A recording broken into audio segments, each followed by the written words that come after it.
Greetings and blessings. A minute early. I am your humble host, Mr. David Null, also known as Hawkeye Two Feathers. And I greet you with the love and the honor of the infinite creator. And I do continue to pray each and every day that each and every one of you will continue to learn how to accept and receive the knowledge, the wisdom, the healing, and the blessings from the universe. Hey, Mother Nature. Hey, Doug Stack. Hey, Elderberry. Ian, my woo woo. I just had to have a second or two with a little bit of cheers, Mother Nature. Travis, it's all deception, especially from those around you, huh? Yep.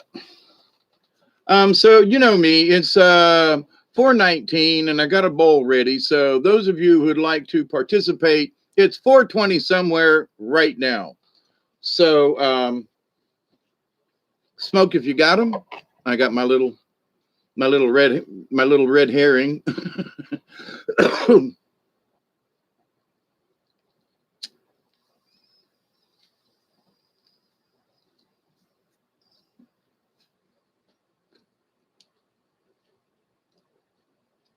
It's always partly cloudy. Thank you, Mother Nature. Hey, Mother Nature, I want to throw this out to you.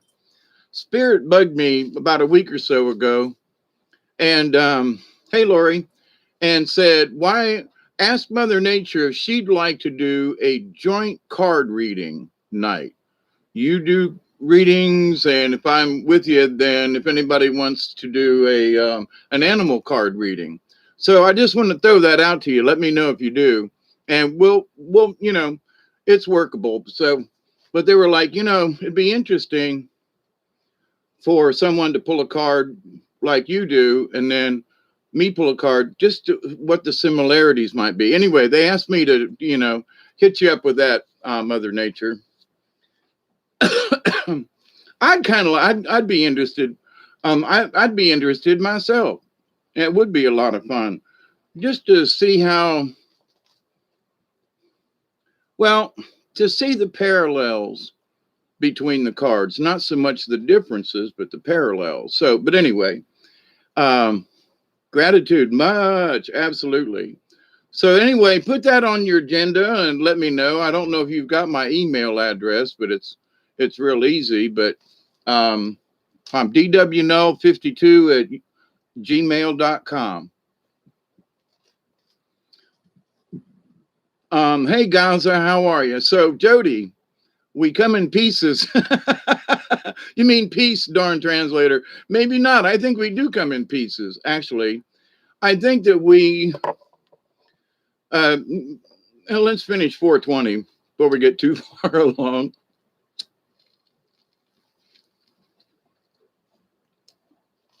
I've been waiting to do the 420 somewhere, so I'm like, I'm a little overdue. Hey, Elderberry, did I miss anybody? Doug, Gaza? But anyway, so, but here's one of the things, Now I'm an old guy. I'll be 69 in September, right? So I'm getting up there.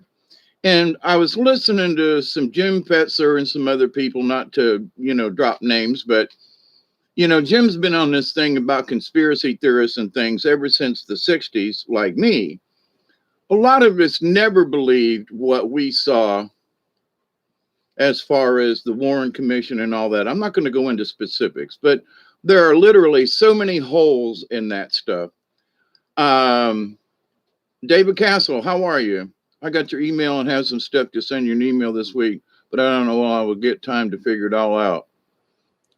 Doug, is that for me? Okie doke, work it out. It all works out when it's supposed to come. So, but anyway, so this idea of distrust and disinformation, and the Vietnam War was all about this, and it wasn't about that, and it was all about this person did that thing, and Lee Harvey Oswald shot a bullet that doesn't have a mark on it that went through the president and through Governor Connolly and into the car. So we will accept anything as the truth. So, but here recently, with the idea of disclosure has been bumped up enough. And I recently watched Cliff High and his discussion about the woo, and I agree, at least from what I understand. So, but many folks are bringing up, and before I watched Cliff, by the way, I had already had this sense of I need to discuss this with y'all in that. So, who are the deceptors? So, I'm listening to some of the pastors, and they're talking about the deception, the great deceivers. So, the great deceivers to these Christian folks, and I love them to death, I do, but they're going to commit suicide when they understand that the religion has been keeping out the idea of extraterrestrial folks because it would collapse the religious human on the planet thing and would put grandiose hopes into other people. So we are born with an original sin, which I have not agreed. I was raised a Catholic, not necessarily born a Catholic, but so this idea of original sin to me has never floated. And if you look at the context of what Jesus has supposedly said, he came to and died for our sins. And so that if he did that, then we weren't born with original sin. That's a construct by the churches and the dogmas so that you get baptized. And I went through all the rigmarole with the Catholic Church, the confirmation, the this and that, first communion, the whole 9 yards. So it's all about the doctrine of the church, but not, very little is said about what Jesus actually did or said. It's all, especially in the church, it's all about the doctrine of the church. And so it's like, but I really don't believe, and I still don't believe that Jesus Christ actually wanted any of this high-strung paraphernalia that became the Catholic Church. Okay, just saying. But so now in the preaching, though, there is the deception of those who would hide the truth from us or who would tell us something. Here, let me, I want to read what deceit says just for the sake of it. So, as many of you know, I most assuredly believe the Christ consciousness has never left this planet. And, is the personage Jesus here? I don't know. But I do know that there is a Christ consciousness that is very strong on this planet. Okay.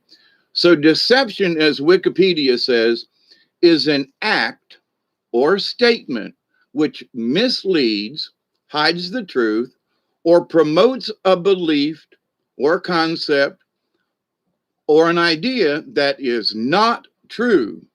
It is often done for personal gain or advantage.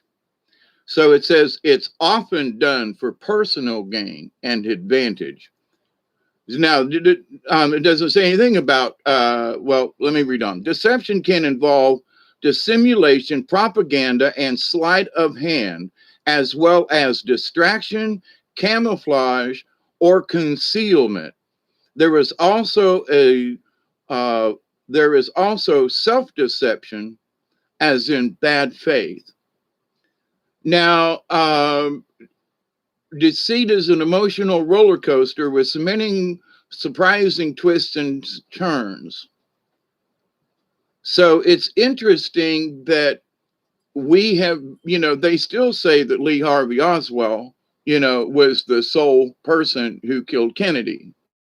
And, if you still believe that 2 airplanes took down the towers, if you still believe in this, that, there is a higher level of thinking. As an engineer and someone, my brief comments about 9/11, I've worked and built jet engine parts, fan blades and the like. I have also worked in a small aircraft Oh, I'm moving the wrong thing. A small aircraft company called Mall Aircraft, building wings and tail wheel sections and upholstery on the inside, and worked around aircraft for quite a few years. And there ain't no way that none of them aircraft would go through a building. It just ain't happening. There'd be pieces all crumbled up and laying down on the street below. Just saying. So you don't have to believe in what any kind of conspiracy, but look at what a telephone pole will do to a jet wing. Okay, that's all you got to do. So in this and I'm pointing out these tiny little tidbits of things, like the one bullet that went to two people in a car door. Come on, and that's the Warren Commission. That's the Warren Report. So the deceit, the lying, the discussion about any of this, not just counting UFOs, but by those who wish to control the narrative. So the Vatican has wanted to control the narrative for a long time.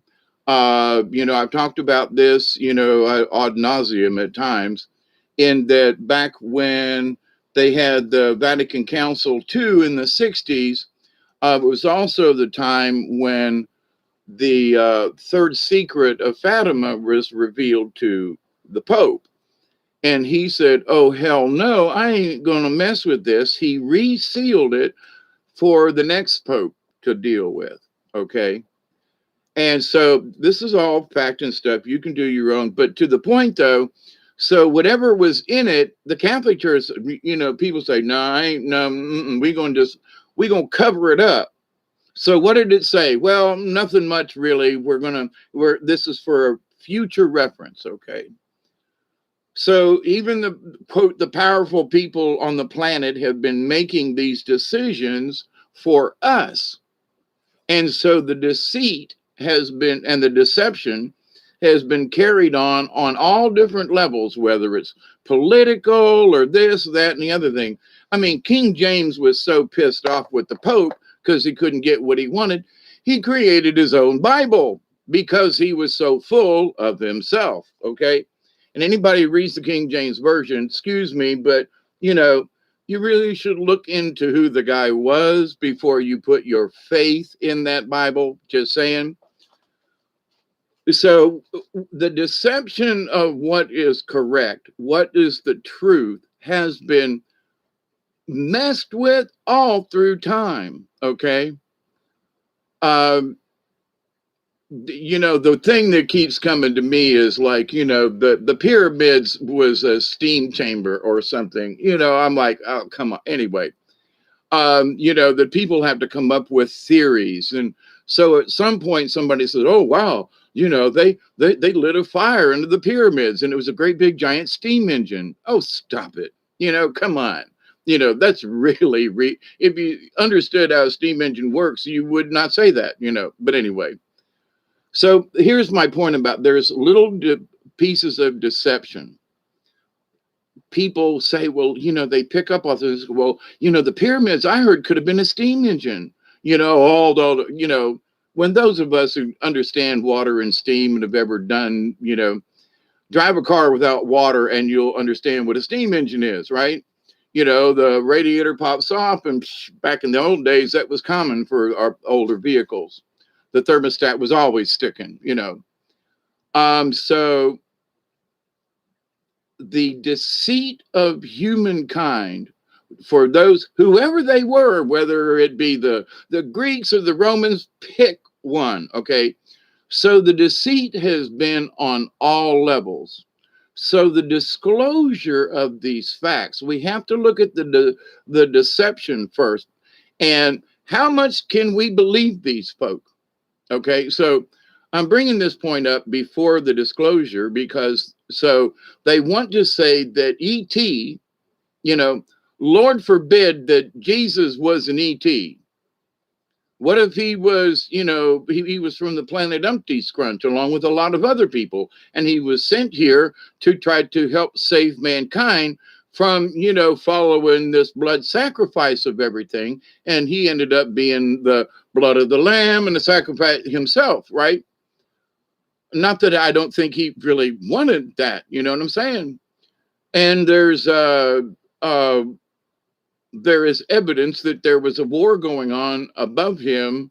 You know, the earth trembled and this and that. They were trying to get him before he did die. But anyway, so, but the idea, though, that with disclosure of alien races is that for me, it's just been, I just always believed that there was.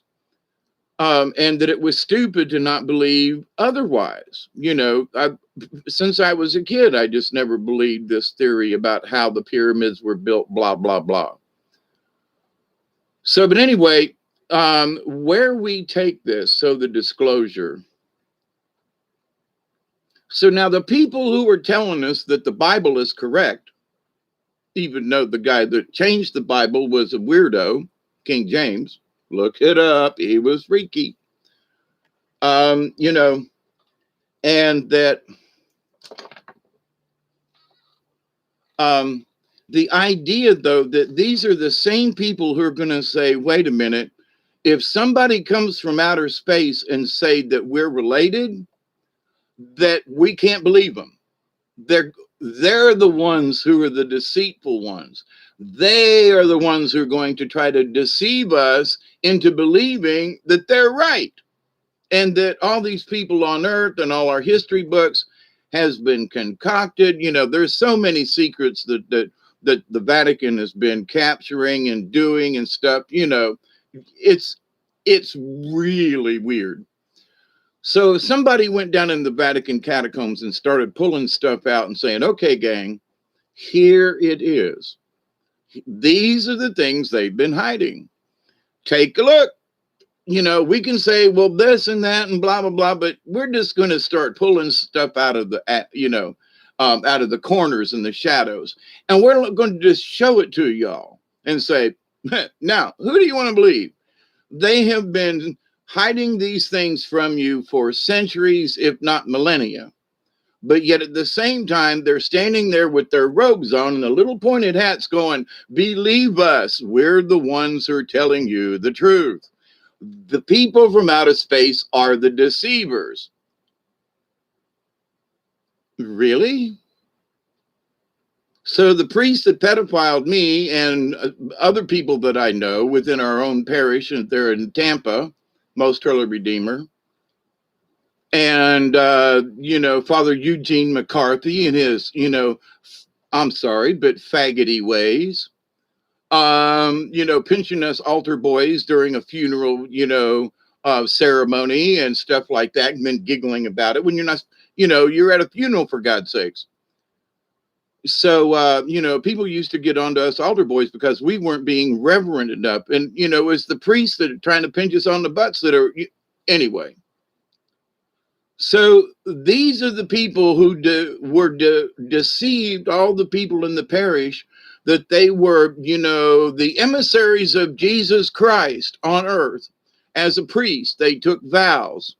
And here they're diddling little boys, don't know about the little girls. So, but these people are the ones who are like, they're the ones we should believe that's telling the truth. What? You know, there's a Jesuit in Rome. Jesuits were kicked out by the Catholic Church. So how to get back in there? You know, there's video that someone sent me recently about this alien looking dude that's in procession with the cardinals and bishops that are, you know, at the Vatican going into a procession. And there's been a lot of people who've reported on, you know, the sacrifices that go on under the main basilica of the Vatican before they do Sunday Mass. It's a black mass, and all the people who come in afterwards upstairs become a part of that mass that they started under the floor.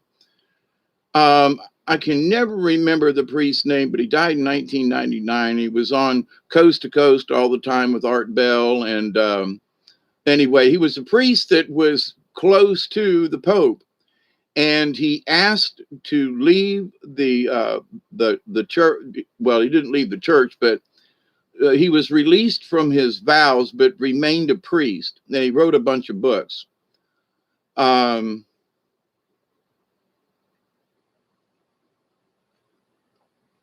yeah, this has nothing to do about whether or not there is a creator, okay? Because many of the benevolent races absolutely believe in the goddess, the creator of all things, and in the mother of all things. Without a mother, there would guys don't have babies, period. At least not yet. There may be other races that are multi, and there supposedly are, so that, and there are some, certain fish and things anyway. But to the point though, mostly it's womanhood of some type who has the birth. So if we just accept that as the universe, whether it's a particularly singular entity, or if it is the consciousness of the universe that is the mother of us all. A lot of benevolent societies believe this. Otherwise, they wouldn't be benevolent. Okay, they would be mean, nasty, not necessarily ugly sons of bitches, because there are some human beings that look perfectly fine that ain't really human. But let's not go there. So this idea of disclosure. So whatever gets lifted more of the veil. Well, the Navy has been releasing pictures, and they've been doing this, and there's supposed to be a big release this summer in June or July, as well as the CIA's been putting out stuff. You know the drill. So, but the point to this particular conversation is not necessarily the finer points of this, but what is the general overall? These people are from outer space. Here's their ship. They seem to be fighting on our behalf. Um, you know, but do they have another agenda? Well, we want to take out these people. Well, some of these people who are in charge right now, I wish they would beam them up, Scotty. You know what I'm saying? Let's get a fair shake on things. Let the people of the planet make decisions, not a few people who make the rules for all of us. So in this awakening, in this disclosure, people who have been so convinced, so brainwashed, okay, the sheeple, you know the drill, to where it's going to kill them to change that belief. Now, the Christ consciousness, it still exists in the universe. But does that mean that these aliens coming down are what's they got to do with Jesus? Well, this is a small planet. There are a gabillion trillions of stars and planets and stuff. So you think this is the only piece of dirt in the universe that could ever have, quote, a savior and a Christ consciousness and a religion of peace, not a religion of dogma, but let's just think what Christ said. Peace be unto you, my brothers and sisters. That was his message. Peace be upon you, my brothers and sisters. There you go. That's the message. Love,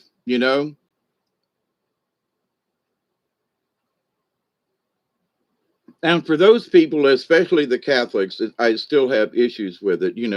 Take this and eat. The body of Christ is the manna, the bread, not him. Okay. Catholics had to figure out a way to do this transmogrification crap to where they perform magic every mass, right? To change this wafer in. I do not want to eat another person, period, right? I have trouble eating certain other critters, but the idea though that the wine is suddenly his blood, wine, and in its usefulness back in the day, the grapes and so forth, it was the lifeblood of an economy, of a people's, and certain wines are good for you. Although I can't drink alcohol anymore, but there are still, I still have muscadines, and so the grapes of wrath. Okay, But so it's the grapes have all this life-giving stuff in them. They're, if I got all kinds of grapevines in my backyard and in the woods, right? I was messing with them earlier today and trimming some. And so, if you were thirsty, you could cut off a vine, a muscadine vine, and water will come out. It pushes water, and it's kind of sweet. Depends on the time of the year too. But if you were starving and drinking and whatever, you could get sustenance from a grapevine, not just the grapes. You can boil the leaves down. You can use them as a poultice. So grapevines have a curative property, but the idea, though, that I'm going to take the grape, the vine of the earth, and its connection and its life giving and all that kind of stuff, its properties, and I'm going to turn it into the blood of Jesus. Sorry, but that's a big stretch. I have never, ever really wanted to believe that. And to this day, I don't. So, but does the grape have it? Does the wine have it? Yes. What's most people, the bread of life. So the manna from heaven came in forms of, they claim, like bread. But so let's discuss this. They put a twist on it. So they have been obfuscating the truth since the damn very beginning. Okay, let's just now, whether you believe my little story about this or not, but let's just put this in that this is what they want you to believe, and for 2,000 years, this has been the story. So anyone who goes against this story, I've already been called a heretic by quite a few people over the years, and that I'm speaking, wrongly about what Jesus actually meant. And I just look at the core of the man and what he did and walked around and from his preachings, and I think to myself, he did not want a church. He did not want cathedrals. He didn't want all these rules because it's very simple. People overcomplicated it, and they saw an opportunity to, maybe their intent was to, quote, save mankind. And I don't think so. I think it was to save mankind so that they could use mankind to their own purposes, the slaves and the churches. And, we got to build all these churches. We have to build all these things. And you have to, back in the day, it was, you could not look up during certain prayers in the Latin Mass. You just didn't look up. And I could never figure out why, but you weren't supposed to look up as an altar boy. I'm like, you're a little kid, why can't I look up? They say, don't look up. Why? Well, no, you look out in the audience, nobody's looking up. But here's the priest doing this thing. So why can't I look up? He's looking at it. There are things that in my lifetime and as an altar boy and so forth, I reflect on and go, I really don't think Jesus had this in mind. Just saying.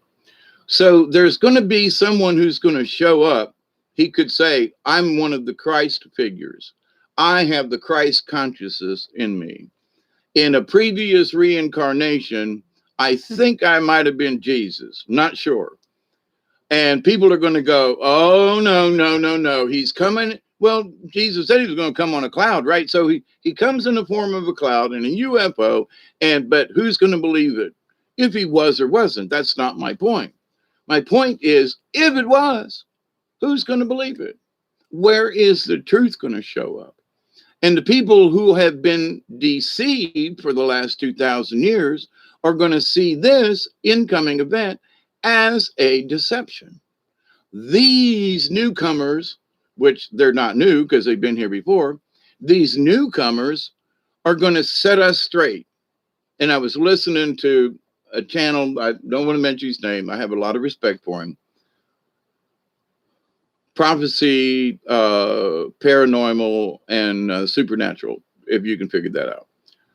So, but his bottom line is, when the UFOs are shown to us, they're going to say that they came, that all of us came from other, but the native folks have always believed they've come from Sirius, the Dog Star, and other places. Other native peoples have had, we come from here.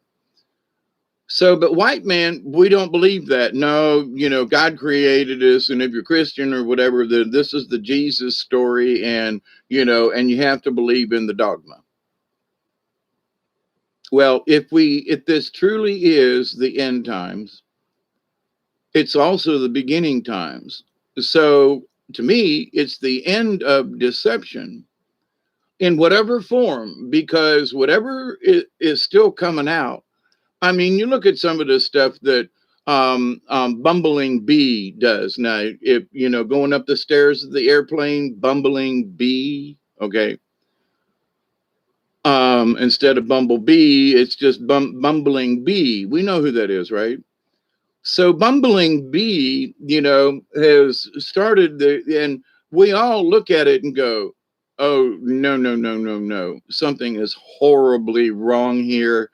Oh no, no, no, no, no, no, no! It. If he were more competent, it would still be bad, but not as bad. But oh my God! So Bumbling Bee is supposed to be in charge, and all of these other things. So they're forcing this reality on him that he's really cognizant, right?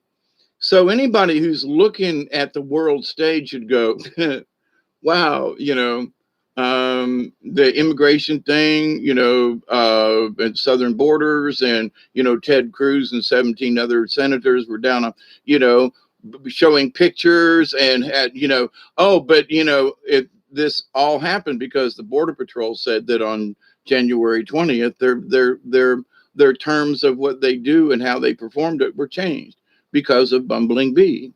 So there is a cause and effect to things, and generally people aren't stupid, but they are damn gullible. So with whatever news or whatever rhetoric or whatever the church or whatever, whatever it is they have been brought up in, if the deception is so ingrained, I know for a long time I had certain issues with certain stuff, and then I just had to accept them. And then all of a sudden I was like, holy crap, like, do fairies really exist? Do water nymphs really exist? And just as one of those things. But now let's just talk really quick about. No, I'm not reading the chat. I'm trying to. They had a little pre-line thing in my head, so I got to get it out. But I love you all. Teresa, Pyramid 7, David Castle. I don't know if Gaza. Anyway. But anyway, with this understanding of who are the deceivers, where do we place our trust? Now, I'm not just saying that if a spacecraft lands, I think I would know if they were the good guys or not. And I think probably you would too. But there are the deceivers also out there. By Jamie, how you doing? But the idea, though, that I think those of us who have peace and love and kindness in our heart would literally feel the energy coming from some of these entities. I've been around people that I just couldn't, just had to back away from. So, but we have to take into consideration what the people have done to us in the past to deceive us from the truth. So now they want to come clean. Okay. So now I'm not against the coming clean part, right? So they want to come clean, and here are the facts, and here's the stuff, and here's the this, and here's Roswell, and here's what happened, to the Eldridge and the Philadelphia experiment. I mean, they need to come clean with a bunch of stuff. Okay. Why is Dark Journalist points out, and I've known this for a long time. I remember in the 60s and when they found the divers off the coast of Bimini and down there in Puerto Rico and all and found all these underwater things. And then all of a sudden you couldn't find anything about it. That was before the internet. But there were pictures that circulated and underground walls found and past civilizations, and then zip, so now there's it's very tight. Folks aren't supposed to go there. I mean, but to the point though, so why wouldn't they want to say, we don't know who it was? Yeah, it looks like there was an underground, well, a civilization that is now underwater. So what? Oh, we don't want anybody to know about it. We don't want anybody to understand it. We don't want anybody, there's one off the coast of one of the islands in Japan or up that. There are places all over the damn place, okay? Let's be truthful about this. But this planet is millions of years old, okay? Whether it's the Atlanteans or the Lemurians, it doesn't matter. Were there other ancient civilizations? The answer simply is yes. So why have they tried to, discount this and hide the truth? But these are the same people who are going to tell us that the aliens are the bad guys. We have to take that in consideration. We've had how many years of lies from these deceivers here on our planet for whatever their reason. Okay. Now, but as the disclosure is disclosed, if it true, or if they're just going to drop stuff and we're all going to go, holy crap, or if, um, someone from one of the other, races are actually going to show up and say, hi, y'all, we're from planet, and we're from the star system, and we are these people, and we truly want to help mankind. Not as some of your politicians would believe that we are the bad guys. And for many of us who've watched the Dante channel and so forth, I understand that there's been a battle up in space for a long time. Okay, it's still going on. And that when we realize it and can see it for ourselves for what it is, I mean, every time, all the Lasco C2 and all them, you can see spaceships all over those pictures. You don't have, if you understand what you're looking at, though, those aren't comets and those aren't, because if you understood how big they were, you'd go, oh shit. Some of these things are as big as our moon. Some of them are as big as our planet. Okay. And they are going in directions because you can, and they're not going around the sun. Some of them actually look like Star Trek, the Enterprise, that star class, that the images on current satellites show these things all the time. So, oh, well, I just don't believe there are races out there and that they're doing this. It's been right in front of us for a long, I quit, trying to show folks. I just say, go look at Lasco, go look at the images of the sun and see all the stuff that's going on. Those are spaceships flying by. Yes, sir. Oh, no, there can't be. Yeah, there are that many out there flying around all the time in our solar system. You betcha, And so, do these things exist? Sure, they do. Do they pop in and out of different planes? Yes, they do. Can they use a star to bounce to another star? That's what I understand. So, but how, first of all, there's a spaceship's going to land with no wings, without any kind of propellers. And the first thing I'm going to say is, how y'all do that? Not where you come from. I want to know how y'all did that. As an engineer, I want to know how y'all do that, because that's really cool. I'm just saying. I hope you don't want to eat me, but can you take a limb that I'm not partial to? If you got to eat me, can I give you my left leg? And anyway, I'm just saying. There was that pig that was a family pet, and somebody said, how come that pig only has one leg? And he said, because Junior didn't much agree to having lost both of his legs, and they were sitting down to a ham dinner. But anyway, they called the pig Junior. So, but in this though, how much are you willing? Well, you can have a leg from the knee down to start with. There's a little bit of meat there, mostly gristle and bone. But do you have to kill me? Just take my leg. Uh, we'll pick the toenails off later on. But anyway, well, the collagen,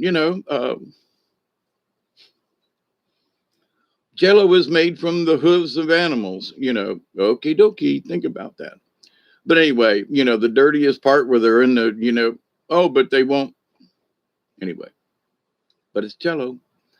So, but in this disclosure of things, we as a humankind, how do now? I'm already awoke. I think there's going to be some stuff that's going to surprise the crap out of me, or the f out of me, or But the idea, though, that I'm going to have a mental breakdown because of what I've learned or they bring out or something, it's not going to affect me near as bad as it's going to affect some of the other folks that I know. I think they're going to have a meltdown into where they're just going to sit in a chair and just go, I just don't know what to believe anymore. I mean, I don't know what to believe anymore. Um, um, is that bird outside my window? I don't know what to believe anymore. They're just going to sit. They're going to be so bewildered, so in a state of shock. I think there's going to be people who will want to just dive out buildings. But, even the ET races, other than the Mott Terror and the Flash, they don't, they're connected to a darker energy and don't give a crap about Mother.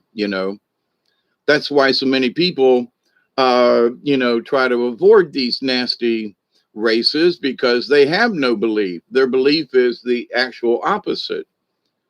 But do these entities still exist? Yes.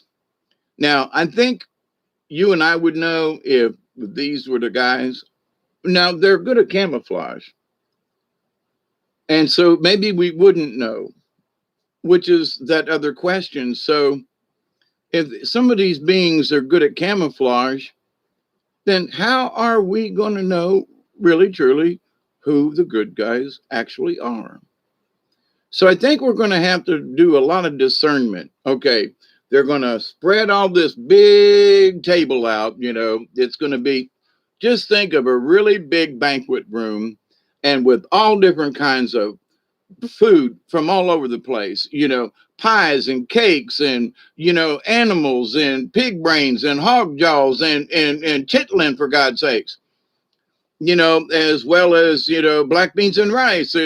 Anyway, frijoles negros. Um,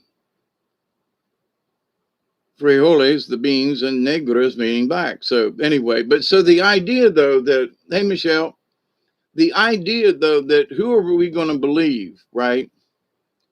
And I think that there are bloodlines of people on this planet who have been here for a long time.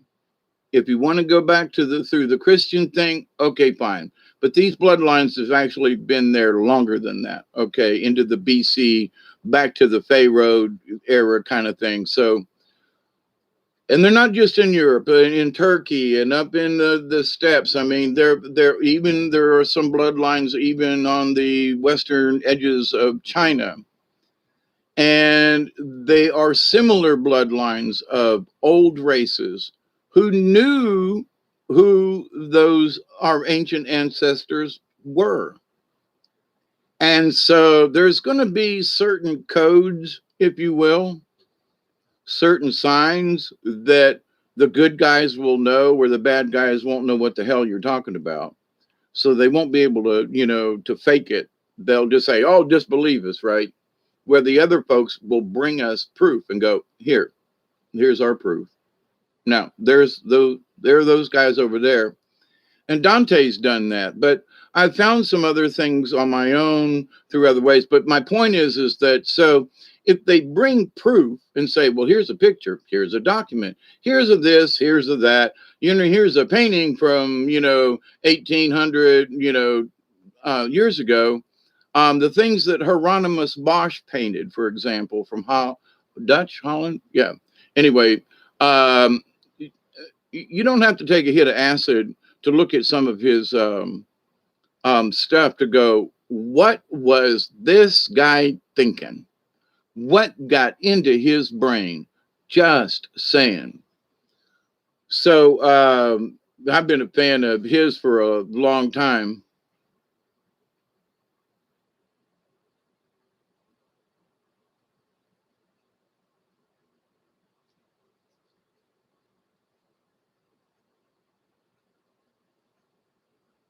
The Nemo, I've heard about them.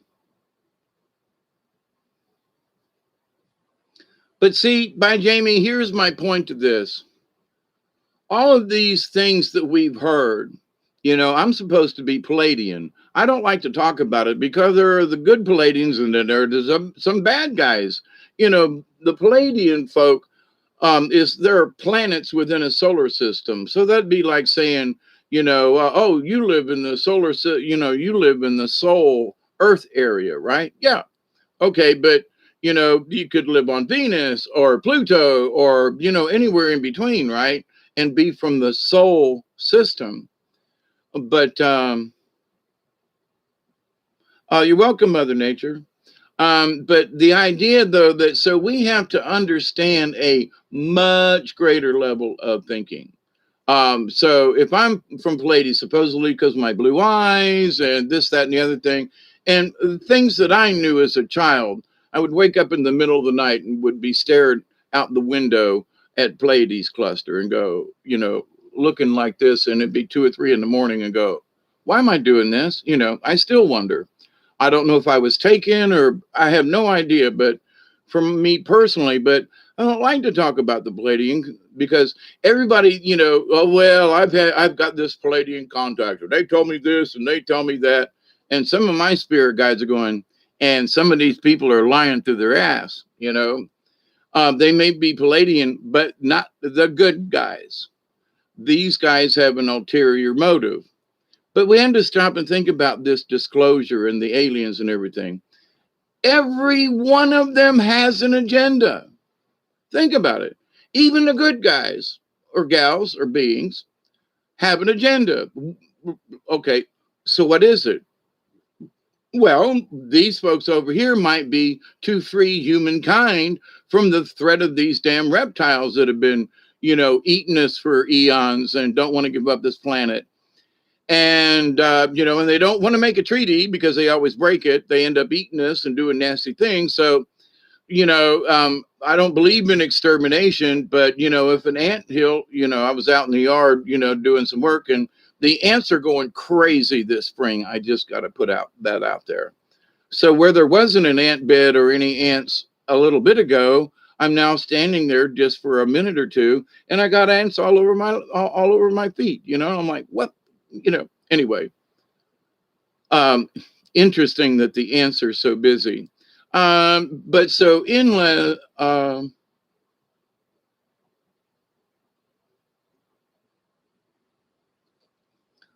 here's my point about all of this stuff. How are you and I going to know if this is the incarnation of anybody? Because we're going to have to take their word for it. So, well, it could be Christ, it could be Ishtar, it could be this, it could be, and it could be all of the above. But how are we going to know? Well, I read this and that, and I studied this and this, and okay. So you could look at this person or being and say, well, this is the reincarnation of Bumpty Scrunch. And I might look at the same entity and go, oh, that's Bob. Thank you, Bob, by the way. So, and I'm not trying to be persnickety or put anybody down for the beliefs. It's not my point. It is my point, though, that I have to be, they put me in this position that I have to discuss things in ways to make you think. Okay. It's not whether or not you believe me. That ain't it. Not at all. But what you're going to have to do is consider all of the stuff.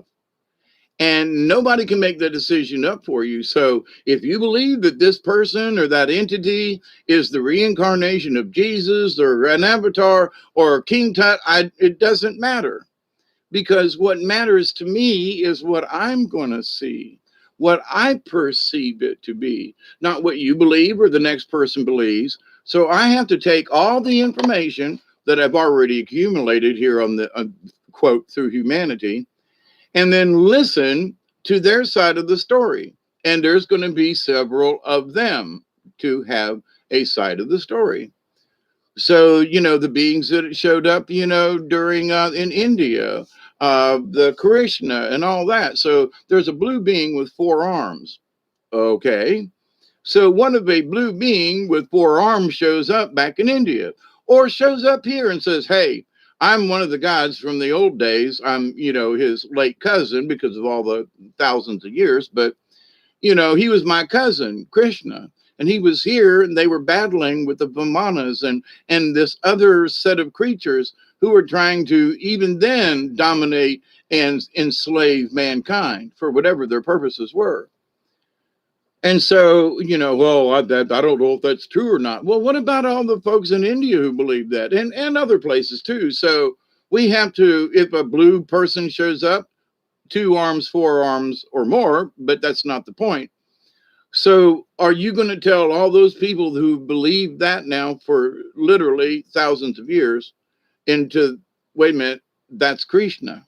Or at least because they understand more about reincarnation than a lot of us do, is that so it could be the reincarnation of Krishna because he's blue and has four arms, fits the mold.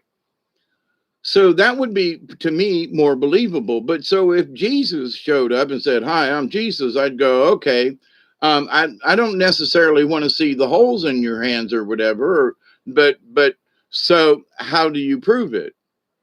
Do you have any bit of, other than I am he, do you have to offer me? So we all have to look at this from our own perspective and whether or not it touches in our heart.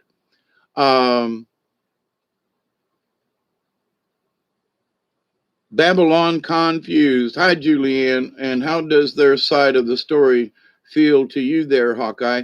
I haven't heard their side of this story. That's my point. The disclosure is coming, but I have to look, and that's part of my job here is to allow you to say, wait a minute, before I go down this little trail and this is what it is, you should consider that. I'm not saying throw away your beliefs or that, because there are hidden truths in all deception. Otherwise, they couldn't deceive you. Now, some of them are just flat out lies. But my intuitive awareness is a lifetime silence. Yes. And by Jamie, that's what I mean. But rather than saying these are wrong and these are right because somebody told me so, Jesus loves me. Yes, I know. For the Bible tells me so. That's the answer. Jesus loved me because the Bible says so. Is there any other proof anywhere else around? So he's going to show up on a cloud. I'm the dude. It could be Allah. You know what I'm saying? So my point to this is that we should use our discretion before anybody convinces us. Now, we're already over one hurdle. Those of us here. Most of us already believe there are alien races, okay? And whether or not they're, are the Anunnaki back? Supposedly, not yet. Just saying, supposedly. But they do want to help, okay? So there are races and folks who may have made incorrect decisions back in the day, thinking, well, we want to help humanity to do this. And, there's been reptilians and other kinds of folks who have interfered with humanity. The Jesuits are split from the Catholic Church. They don't have a good agenda. Abraham Lincoln wrote in one of his letters that if it hadn't have been for the Jesuits' interference, there wouldn't have been a Confederate war. There would not have been a war between the states. But the Jesuits were keeping things so riled up that they're the ones. Abraham Lincoln now, okay, 100 and some odd, So these folks have been in some kind of contrivance, look what they did to South America, the Spaniards and the Catholics and the Jesuits, So we look at our own history and say, these have been some nasty mofos. Now, I'm going to take what they have taught us and have crammed down our collective throats, and I'm going to consider it, okay? But now there's new information coming in instead of just going, oh no, I just can't believe that. You believe this line of bullshit they've been telling you for the last several thousand years. So, but a new point of view is somehow, because it's so out of the norm of what we know, it's going to be fantastical. You can guarantee it's going to be fantastical. Okay. But it is ultimately up to you to decide what you believe in. God bless their cotton socks. And if you were to be given proof, you'd want more. Obviously, that is the issue of the infinite ego, never satisfied. I think I'm going to know if the right folks come and have a chat with me. I think I'm going to know, because there are people that I have met on this planet that we have not had to say a single word, but we understood who we were. Native American peoples, not just Native peoples, but not just Native Americans, not Indian folk, but Native folks to the planet. I have met,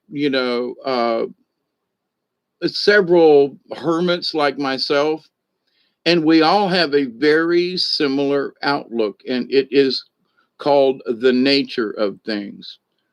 So when something's out of whack and you're walking through the woods, you know that there could be a moccasin or a bear or something. So the hair goes up on your arm because you are aware. If some alien's trying to hornswoggle me, I think simply because I understand the nature of things, that I'd know, nah, I ain't gonna believe him. Now I would be cautious to believe other folk, but there is going to be this warmth, this understanding, like I've had with other human beings, where you don't even have to shake hands. There is this understanding between you, unspoken words, and that's a good person. That's all there is to it. They're trying their best to walk the path. That person, his heart is you just know. And I could go and sit and talk for hours and I have spoke with these people, and it's how they walk, it's how they are, it's who they are. So a person who's out to control a group is not going to have that same feeling. Well, I know what's right for you people. Do you? If they come out and say, well, you listen to me, I know what's right for you, I'm going to go, okay, that's going to like push my head back right there. Because who said you know what's right for me? Now, if someone says, look, we've got some information and we hope it will help you. Here it is. And we want to help you. Decide for yourselves. I'm going to listen to the second one first, not the guy that says, I know what you should do. You should listen to me. Okay. I might listen, but you've already put my hairs in a hackle kind of thing. I'm going to be very wary of this person or this group. You know what I'm saying? So I think that those of us who are learning to be intuitive will automatically know the good guys. Okay? I just do, Now, whether or not we have to accept all their practices and all that kind of saying, I'm just saying, I think we're going to know who the good guys are. And if they're coming from outer space in something without wings and a visual propulsion system, I'm going to have to sit down and listen, because they know a lot more shit than I do. You understand? So could it all be correct? I don't know, but I'm going to listen. But the being that tells me you will listen to me because I have the answer for you, I'm going to go, And then there's the one that just comes out of the spaceship and starts zapping us. That's another story. But to this interesting point, it's that, yeah, spidey senses activate. Yep. Greetings, Jazzy. I haven't looked at everybody. So I'm not trying to dissuade you from your beliefs, okay? And I'm not trying, I hope you all know, I am not trying to force you to believe my way because I don't particularly have one, except that I'm going to keep an open mind and I'm going to keep my eye out because my spirit tells me that's a good one, that's a nasty one. And I'm going to believe that because of my own prior experience, you know? So, am I just, alien lands and they're our long lost? No. And to your point, though, by Jamie, I don't necessarily know. I understood what you said about, once they show me some stuff, I'm going to want to know more. Well, not because I don't believe them. Okay, let me put that to you. They're going to show me enough evidence where I'm going to go, some bitch. But on my own account, I'm going to want to know more. Not because I don't believe them, but because, oh, like crap, wait a minute, the Indians lived on North America for how many centuries, how many thousands of years without huge major combat, and the white man comes and within 200 years we look like this. Well, okay, 300, but to the point, who are you going to listen to about Mother Nature? The Anglo folks that came across the ocean who conquered this North America and who brought all these religions and all these ideals in the industrial age. Not to say there aren't some good things, but to the point of being wasteful and over and greed and and all that kind of stuff. Killed all the buffalo and proved that white man sucked. But anyway, but to this point, though, who are you going to believe? The industrialist, who, says, well, we're doing this because we want to take advantages of our natural resources. That means they want to rape it. Okay. We want to take advantage of the forest. You want to cut them down and use them. We want to take advantage of our waterways. You want to figure out how you can pollute them. We want to take advantage of, you know what I'm saying? How many times have you heard that? So if another race is coming down here saying we want to take advantage of that, right there, we need to stop and go, sorry. But if those entities are here to say, we are here to clean up the fucking mess that you all have made to this planet, I would go, okay, I'm going to listen to these folks. And they need to be blunt. You all screwed up this planet. Now let's fix it. But we have technology to do it. Y'all going to help or not? Because it ain't up to us. This ain't our planet. We've got outposts here. We've got good connections. We like a lot of you down here. But if you don't want to get up off your dead ass and clean the place up yourself, do something, then why should we care? And that's the bottom line. So those folks who have the influence to say, we can help fix the problem, but we need your assistance. And it doesn't start with getting a shot. It doesn't start with, you might have to go to class to understand some other basic things about nature and awareness. But, I went to Catholic school, and if you didn't believe what they believed, they beat the shit out of you. My hands and the steel edge on those wooden rulers. I still feel it on my hands. I'm on a roll. And all of y'all. Rob Drevin, I've only been wrong once, was wrong about being wrong. Joking, of course. I thought I was wrong once. I've been wrong a bunch of times. But here's the thing about this disclosure business. What I don't want to be wrong about, and that is to take in these considerations. Oh my God, I've been yammering for an hour. So that means it's a 9:23. Oh, if anybody's still here, I want to smoke the rest of this bowl. So, and I deserve a break today. So this is not to upset you, but it is damn sure to get in your brain and go, wait a minute, I need to think about this. Because we should not just make up our mind, yes or no, or even maybe. Well, I'm kidding about that. We should go, well, maybe that's true. Okay. Well, that could be true. And then there's going to be some shit that you're just going to go, I'm sorry. I just got to call it and go, no, that's bullshit. Just no. And, anyway, so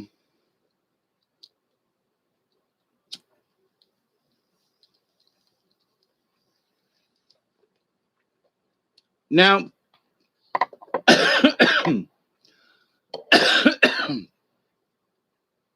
to this idea of stuff, there's some folks that I've listened to and I will try to go back in and listen to again. And oh, my Lord, have mercy. They're, now, would I like to know where my bloodline is? Yes.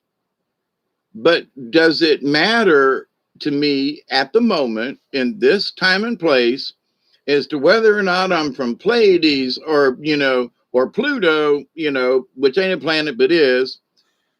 It's a pseudo planet, you know. So it's a pseudonym, Dominic, hi, how are you?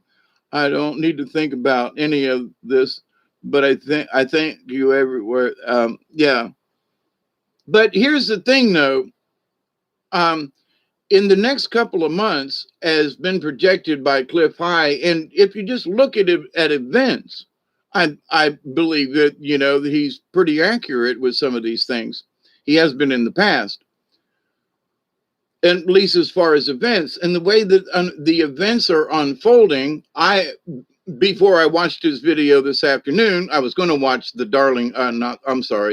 the Bristol, the mud run, but it was too slicky up there. I'm sorry. I still like, I don't necessarily like NASCAR itself, but I love racing. So, but anyway, so the rain, it was rained out, too much mud. It was fun to watch some of those guys sliding around all that track. But, in that though, so I listened to Cliff this afternoon, but I'd already pretty much had this conclusion, and that I watched him this afternoon, and I was like, yeah, the end of woo, because so much is being shown to us that the question of yes or no, aliens exist, yes or no, they're not from here, and that when they come out and say that, it's going to change everything. Because instead of lying about it, they're going to admit it. Now, who's going to admit it and what documents are going to be released? So, but the thing is, though, if they're releasing secret documents, do we know that those are the real, quote, secret documents? Are they lying to us some more with some more BS? Are these, but see, there's enough information out there, I say on the back channels, and that, I've been, listening to things for a long time. And that, I think those of us are going to go, nah, I ain't buying that, I don't know. This seems okay, and this part seems, but this part right here, nah, I ain't buying that one. We'll see. But for each one of us, we're each going to have to go through the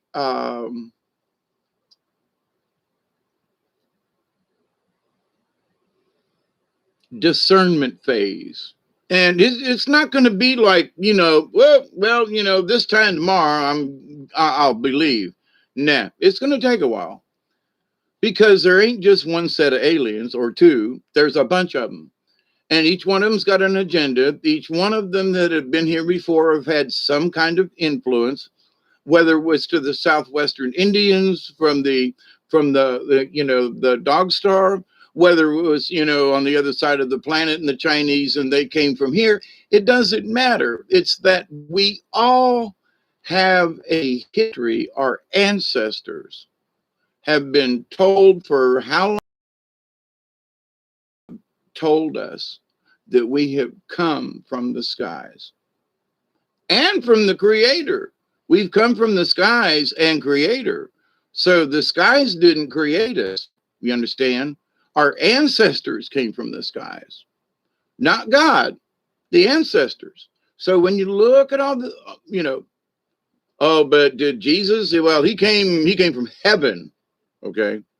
Well, the native folks would say the heavens. They would put an S on that they came from the heavens above, you know. from the stars. So I'm more partial to believe the ancient religions because of what is felt with that, as you obviously know from my other videos. But that, the religions of the world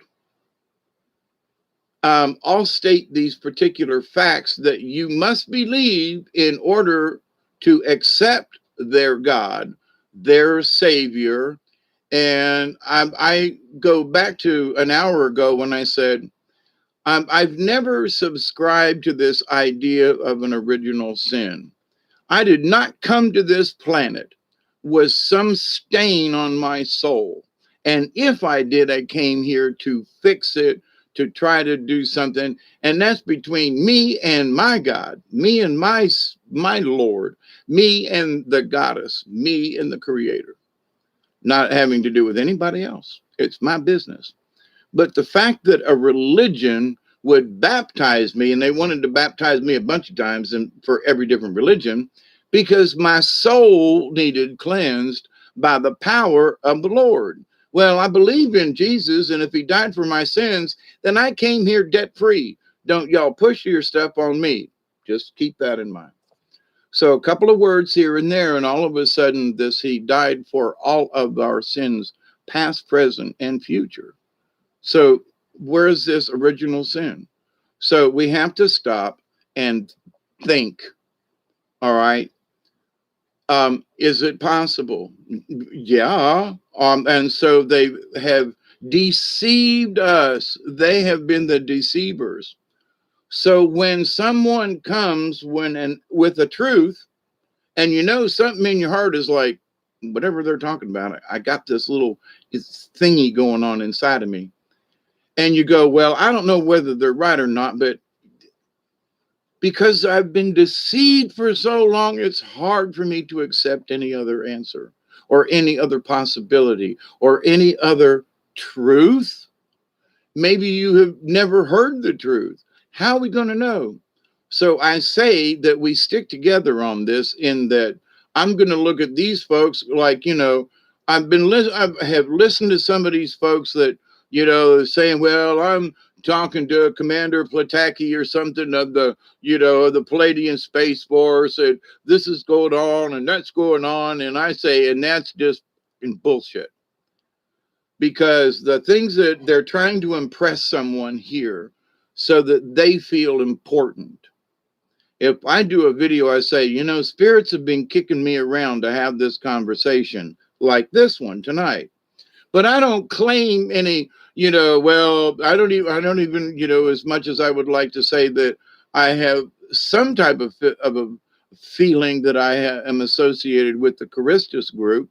I don't say that. Hey, I'm from the Charistus group, and I'm here to talk about. No, I am Hawkeye Two Feathers. I'm David Null. I am a person on this planet that is searching and walking the red road of understanding in the universe, not just here on this planet. So I must accept things that I would just consciously go, I cannot ever imagine that. But a couple of years ago, I could never imagine that our planet would be shut down and that everybody would be wearing masks. I had no idea.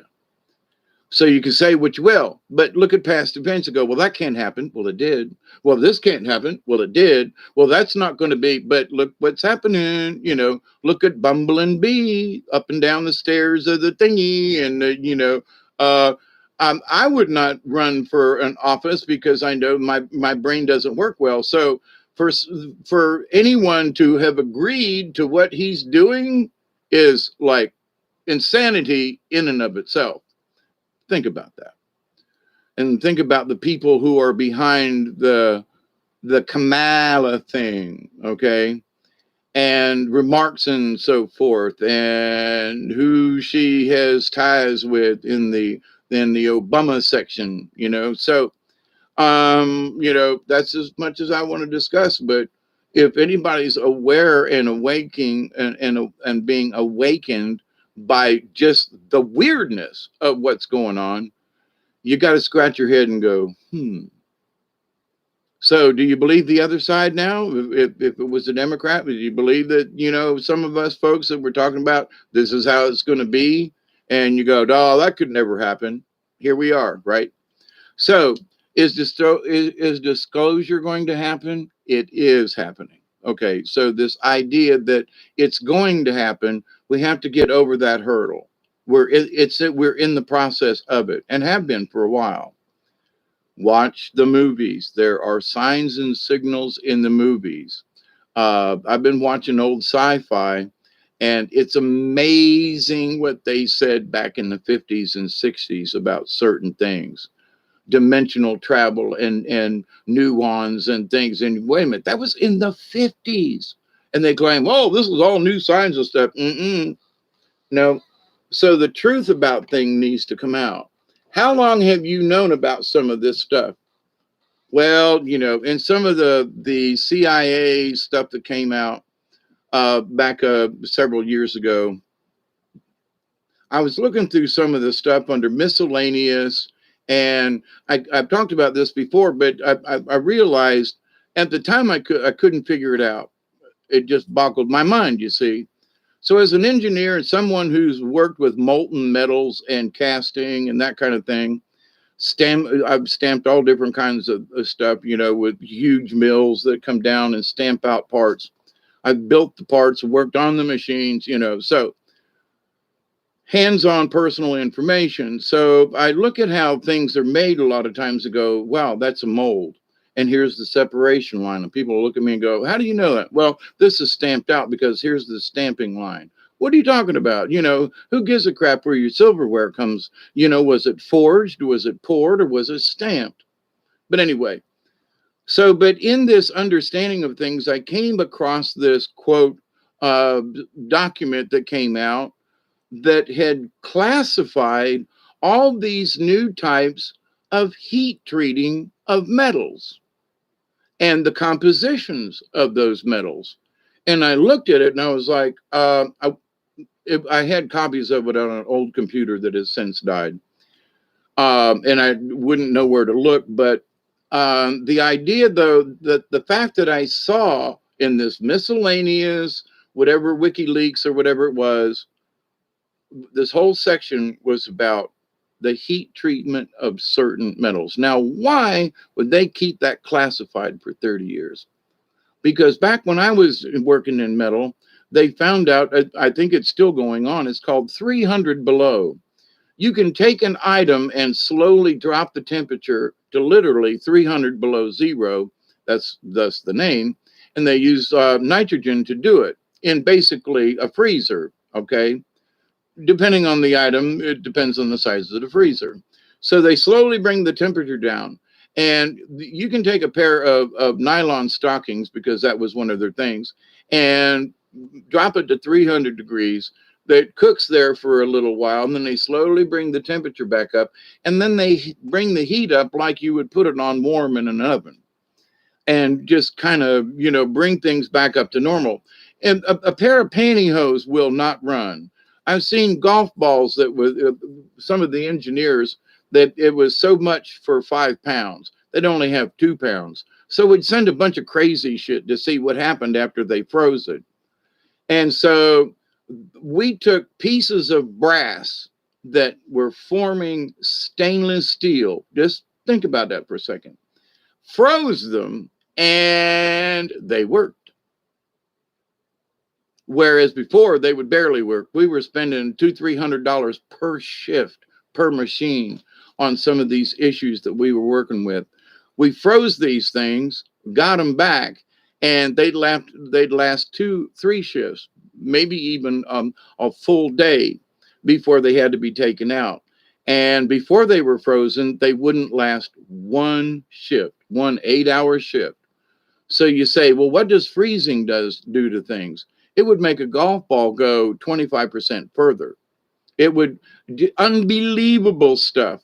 So the idea that they would withhold how to make something with certain combinations of metal, heat treatment, and or freezing, cooling, or whatever.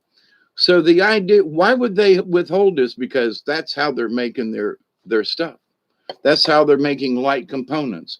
If they told the whole world about this, which they should have done and shared it, so in this disclosure of things, it's not going to be just about um, spaceships.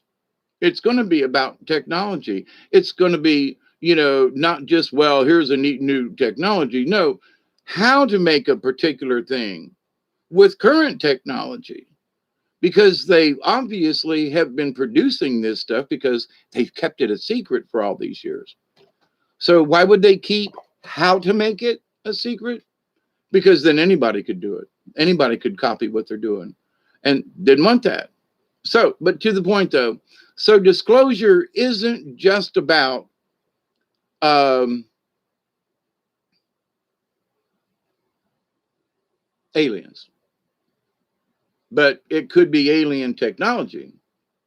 But here's the thing: if somebody gave me a piece of metal, and as a metallurgist, and I remember some of my stuff, I would first look at it with a microscope. I would do certain little tests, like a flame test, to see, what color that it burned at. You would do what machinists call the spark test. You'd put it on a grinder, just touch it, and see what color the sparks come off.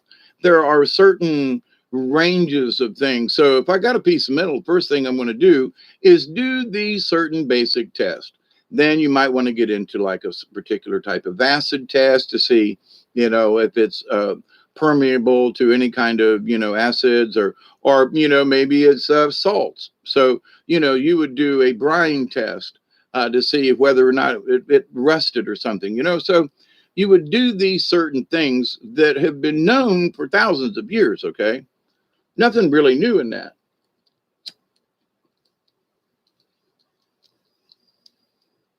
But if there is a certain trick, like some of those old Chinese blades and the Japanese blades, and some of the Turkish blades that were made back in the day that stay sharp and everything.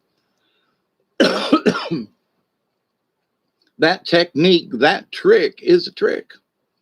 Now it's available, but I've seen some of these documentaries where you see these guys, a couple of old Chinamen sitting in this barn, keeping this steel hot and looking at it, and and going, so how have we perfected that? Can we still outdo what the old Chinese methods of making some of those samurai, that and Japanese too? I mean no disrespect to either culture. Actually, I'm highly impressed, but the Americans didn't make any kind of steel like that, but just saying. Um, but the idea, though, that they would keep how they made it a secret, yeah, buddy, okie dokie. So that means nobody can reproduce what you've been doing, and it keeps you ahead of the game, kind of sort of like a, uh, war with, nukes. But anyway, so the technology, the understanding that other beings exist in the universe, I've accepted many of these things a long time ago. If I ever didn't, just some things were I just knew. So, but there are people who are going to be absolutely new to this, as many folks are calling the normies. I love it when Cliff says, the normies out there. And I'm like, but that's true. Normal folks who aren't into any particular kind of thing. They went to a decent high school. They may have even done some college, and they're not stupid, but they got a job and they go to work and they keep a house and they got kids or a car and they're doing the thing, but they don't really have the time or the whatever, maybe possibly, to know about some of these other things in the depths. That because I was in businesses, I've researched metallurgy and I was a machinist. So there are some of these things that I was in the business. I was in the automotive industry, And so there are those things that I understand. And so, you were 7 or 8 years in a program and so forth, you tend to pick up a few things. And technology was changing back then. So what are we going to get tomorrow? We're going to get a bunch of whole new stuff to look at. And there's going to be some stuff that it's going to be new to us, but the lies that we've been told are old. So we're going to have to do some serious checking with ourselves and our neighbors because, I'm going to sit here and have this conversation with you. And of all the things I want you to believe me in is that it's coming. Okay. Y'all can see it. Y'all can feel it. These things are coming. How fast and how much the veil, can we see the guy behind the curtain in the yellow brick road? So, good job, Toto. Our four-leggeds are smarter than human beings or some other critters. So let's put a little, on that.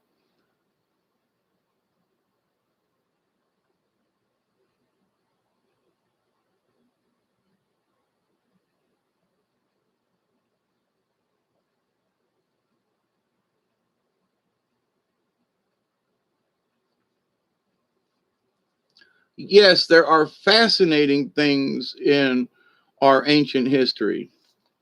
And I'm not saying we shouldn't uh, investigate these things, but it may be our ancestors who come from the stars who do have the right answers versus what has been misconstrued through many of the cultural things. That's why the old native ancient stories to me have a bit of truth in all of it. Anyway, so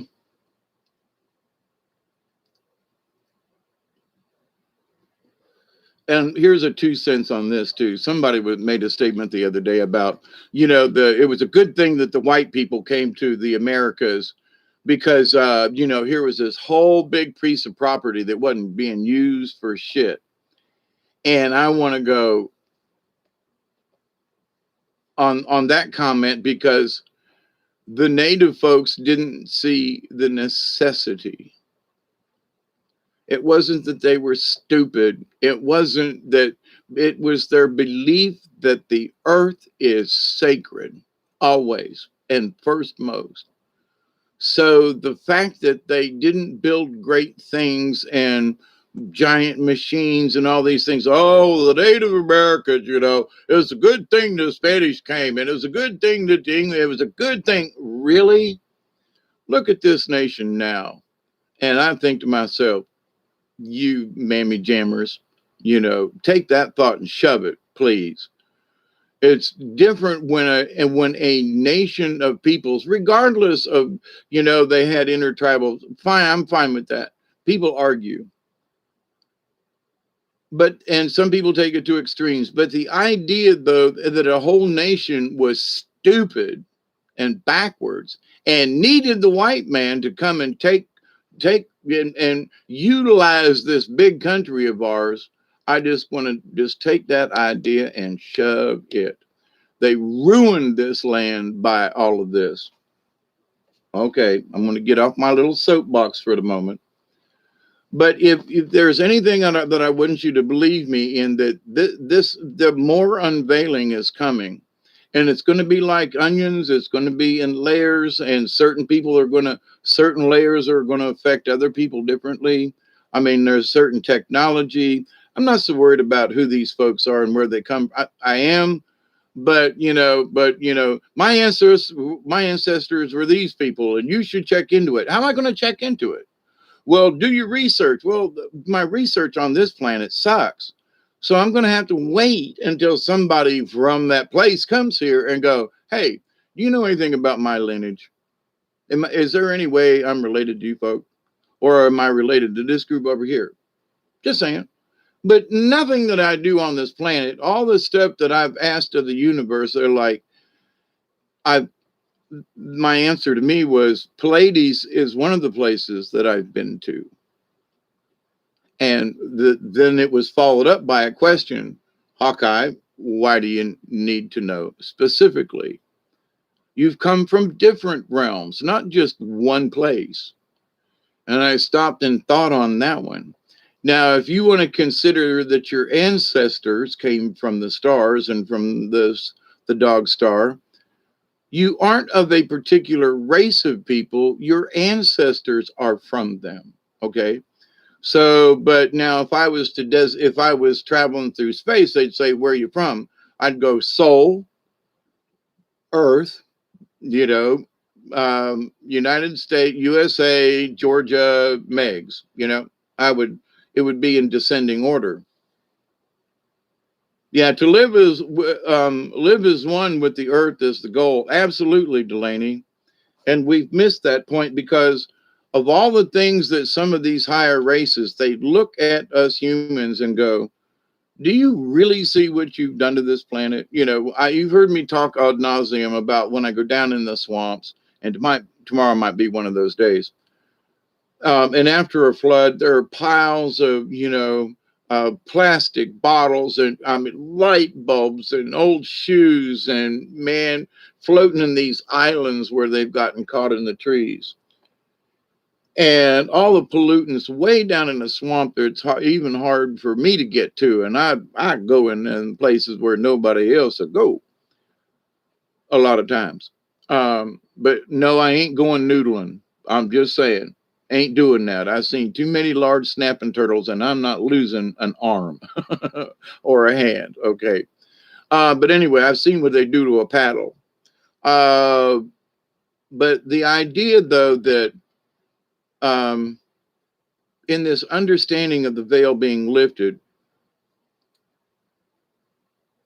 right, exactly. But here's the thing to all of each and one of you: if you limit yourselves to being Palladian, you might have come from the dog star, you might have had a previous incarnation at someplace else.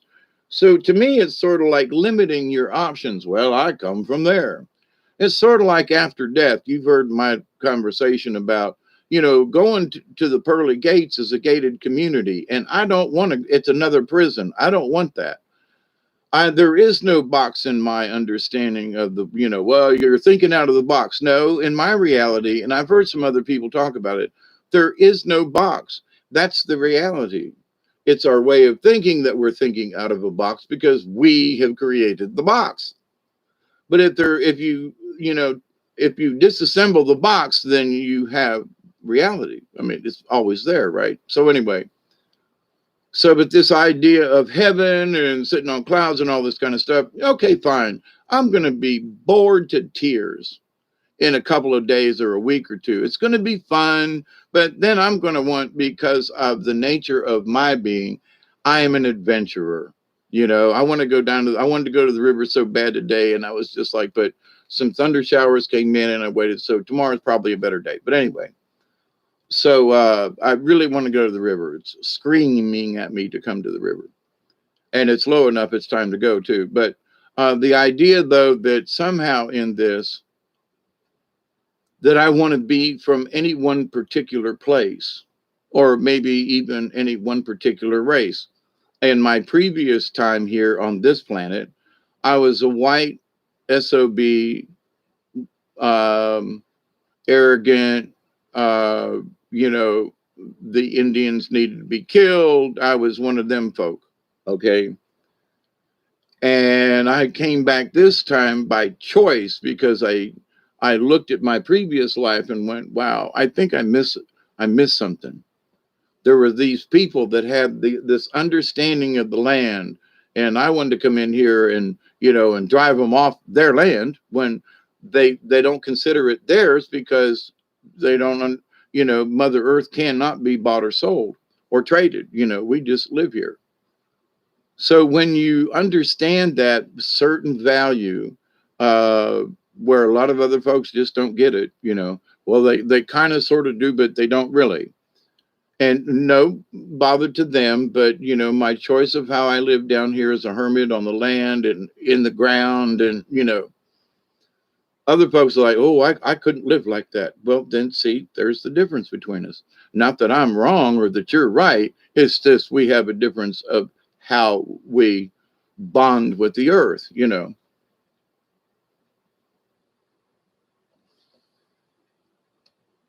There are people who have been hollering at me. I've got two 1,000-gallon tanks in my backyard full of rainwater. And that's what I make my coffee with. because I've had a cave in my dug well, and it's still coming out orange because of the clay that's still. The particles are so small, but they will leach out. And but the idea though but it gets stuck in my coffee pot. So I was pulling water out of there yesterday, and I was like, let me see how the water tastes. And I'm like, it's got this little bit of color to it, and that's because I have leaves in my gutter. So which is tannin, which is good for us, by the way. So my filter are the leaves in the gutter, which I need to clean. But to the other side of the coin, though, my tanks are full, so there's not really any extra water getting in there. But I tasted the water, and I was like, man, this is good water. But it's rainwater. It's contaminated. Okay, all right, okay. But there are people who are drinking out of plastic bottles, and for those of you who haven't heard my rantings on that for a while, is that when I stopped drinking out of plastic bottles, sodas and water and everything like that, my joints, my arthritis that I used to have is almost non-existent. Okay, I used to wake up in the middle of the night with my hands hurting so badly I was crying in my sleep. It would hurt so bad. I don't have those issues anymore. So, but anyway, and if you understand and do the research and what I've talked about, how the polymers, are drawn into the liquid because the polymers are so fresh, they haven't had a chance to off gas. They off gas the plastics into the liquid, whatever the liquid is. And so if you're drinking consistently out of plastic bottles, stop it for your own health and safety, etc. And but after several years of not drinking, out of plastic bottles, I've got more movement in my joints, and I'll be 69 in September. So, am I a liar? Well, it hasn't been a lie to me. So take that for what it's worth. So, but there are going to be things that come out that people will say is a lie. Well, though they really don't. Good night, whoever it was.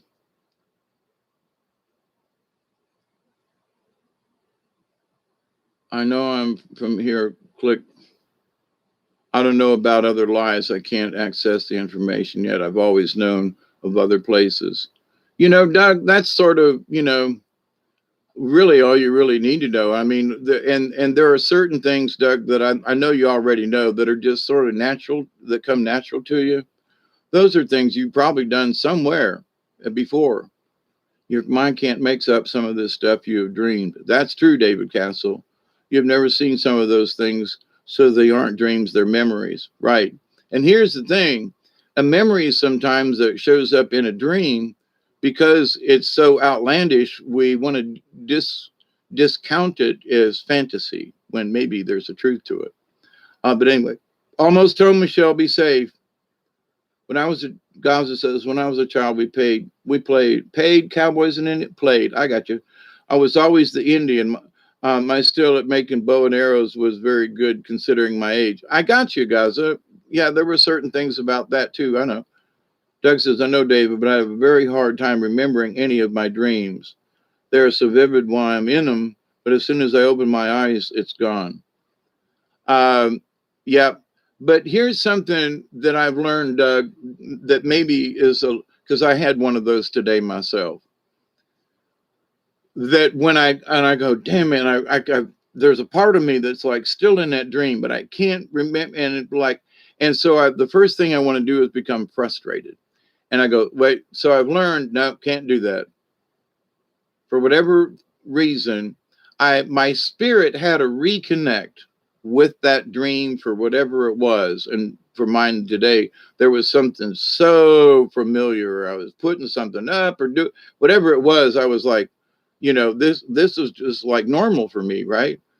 And then I woke up back into this reality, and I was like, wait a minute. So, but I get what you're talking about. So, but here's the thing, though. Whatever the experience is, our subconscious still has it. It's still in there. Now, the trick becomes whether or not, here's the thing, like I've told myself, and there are certain dreams or something that I have asked not to remember. If it entails somewhere that I feel like I've been in another place and I'm in two places at one time and I'm having communication and I was waking up with some stuff and I was like, I don't want to remember that when I wake up because it seems like sensitive information. Now that's personal, but to other things, it's like, but it's still there. Your subconscious records everything. So there are ways that you can do self hypnosis. And if you have just one inkling of what the dream was about, one single digit, one dot, then you can go back to that spot. But if that little bit of RAM has been cleared, as it were, then you're going to have to search the whole hard drive, you know what I mean, for a particular memory that you're really not sure of. But in that, you can tell yourself, I wish to go back to that dream of today or yesterday or the other day, and I'm not sure what day it was. I mean, I'm not sure what the dream was about, but it was Thursday. So if you don't know what it is, Doug, you can keep a pad of paper, 10:30 about, the 3rd of March, was or 3/28/21, and uh, felt, whatever the feeling is. I felt like I was somewhere I'd been before. Don't know, it was very familiar, and that's all. But you put down a marker, and so that later on you can go back and say, because your brain's going to know what the third, 3/28 2021 is. It's going to know. The subconscious is crazy that way. So you can go back to that data point, if you will, and if nothing else, whatever, if you didn't know anything about the dream, at least you've got a time, a spot in time, right? So, but anyway, so try that. Hi, Isby. How are you?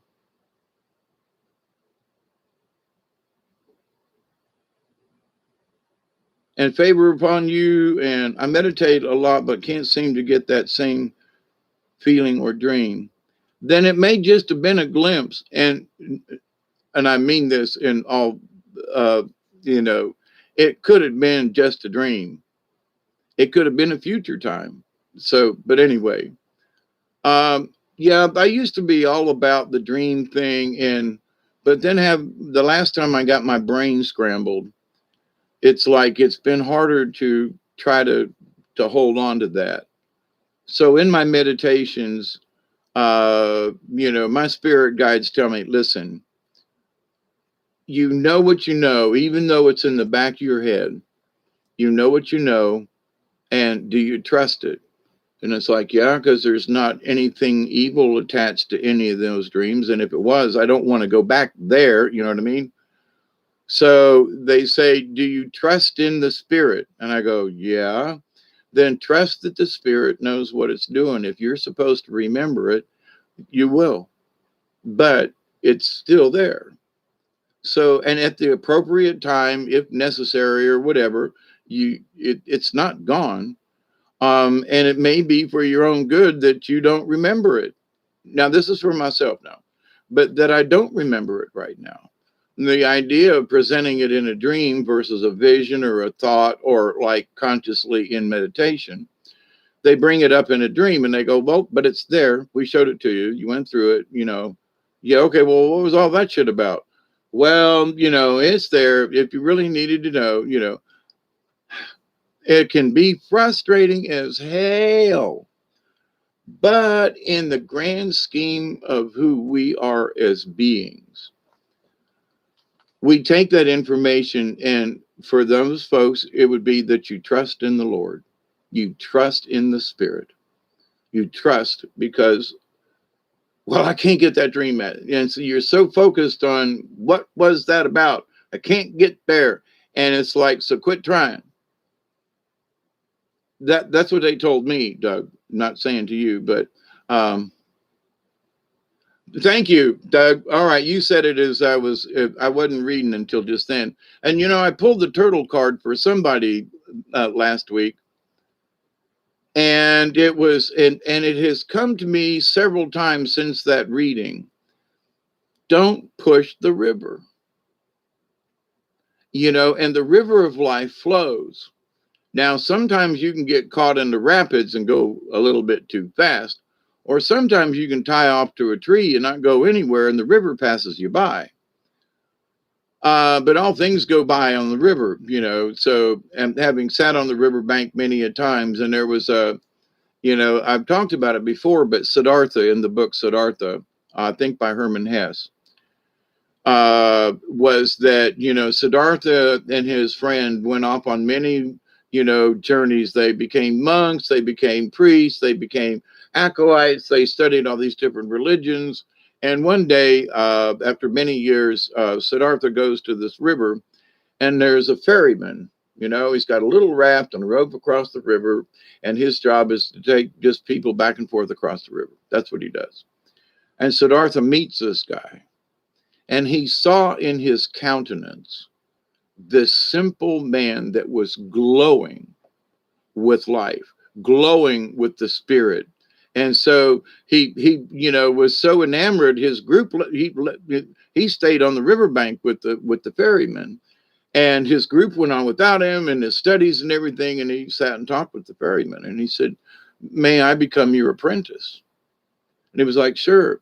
And he goes, "So what do you do?" And he said, I am a ferryman on the river of life. Life comes to me, I ferry it from one side of the river to the other. But also in life, all things come by me on the river. And one of these days, I don't feel like I'm sitting still, because my job is to ferry people on the river of life. But in one of these days, my spirit won't sit still any longer, and I will join the river of life.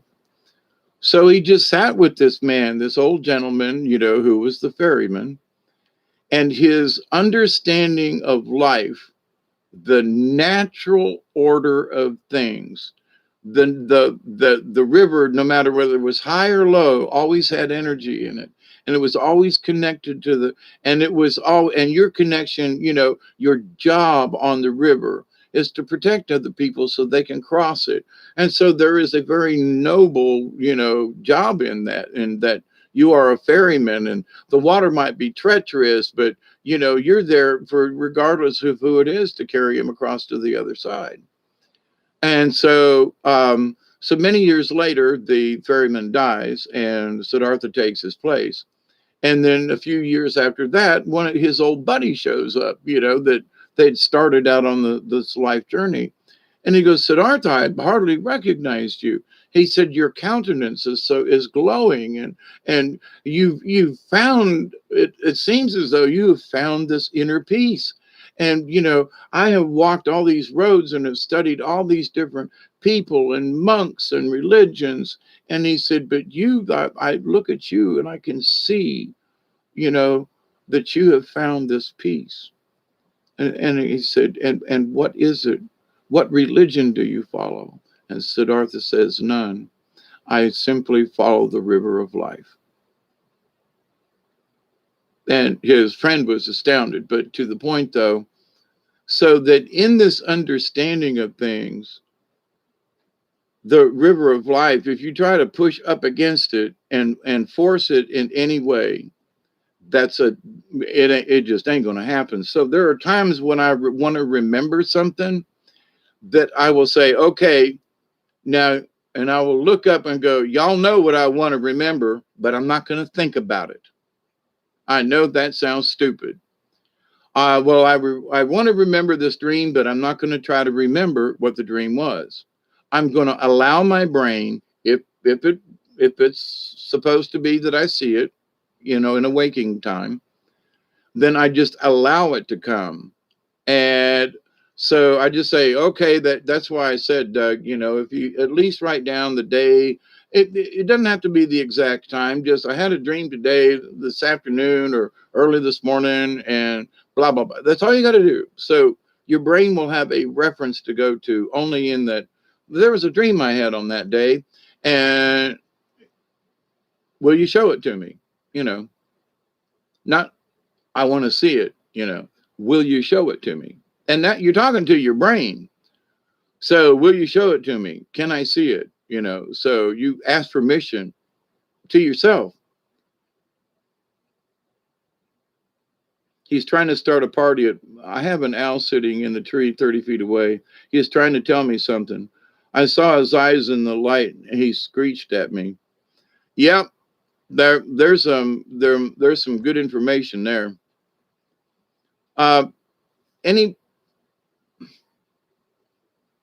Any particular feeling that came with the screech? Pyramid. There are apps that we have voice recorders that will start with the touch of an icon. You can just roll over it and hit before you forget it. Yeah, that too. Right, Pyramid. See, I don't have any of those devices laying around, but a pencil and paper is always there. But I get your point. Yep. Tesla always kept a pad and paper beside his desk. There were a lot of folks. Me as an engineer back in the day, I always kept a paper and pencil nearby because I would have this issue during the day of a machine down or a process or something. And I would, I learned back then to not force it, just go, okay, I've spent all day with this problem. Now I'm going to go to sleep and see if there's an answer and not try to find it. In fact, in my brain, I would be going through different scenarios and I would have to shut them all down. So, well, if I did this to that, and if I ground that, nope, shut it down, shut all processes down I've already been through some of these scenarios a dozen times in my head, no answers come up. So I shut down all the processes of how I could fix this machine. And just because I've already know the answer, I just have to allow it to come. So it's interesting. Hey, Mother Nature's the discussion has morphed a little bit.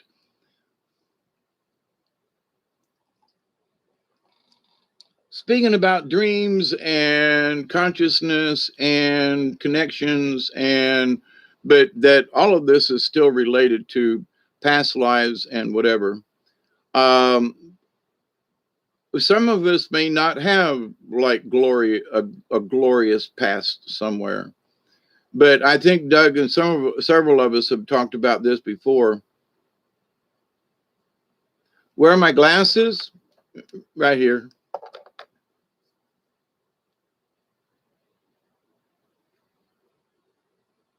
I haven't figured out my totem yet. Well, owl is one of my totems, and you can have several. Like hawk is my daytime. That's Hawkeye, but I was called Hawkeye long before I knew about totems. Anyway, because I could find things when other people couldn't. I found a $10,000 ring on a street, down in Thomasville that belonged to a friend of mine. That was just creepy. That whole incident was just so weird. But anyway, but the idea though that our subconscious records way too much. So, and I've talked about this before, but it's true. If you try to stop the thoughts from happening in your head, you have to just put it on fast forward and let it go. Just sit back. And if you get stopped on a certain scene that, you can't keep your mind from racing, don't try. Let it race. Because if you try to stop the natural process of what your brain needs to do, it needs to run through these scenarios. Okay. But if you find that you're looping on the same one and you're going back over it and thinking about the same thing, you go, move on. I've seen it. You showed me the picture. Next.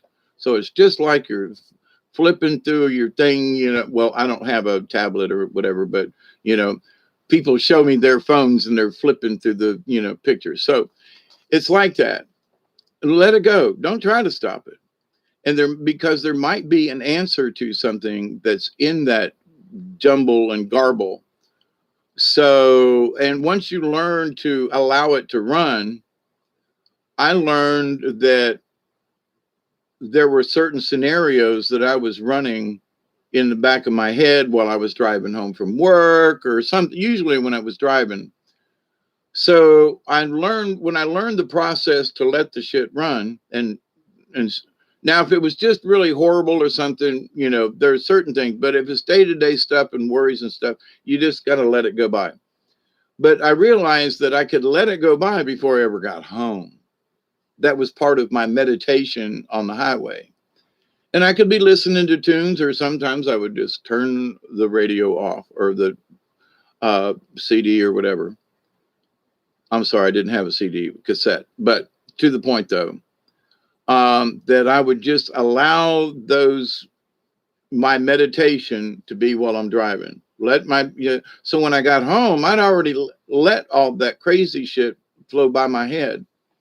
But when you learn what it is, and when you learn how to see it, understand it, and use it to your advantage, then you can allow some of these things to happen before you ever sit down to meditate. So at my age, I've let so much shit go by that I'm almost too many times in a meditative state when I really should be paying attention to other things. But anyway, I'm 68. I'm 68.5. It's my right, damn it. But anyway, we were still outside today and cleaning up and burning. I burned a bunch of stuff yesterday. Had a friend of mine come by and we had a good conversation yesterday afternoon. Her daughter's doing well and so forth, and dance and so forth. So, but anyway, so myself, it's not as much as I'd like to get done, but if it's only 2 hours worth of work in a 24-hour period, it's then, and it doesn't all have to be 2 hours at one time. So I'd go out and throw something on the fire, and then I'd go out 15 minutes later to check on it, throw something else on the fire, But anyway, in cleaning up and throwing things away and clearing up the stuff that happened years ago that it should have never got this bad. But in my lifetime, I'm also clearing up, like, I know why I saved this, but it has no use for me now. So it's like getting rid of not necessarily old memories, but memories that were tied to an old jar or a thing or a piece of an old car or something. I mean, I've got the headlight rims from a 64 Volkswagen. Okay. The chrome that goes around. I've got a transmission from my old 51 Chevrolet pickup truck. And one of these days, if I ever need to, I could use that transmission. Oh, who God knows, but anyway. Uh, but anyway, so there are things that I have that, because I've lived here for 40 years and I didn't have to get rid of it. And now there is it's necessary for me to clean up my mess, because at my age, I hope I live another 15 or 20 years, but that puts me into my 90s. So anyway, but if anything should happen to me, I don't want them to have the burden of cleaning up my mess, if that makes any sense. So I was looking at why do I want to clean this stuff up at this stage of my life? Who gives a shit? And I was like, it's not for me it's that I don't want to leave this mess for somebody else. I created the damn thing, and it's my business to get rid of it. And if I can give something that is worthwhile to someone, or scrap something and maybe make a few bucks off of it, like aluminum or something, then I should do that. But as far as to just not give a shit, that's just wrong. I mean, I don't want to, if something happens to me tomorrow and it's left here like this, well, that wasn't my plan. You know what I mean? That wasn't my intent. So I can go to my grave knowing that my intent was to not leave as much of a mess as possible for somebody else to have to clean up, for whatever reason.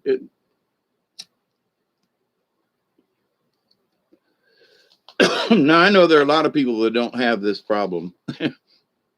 Yeah, thank God for them. But that for myself, it's not so much that I was thinking about this the other day, and here's a little 10 cents before we get out of here after. And we're coming up on another count of 20. Wait, oh, we already missed it.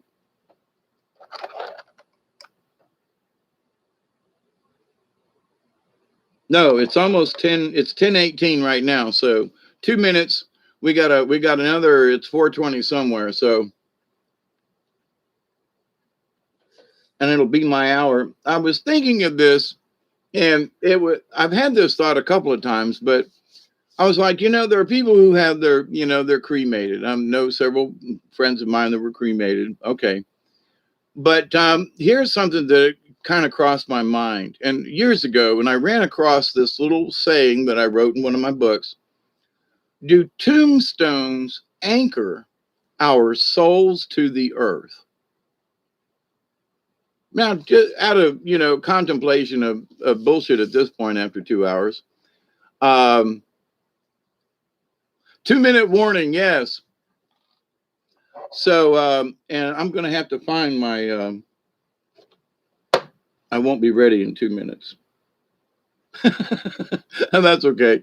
It'll be close enough. And it's Indian time, but, and I thought about it and I was like, well, the saints and the people in churches and big gravestones and everything. And is that the prison?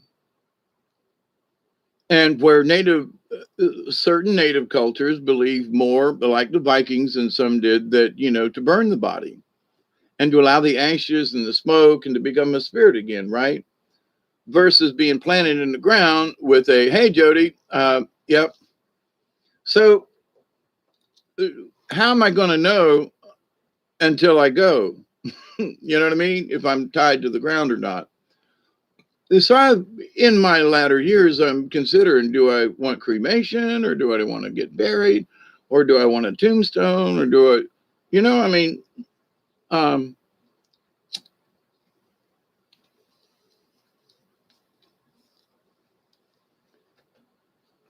I used to sell 420 somewhere. Oh, 421. Cheers, everybody. Blessings, Mother Nature. I love your spirit and what you do. So you keep doing your shit too, baby.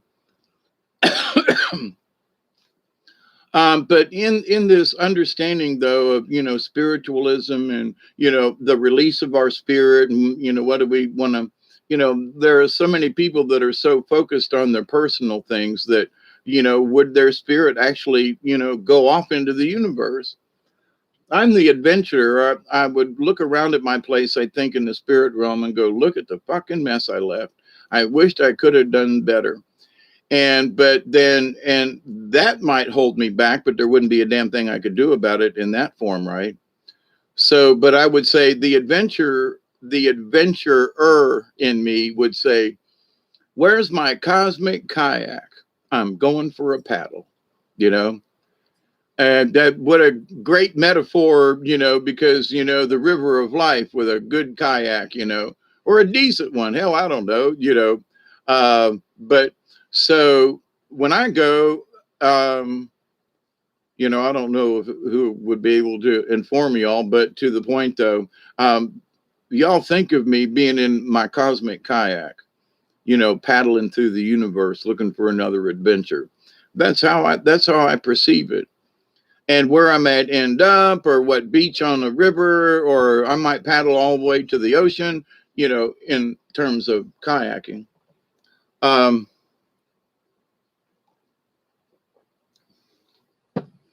But in this understanding of stuff, I want them to plant my bones and put up and erect this big old giant, over my, nah, I don't feel that at all as far as me, I don't want to be remembered by a tombstone. And, it would be my effect on people in life that would be my tombstone, if you know what I mean. My reputation, my honor, whether or not I honored other people, and whether or not that should be my tombstone. That should be my legacy, if you will. So not because of some monument or headstone, here lies, well, lies, lies, maybe I don't want to lie about it. Maybe if I'm stuck in the earth, maybe that's going to hold me. So, it's just one of them considerations.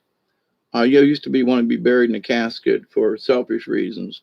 I wanted people to be able to visit where I'm buried. Now I want to be cremated and planted with a tree or thrown into the ocean or in a river.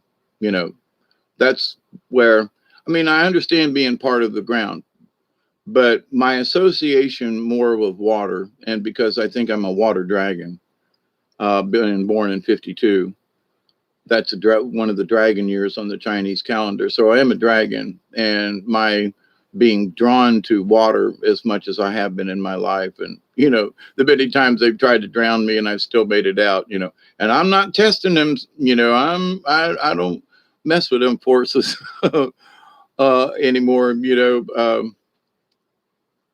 it was a little bit of arrogance on my part back in the day. Ah, man, I got this. And I did, but I didn't. Uh, you know, anyway, being a little arrogant. And now my ego knows when I'm going to drown or not.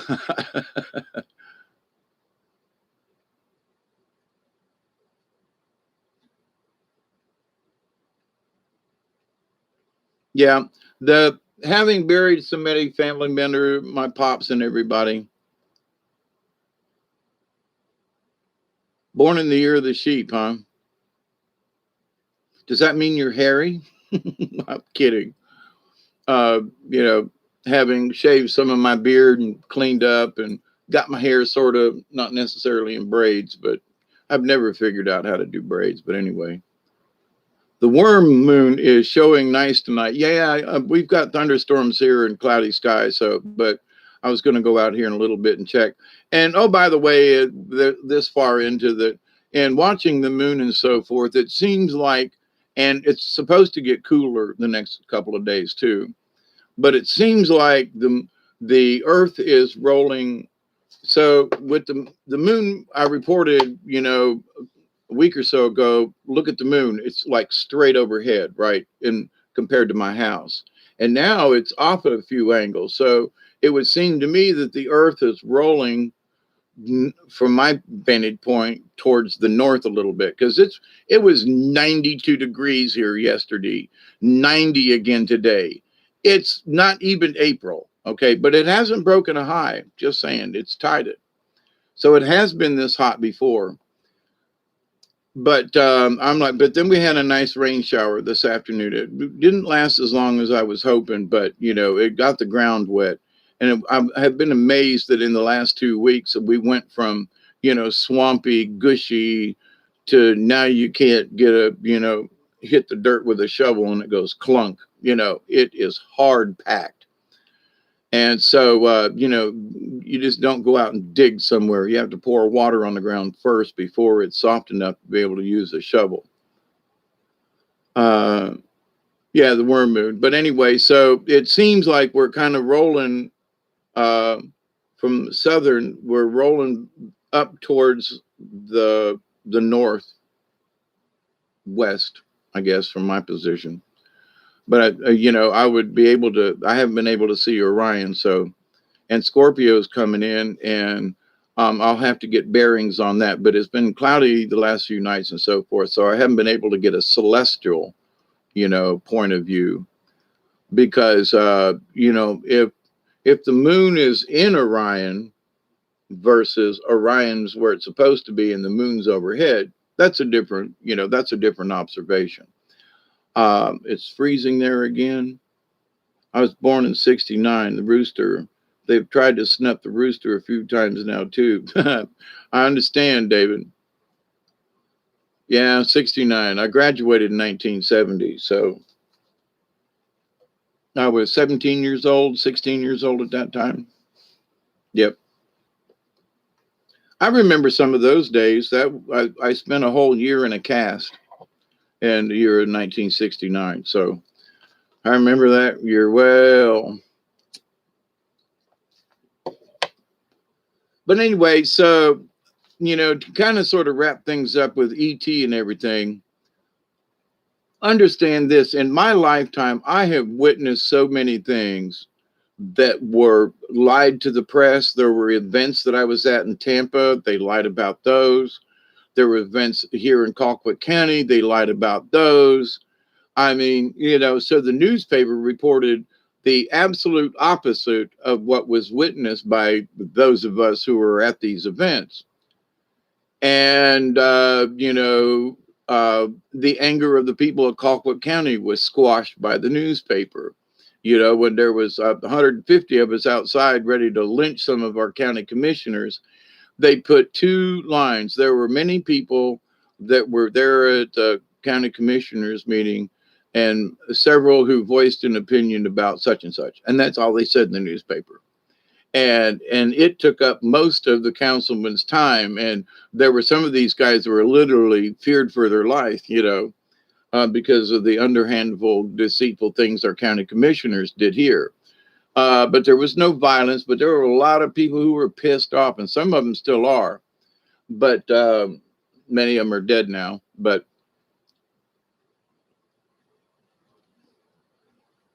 so my personal experience with being at events and then reading about them later, and you go, that's just not true. Local events, bigger events, but to the point.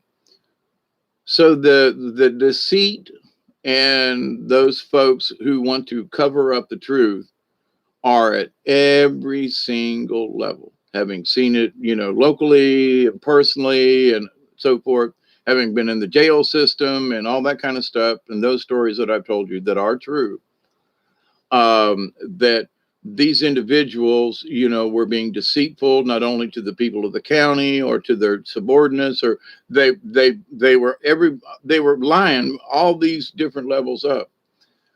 So when I go to look at stuff now, I look at it and go, well, that's just damned interesting. Let's see where this goes. Now, I have gotten sucked into some stuff over the years, like the big Planet X thing. And apparently they're supposed to be like, not necessarily biblical, but some truth in the planet of Nibiru. And that does have some connection with the Anunnaki, but it's not coming in now. This is not what's happening to our solar system. They got another couple of 100 years before they get closer or something. But anyway, whatever the deal is, it's not them at the moment. But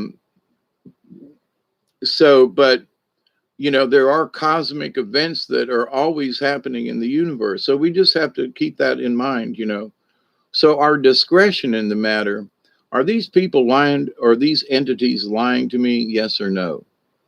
And we're just going to have to wait and see, I'm not going to believe all of them, Now, there may be 3 or 4 races that come together and go, hey, we're here, we're the Council of 5 or something, and we do represent other alien races who wish to see y'all not, wiped off the planet. And we've got issues with the people who've been doing this to you all, because we've had issues with them in other galaxies and other quadrants of space. We don't like these folks, and we really don't like what they're doing to you. And we're here because we have been at war with them for a long time, and the war has brought us to your planet. We're here now. How many of you want to help? And I've already raised my hand.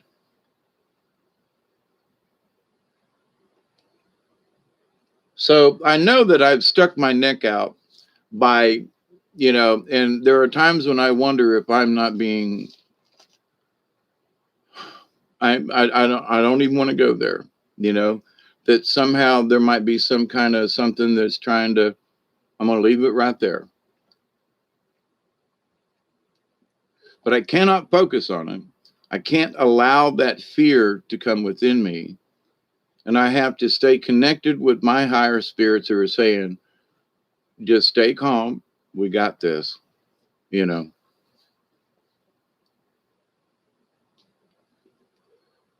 So having put myself out there for 2 hours and 14 minutes on this particular subject, there's a lot that we're going to learn. And Your hand is raised too, Doug. I know there are a lot of us, and I haven't talked about this in a while, but those of us who think, even, the idea of the soul tribe. And you've heard me talk about this now for many years. We are members of the League of Like-Minded Beings. Okay. There are other beings in this universe who are like-minded like we are, that they want peace. They want to see, peoples develop, not necessarily in warlike matters and all this stuff, but, given an option, given another choice, would we choose it? And I think that's what we need to do as humanity. What do we choose to be? Do we choose to be, a billion people ruled by a few thousand? You know, do we wish to continue down this road? And it's not about, green energy and solar power and all that. It's our use of such items, and it's our greed for these items. And that, and so many people that I have, watched and listened to, God bless them. They live in these really nice houses and apartments, and they complain about not being able to do their bills. Okay, then scale down is all I got to say. They got heat, central heat and air and all this stuff, and they complain about their heat bills and so. Okay, then there is something that's fundamentally wrong in that you have accepted the paradigm of what society says is necessary. Think about that one. You have accepted the paradigm of what society thinks is necessary. And I'm not talking about going back to the Stone Age, but I'm saying what is necessary. Okay. So people who think that they, scaled back, but they still want these things, right? And I'm guilty up to a point, and I realize that there are things that I wanted that I haven't used yet. And I go, well, usually it's a tool of some time. And I'll go, yeah, but I know if I ever need to use this. Too much greed on this planet. Thank you, Ed. And the greed, Delaney says, I've been recording people since 2013. Me too, about that time. I agree with you, Pearl. We got into this. We are the army of healers, shamans, psychics, healing on the planet. Yep. But we have to also accept this, Pearl. I have to accept this in that there's only so much that I personally can do. And my prayers to the universe, and I know that it's all making a difference, but there is so much that has been done that, it's going to take more people to continue to wake up and be aware of these things. So the greed is in that I would, for example, myself, I left my hot water heater on during the month of December and January, all right, where I normally turn it off. If I need hot water, I go turn it on. And my power bill went up $30, okay, because of my hot water heater. And there are people who have to have hot water all the time. And my now, if you got a family of four, but there are still ways that you can conserve energy that isn't very difficult. If nobody's in the house during the day, turn the freaking hot water off. When you get home, flip it on. 20, 30 minutes, there's hot water. Everybody can do what they do. And, and then turn it off when you're not at the house. It's not hard to do. Okay. But in this understanding, you can take control of, a lot of people have way too many lights on in their house. I got a 40-watt bulb here in this lamp, and it's too bright. I usually have the shade drawn down like this because of my proclivity to, I'm light sensitive. So, but I've realized that where I used to have lights on all over the house to make me feel at home, I realized I really don't need that. I got a little night light back over here that's a couple of watts. I got a little lamp there in the kitchen, so when I walk in there to get coffee or something, I don't have to turn on the light. But the biggest thing is the light in the kitchen is a soft white. So it's yellow light versus the overhead lamp, which I haven't changed yet, is still an LED with a white light that affects your eyes differently. We are boulders. One pebble dropped in a pond can disrupt the universe. I absolutely agree, Delaney. I'm on your side. I'm just saying that, man, it's a big ass job, is all I'm saying, I guess. I'm not necessarily complaining, but it's like the more that I understand about it, it's like, wow, things got really bad. Wow, we just, boy, the praying needs to even get harder, or stronger or something. But anyway, yes, I do believe that we are an army on this planet. And so for Ed, in my prayers before and after each of these videos, and I really do mean it, talk to friends. I talked to a lady in the store the other day about the Catholic Church and some stuff and things. And she was like, I'd heard a lot about that. She goes, but you know what? She said, I want to thank you for sharing that information with me because all of my family is Catholic and they want me to believe this. And I said, don't let them talk you into it. And she was like, thank you. I needed that. And this lady, cashier at the local, dollar store. And I don't know how the conversation got started, but it was very brief and checking me out. Although I had a bunch of stuff, mostly dog food, but in that they were making her feel guilty because she hadn't converted to be a Catholic, and I was like, don't do it. I said, you believe in? I said, I believe in Jesus. I believe in Christ. Do you? And she goes, yeah. And I said, that's all we need. And she was like, thank you. Oh my God. It was like something had been troubling her for a while. My utilities for my place cost me $700 a month. Oh my God. See, I'd be shutting shit off and unplugging stuff. I'd be going, ain't no way. And my dear friend that I haven't heard from in a while, in the wintertime, she'd have the house up to 80 degrees. In the summertime, she had it to 60 degrees. And I was like, and I couldn't stand it either way. The winter time I'd go over and have to go outside just to breathe. It would be so stuffy.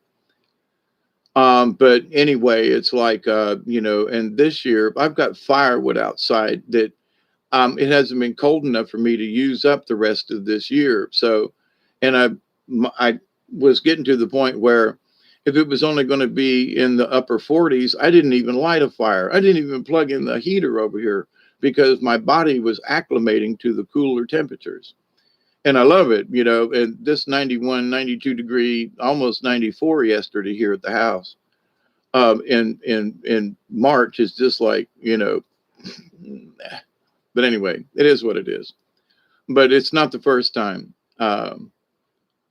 But so, in taking control of my life, I I left the hot water. I wasted 2 months worth, $70 combined over 2 months that I just wanted to leave the hot water heater on to see what it was like. And I realized that $70, I'm not in any particular scrap or bind at the moment or anything, but that's $70 I really didn't need to spend.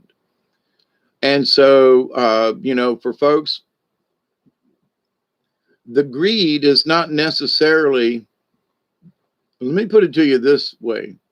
We've agreed upon certain lifestyles, agreed upon certain lifestyles.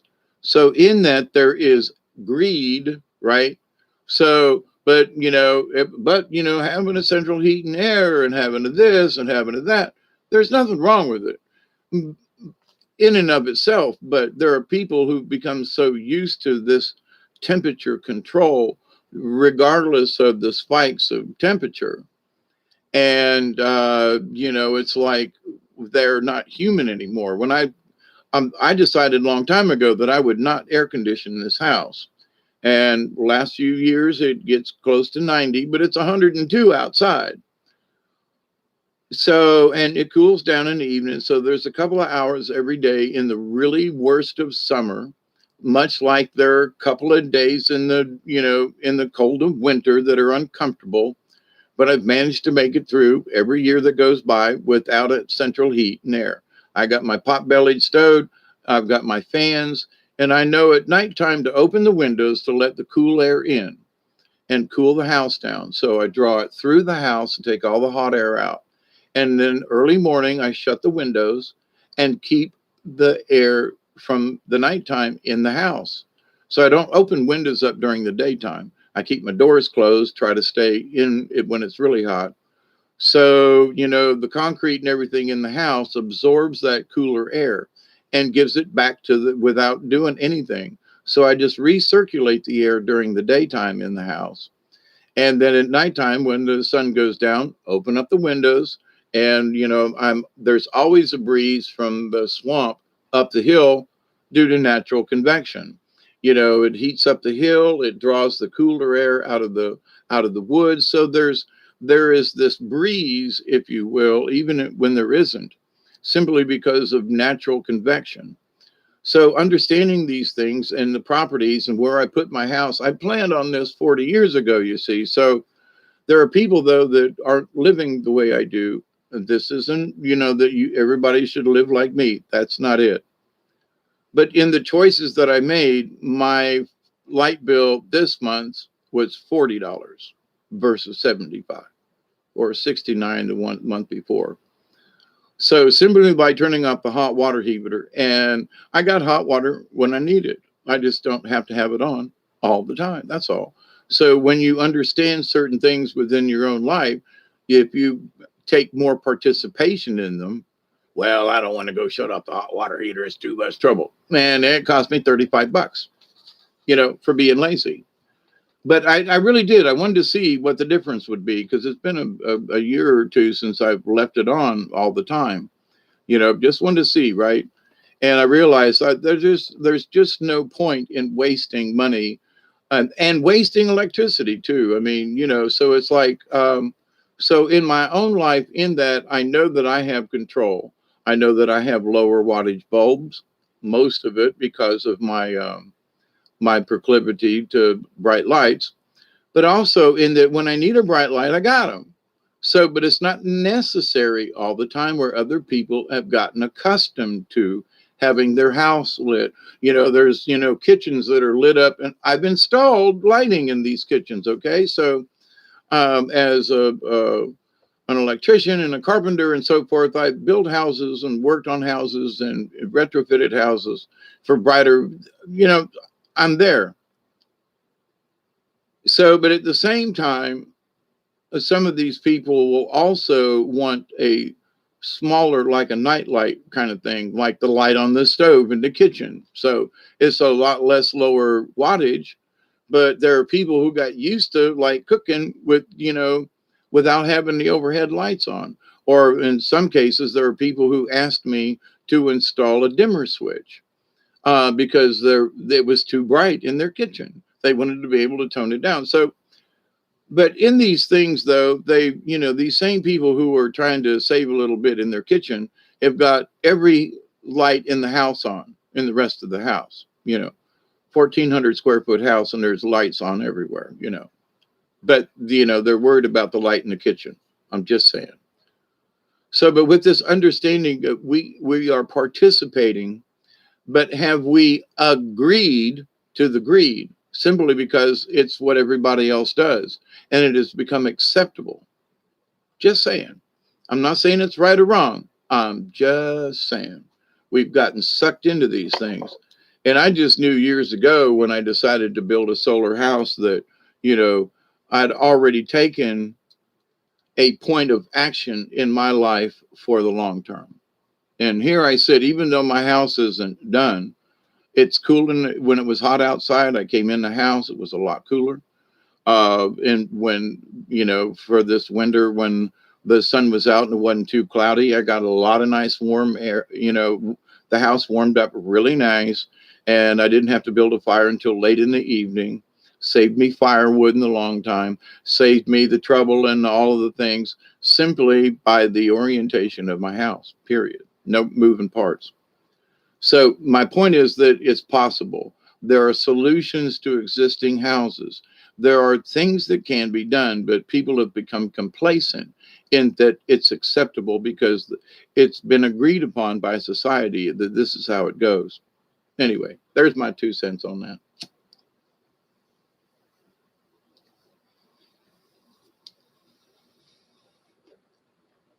And this idea of free energy, hi, slightly slanted, we have to take this into consideration, and people don't realize this.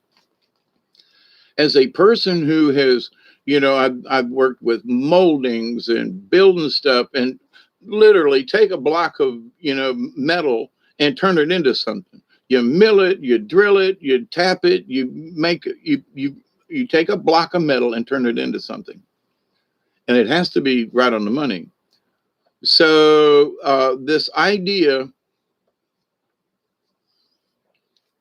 that energy is free, okay, it's not free. They have to make the panels. They have to make the windmills. All of these things require energy.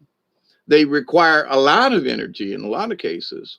And fan blades have to go through a process of being balanced. And there's a lot that goes. You just, you get a fan at the house, and with one of the blades out of whack or something, it got a nick in it, and it'll wobble. Oh my God.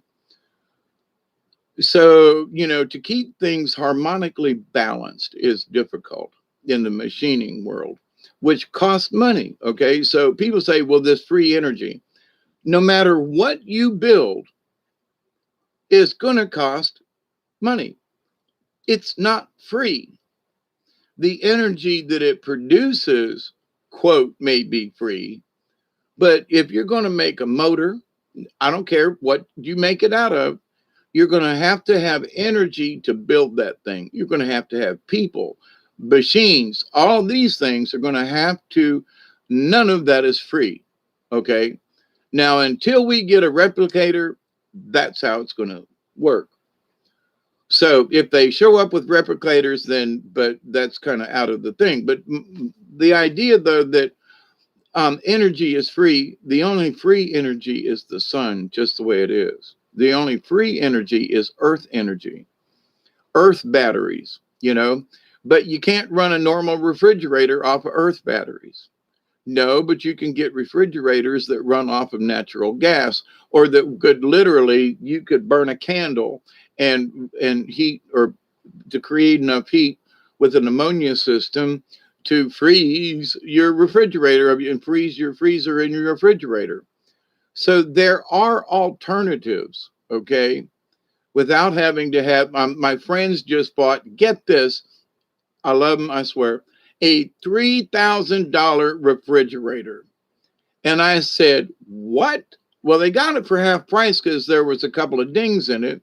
So it only cost them, $1,500. And I was like, $1,500 for a refrigerator? Oh, it's a refrigerator for you. Got to think, that's nice. It's not my point. In my lifetime, if you'd have told me that a refrigerator would cost as much as a car did back when I was growing up, they paid $3,500 for a brand new Rambler.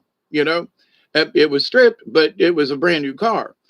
But if you would have told me back then that I would pay, $300 was a lot of money back in the day, that you would pay over $3,000 for a refrigerator, freezer. Are you nuts? So, my how things have changed, but the fact that, now, I love my friends, I do. But they had a little boon, and they never had a nice refrigerator like that. So, but I'm like, so what does it gain you? Well, there's dents in it. Nobody's going to know. Okay, no problem. But here's my point to that. Why did you really want it? Well, because it's half price, but it's $1,500. You know what you could do with that $1,500? Get if you need a new refrigerator, which I'm not sure if they needed one, but it was the point that, did you have to spend that much money on it? It's my only question. Is it necessary? You don't have a big family. You don't. Your lifestyle has changed. You're older. Well, we probably won't buy another refrigerator. Okay, well, that's a good selling point. But I'm still like, oh my God, I hope my refrigerator doesn't break because I don't have $3,000. Not that I need that kind of setup, but to the point though. But anyway, so and my refrigerator and freezer run too much for just me, and there's stuff in the back of the freezer I forgot I had. I was cleaning out the freezer, but I have been doing really well with throwing things out. My refrigerators dead or empty now because I threw out all the crap. Which is good. It doesn't have to be full. There's only me. There's too much space now. I need a refrigerator that's about half the size. But anyway, but to the point though, it was necessary before, but not now. But if somebody said, I need to get one of the same or greater value than what I already have, the answer to me would be no. I don't require anything bigger, a little smaller, a little more compact. Yeah. Well, what about the future? What about it? If the electricity goes down, I've got a little generator out there. And I learned through the different hurricane seasons and storms that we've had that there was stuff that stayed in my freezer for 3 days, 2.5, 3 days. But in that time, I didn't open the freezer. Now, what I did was because I left everything frozen in there, some of the stuff got soft. Other people told me you should throw that away. And later on, I didn't. And then I cooked it and I didn't die. There was nothing bad. Now, there were some things that were bad. They get tossed immediately. There's no question. But a bag of frozen vegetables that was still very cool to the touch, I'm not throwing out because it wasn't frozen. I'm going to refreeze them. Yeah, I got a little freezer burn on them, but in a stew, you don't know. So, no adverse effects. So the idea though that, we can't survive. So my point to this is that the refrigerator freezer should be on all the time. For me, was not necessary. So what's in my freezer most right now, because if I buy anything, I would rather buy it canned or it's going to go in the refrigerator and I'm going to eat it in the next week rather than freeze it for a later purpose. Anyway, so the freezer is for ice cream. For ice cream, and frozen brownies and frozen Rice Krispie treats. I will let that out there. Doug says, my wife bought a $2,500 refrigerator 6 years ago. That puppy needs to last 40 years. Yeah, or she'll have to get a second job. Yep. Jody says, I was born in Falls, Wisconsin, and grew up in Green Bay. Oh, wow. Yeah, way up north. Yeah, we used to do that as kids, Sleuth. I got a question for you. Yeah. Is your refrigerator running? Yeah. But you better go catch it. Hang up. Yeah. Used to do that. In a stew, you don't know. Right, Mother Nature. Well, looking at it, though, it's just, I know something's gone bad, but there were people who say, well, you just need to throw everything in your freezer out. And I was like, no, I'm not. I'm going to see how things go. There was some deer meat that somebody gave me. And I was like, man, I don't know if this is any good. And I unwrapped it after it was frozen again. I unwrapped it, checked it out, looked at it. It had a little bit of discoloration. But when I looked at the packet, it was 3 years old. So I was like, well, am I going to eat this or not? So I said, I'm going to throw it in the pan. And it looked fine. It defrosted okay. Like I said, a little brown around the edges, but it had been in the freezer for a while. And so I cooked it up and made a stew. And that was the best damn stew. And people said, you ate deer meat that was over 3 years old from the freezer that went down during the hurricane? I was like, yeah. A year later after the hurricane, actually. So it's probably 4 years. But I was like, yeah. And I don't know how long the guy that had it in his freezer, because he shoots his own deer and cleans them and processes them. So he had too much in his freezer and was, getting the old out. And he gave me a bunch of packages of really nice deer meat. And so, 3 or 4 packs, and there's no, I've gotten rid of it all. I've eaten it, but there wasn't one piece of that meat that wasn't any good. And I've eaten some questionable things, but I wasn't going to eat that stuff, right? Questionable. So, but it was just fine. So, I've learned from my own experience, it's how you treat certain things. It's whether or not you disturb them, so forth. My point to all this is that, so for an hour or two of day of running to charge the freezer and the refrigerator is all that is necessary for me to have kept things cold. And now I don't go in and out of the refrigerator all the time. So like for me, if I like milk in my coffee. So what I did was I poured some milk in a little, um, uh, stainless steel creamer that I've had forever, and I just leave it out because within an hour or two it's going to be gone, but I don't need to open and close the refrigerator all the time.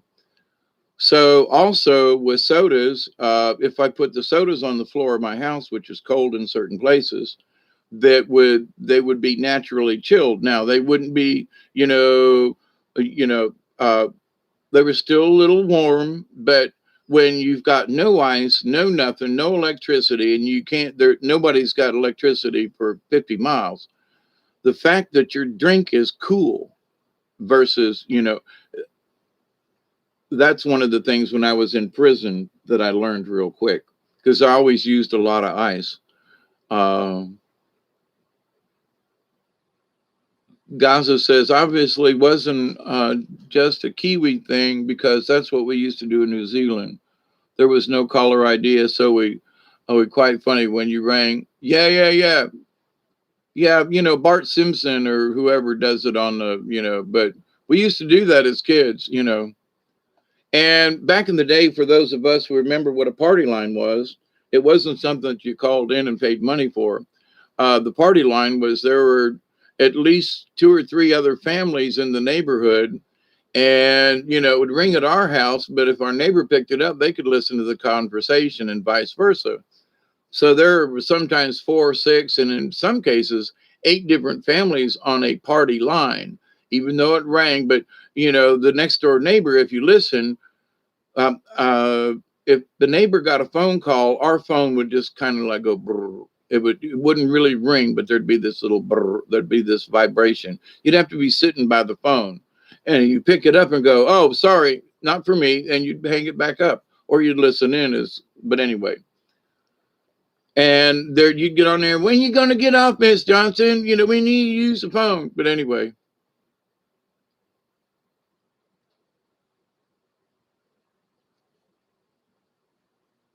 I would like to walk in to hang my deer. I bet.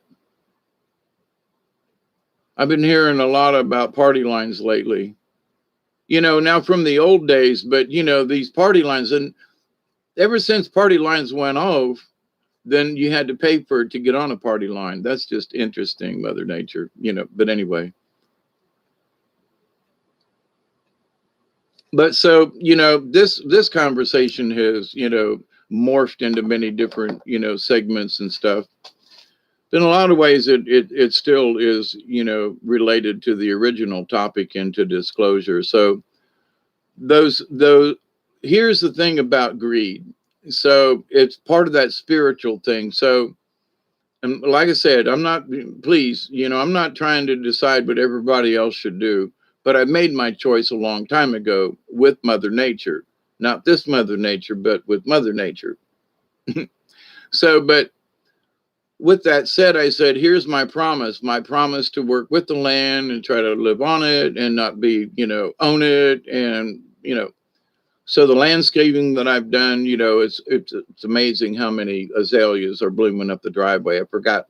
It's every spring. I forget where the azaleas are. And so it's really nice to see, so when you come down the driveway, from the road, there are these, it's lined with these really tall, big azaleas that are different colors. It's really nice. And from here, I can look up the hill and there's this big wall of white and dark pink and a lighter pink. And, not really red, but sort of. But anyway, but in that though, I landscaped the property to be complementary to itself, not just for my own viewpoint, but, the bugs and the bees and, versus having something else or, fences or anything like that.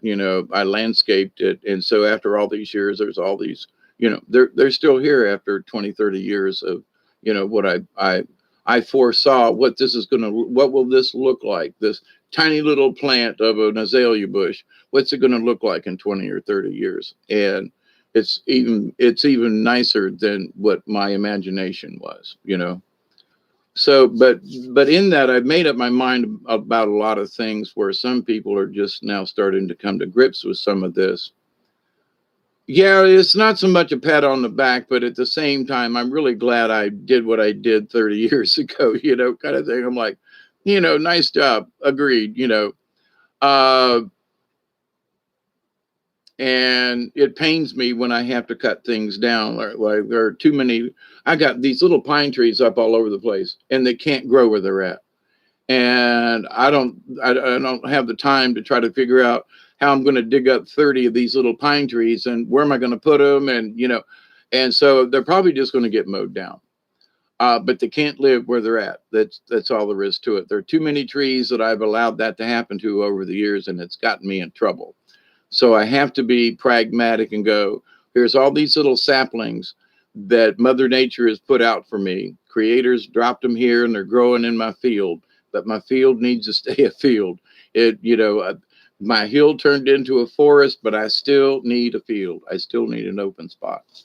And so I got to mow them down. But anyway, in that, I'm in control of Mother Nature on my place because I understand the necessity of open areas. So if everything turned into a forest, then I wouldn't have a grassy open area. That both are necessary. So as part of management, but not as the ruler of this place. Yeah, you can't wait till the snow melts. Yeah, we don't get snow much down here, but to the point. Um,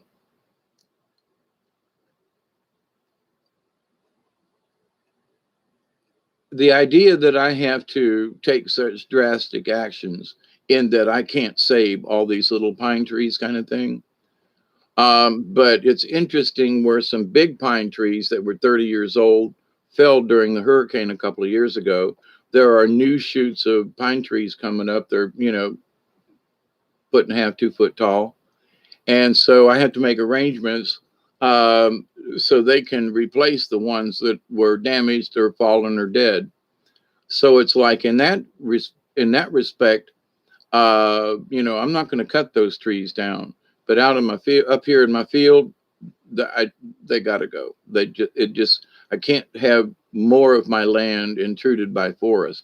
But I will allow the forest that has gotten killed, dropped, trees over, I will allow in those areas the pine trees that come up. But I've also learned I can't let them all come up, so there is that management without being the dictator, if you will. If 3 or 4 trees are growing up in a clump that's within an area that's this big, they are not all going to make it. They should not all be allowed to live for the simple reason that they will crowd the other one out and none of them will grow right. So the best thing to do is to weed it out to 1 or 2. And if one becomes the dominant, and you'll know, then the other smaller one is the one that you take out second. And that allows the tree, the one you really, you want a good, strong single tree, because it's going to take up an area. And so, like I said, over the years, I've learned that, Mother Nature puts out a lot of seeds and Creator gives me lots of, there are bushes. I don't even know how, I don't even know how they're growing here. There are certain trees and stuff. No idea how they're growing here, right? I didn't plant them, but they're here. And I got to move a couple of trees that I'm too close to a tree line over there that I thought had died, but are still here. So anyway, a lemon tree, and I can't think what the other one is, but one's a lemon tree. So I got to relocate my lemon tree. But anyway, I've got pear trees. I've got one native pear tree here in the backyard, 35, 40 years old, literally. It's one of the first trees I put in, bought from Gurney Seed Catalog kind of thing. But from that tree, there are several in the garden that have taken over the garden, and I guess I'm just going to let them stay there. One of them's got to come down because they're too close. They're just way too close together. It's not good for the trees. So you got to have a certain amount of distance between them. And there are a couple of them up and down the driveway. Don't know how they got up the driveway, and there's a couple over here along the fence line. Don't know how they got over there because the garden's back here, but they're obviously pear trees. And so it's like, I've got 1, 2, 3, 4 or 5 over here in this other little area that used to be open. And I've been considering allowing it to become a little pear orchard instead of having it stay, being open. Being open wasn't productive in any way. I just wanted to not everything be in trees. And I realized now that it's like, well, but there's, 4 or 5 good sized, pear trees that are like this big around now. And now I've got a small pear orchard. Better than nothing, right? Better than just grass, better than, so, and if it's not profitable, they're getting whatever reason, then I can always cut them down for firewood or for anything. I would like to be able to get my wood shop up so I could make furniture again. But anyway, so, but as far as wanting to control things, I understand because I've lived here long enough that you can't have 3 or 4 trees come up in one spot. You got to be kind to the trees. You want to encourage them to grow instead of, so there are things, certain vines and things that are pulling other trees down. You have, if you're going to kill the tree or you want to keep the vine, you can do both, but sometimes you have to do some trimming. So my point is that you are a manager of the things that nature puts out for us. You manage those things like for around here that come up in the woods and stuff. But as far as trying to control it, man, I've learned you don't do that. But to manage it, absolutely. So manage a forest, manage a property, absolutely. But to demand that it be a certain way. So, but anyway, it's 11:11. Yeah, almost 3 hours, Michelle, just for you. Not exactly. Thank you, Mother Nature. But in this cycle of things, many of the things I talk about, I've lived here on this place. There are trees that did not exist that are now so big I can't put my arms around. I have witnessed these things growing here, maintaining the cycle of things, and just what happens when, nature is left alone. Now, I do need to burn some of the pine needles off in the backyard still, but, that's so that other things will grow and, because it's way too thick. And if it ever catches fire during the summertime, it would burn. It would be nasty. It is best. Yes, we are caretakers. Yeah. That passage in the Bible, you're good for another 12 hours. At the moment, I'm not. I haven't had supper yet. So but I wanted to get on here early for other reasons instead of just being always getting on about this time. And I didn't see anybody else that was on for Sunday night. So I was like, hey, I want to do a card reading, but not tonight. Just because I've been doing physical things and I'm tired, my bones ache. And I've been sitting here now for 3 hours having conversations. Yeah, I'm just getting warmed up. Right. Well, it won't be with this video. If I do something else tonight, it will be a separate video. But we're coming up on another 20 marker. It's 11:13. So I'm going to pack another bowl. Give me the munchies for supper. And I'm Actually, there's a part of me that hopes that there's still rain in the area, because as much rain as we had a couple of weeks ago, and flood conditions and etc., we haven't had a drop of rain since. And with 92-degree weather, it didn't take long for the ground to dry up. The heat index and the evaporation rate.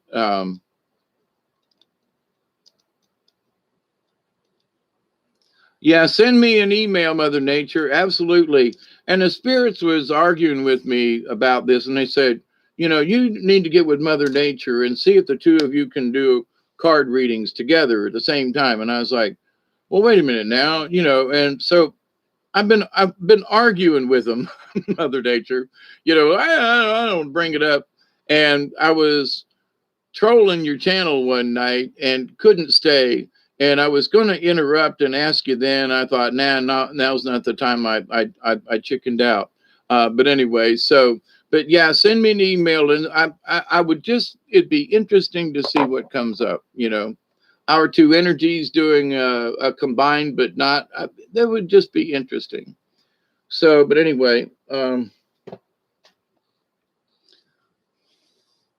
I know you're down with it. It was interesting that I've had many opportunities to bring the subject up to you, and I didn't do it. I chickened out. That's from me to you, and don't ask me why. It just what I do. I didn't want to, and you've been so gracious and offered to do a reading for me, and I do want to take you up on that. But um, uh, this is interesting. I will pull a card for any of y'all when I'm in that kind of sort of mode. I'm not at the moment. But that for somebody to say, well, I'll pull a card for you, Dave. Um, I go, but I I don't know if I think spirit talks to me all the time. Not to say that it would be a waste of the card or the drawing, or that I somehow, where it used to be really important to me to what the cards say for me, I just accept now as I don't know. So when I pull cards for other folks, I can see I could see messages for me in there, and I've said that. But as far as actually having a card, and people have done it before and so forth, but it's a curious thing in my new spiritual development, and that I don't see it necessary at the moment for me. Like, wow, somebody, do I want a card pulled? Is it necessary? I mean, just saying. But which is in my world, where it used to be very important for me to find out what it was up for me. It's not that I don't give a shit. That's not it. It's that it feels like I already know, which is different than wanting to know that I already know, not necessarily what the card's going to be, but I know from a spiritual standpoint what my job is or what I'm supposed to be doing, or like, they kicked my butt to do this video. And it was interesting. I was like, man, Cliff Hyde just did a video on the same damn subject I was going to talk about. So I had to listen to him first. And not that a lot of what I'm talking about relates to what he said, but he's got many valid points and should be considered. So, but in the spiritual sense, I'm still not going to change sides, as far as who I am, as far as being the adventurer, as far as not necessarily the shaman per se, but the spiritual person. That's not going to change. And you're not going to get me to go out and do a bunch of harm to a bunch of people. That just ain't going to happen. Now, if there's a war going on and I have to be called into a defensive situation and we got to defend ourselves, I'm there. I don't care how old I am. I'll reload y'all's as guns, and I'm a good shot myself. And was pretty handy with a sword at one time. So, and not a bad archer. So, but this idea though that I would defend the rights of those innocents. All right. I've made that promise both spiritually and out. Um,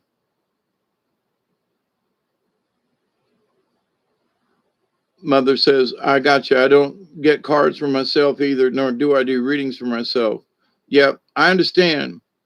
I have used the cards for myself in that, I will just kind of pull them out. I don't do a reading like laying them out. I will just say, okay, there's a card. Okay, maybe two. And there's a little tingling in my fingertips. And I'll pull that card and say, okay, what you got for me? And the general message is keep pimping that shit, baby. You too, Mother Nature. And I'll thank you. Well, keep it together, girlfriend. And and here's my 1119. Here's my 420 out.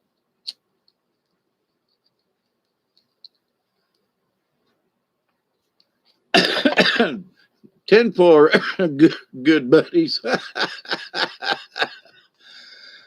You're always in my prayers, Mother Nature, as well as the rest of you.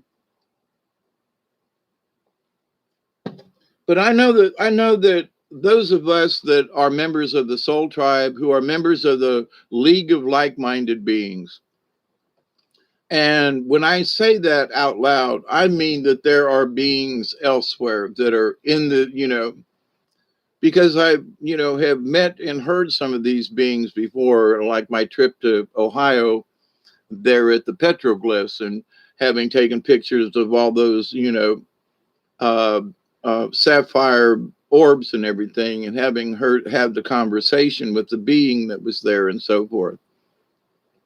I know these things exist because they gave me proof with the camera and pictures.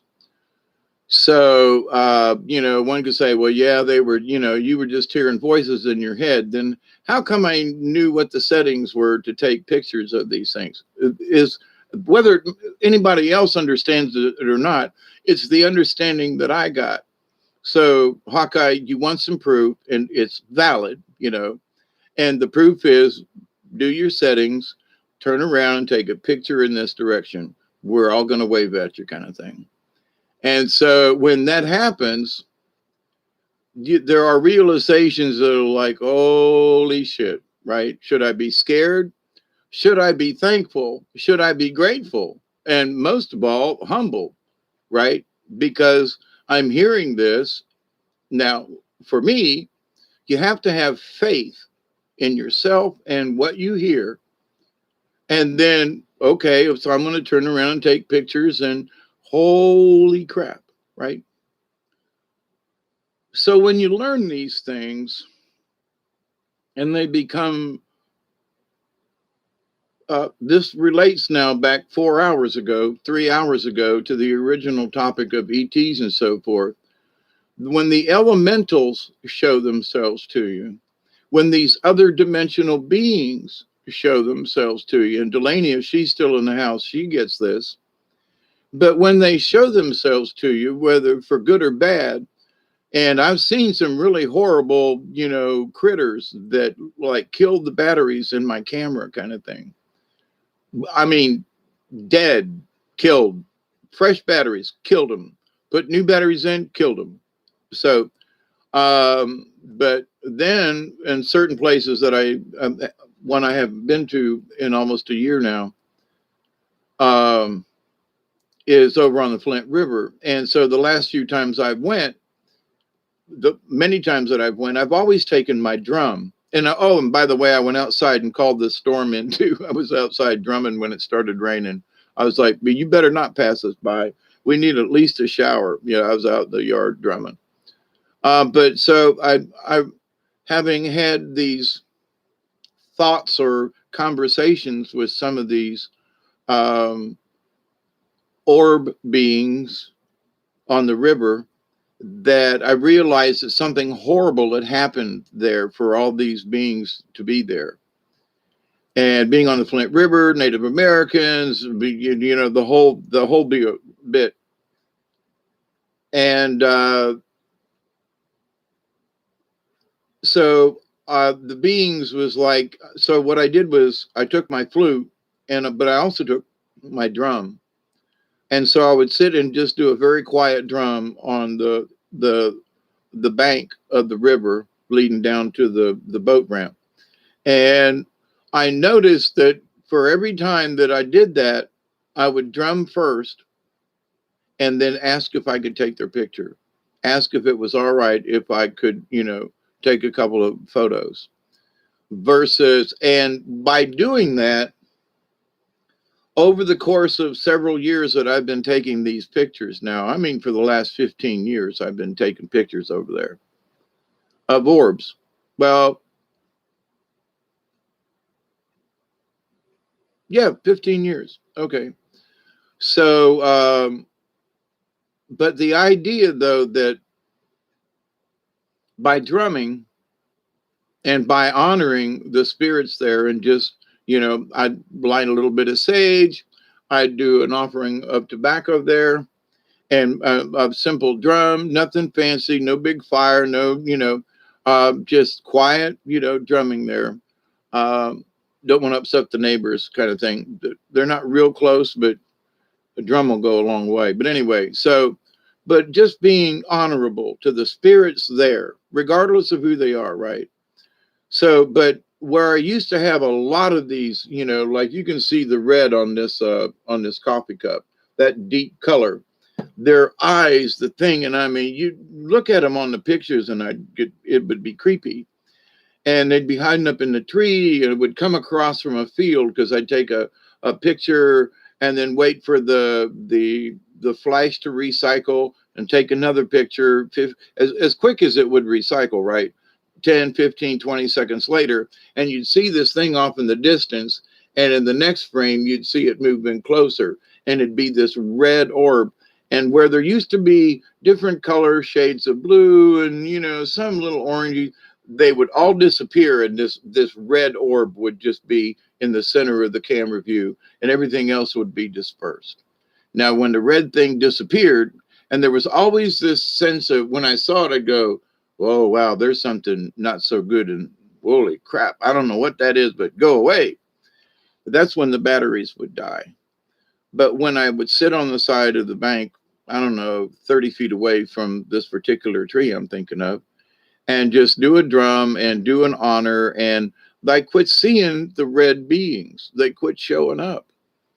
And I don't know if they just disappeared, went away, but after literally at least 10 years, okay, that's an understatement, but I've taken pictures in the same location, spring, fall, go to the river, camp out, take pictures, kayak or swim or whatever, or, that the red beings were just not there when I drummed.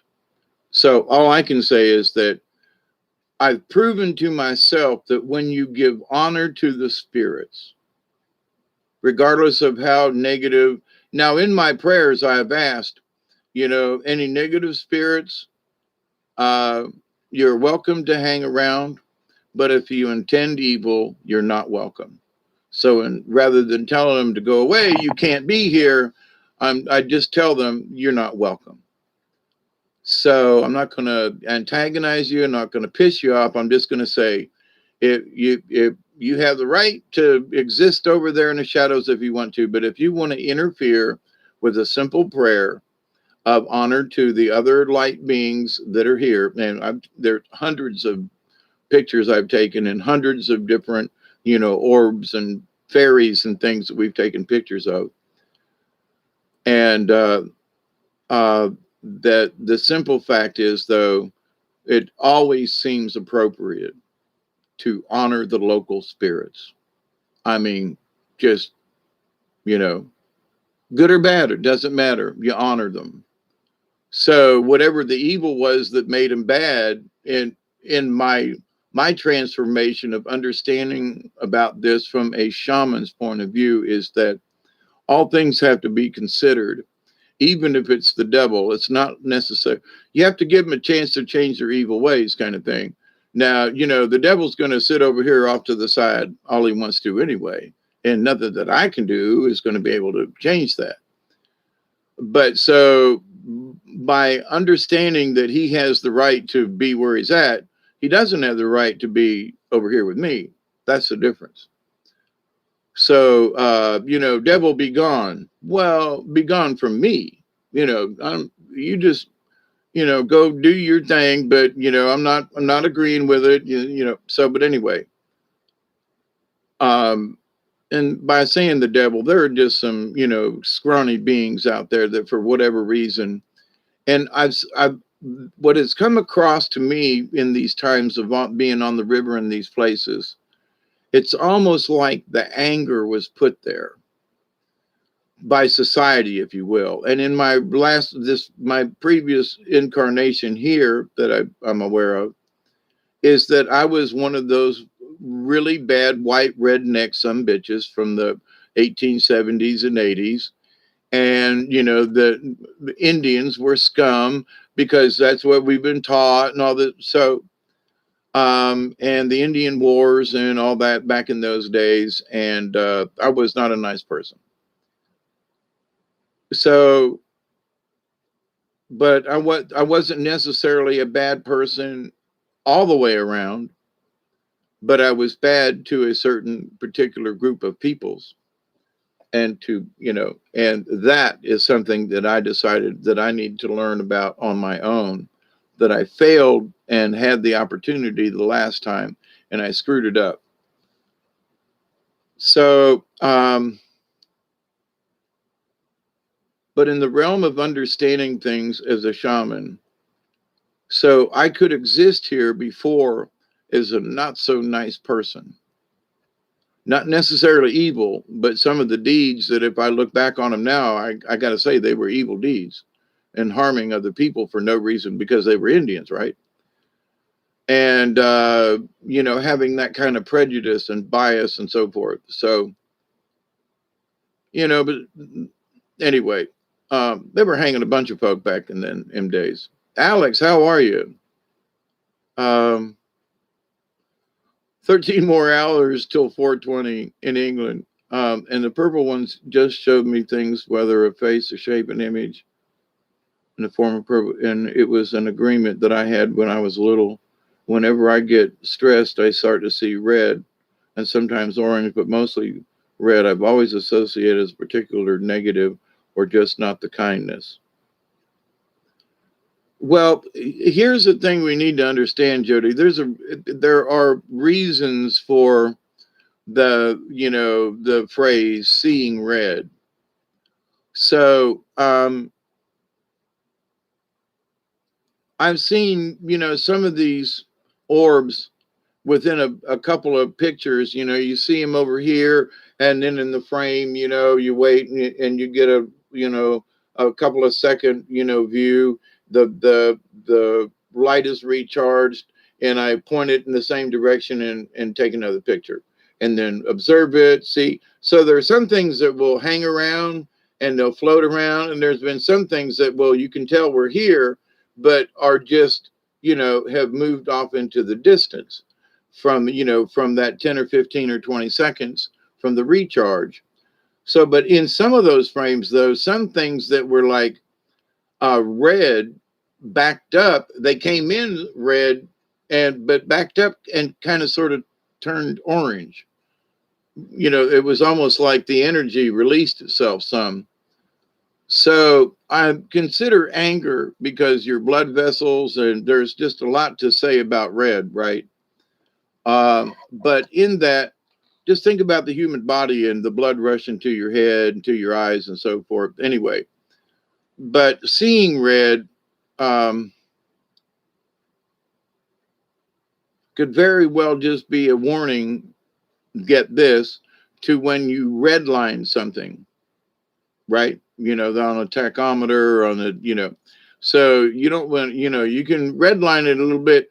I think of it in terms also of working in radio. So a VU meter, you always wanted to keep it right there, just on the edge of red, once in a while it would spark. So any good commentator or good DJ knew how to keep their VU, how to speak to the meter and not to anything else. So, but anyway, So I think about that, and that sometimes within us, those are our warning signs to when something might be redlining. Not necessarily anger, it could be that, but could be other warning signs too. So I'll be able to start going live sometime tomorrow.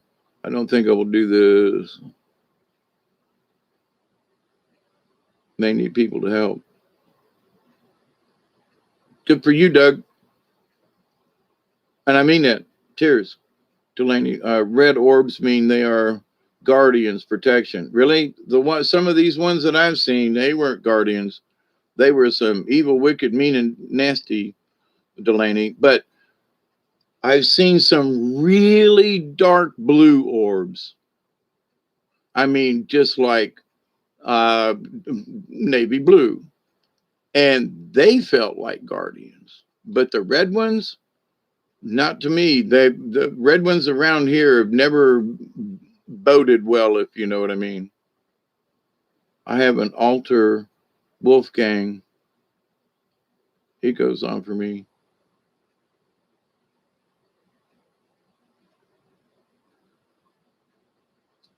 In that case, I didn't realize I still have much to learn. It's just I see them often, and I see purple. The purple ones always talk to me. The red ones I thought were evil. My bad. It doesn't necessarily mean that they're bad, but for the ones around here that I've encountered, I have not wanted to sit and chat with them. Just say it. My personal opinion. Chilling on 420. It's freaking hot right now. It's about 100 degrees. Where are you at? Robert and I are trying to set something up soon. Tell my story of the start of my healing. Good, David. Fox, hey, tribe, I'm going to need some prayers and energy healing, please. Okay, Fox, any particular area or something you want focused? Alex says, I saw a light blue orb, a big one, I understand is my star family.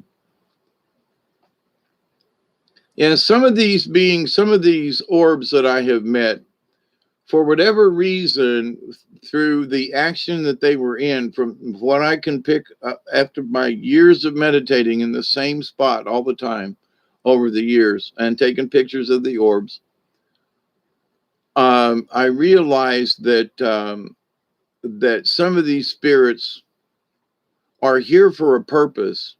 But I've asked them, but why are you here in this location? Like, are you trapped here? Or, why can't you move on? Because, I'm just like, there are all these orbs, there's all these, yeah, but what are y'all doing here? You know what I'm saying? What is your purpose of being here? Not that you can't or won't. That's not, I'm just like, but why are y'all here? You know, you're floating around. It's not like they're stagnant. They fly up, they go out, they're down on the bottom of the hill. They're not in any one particular place, right?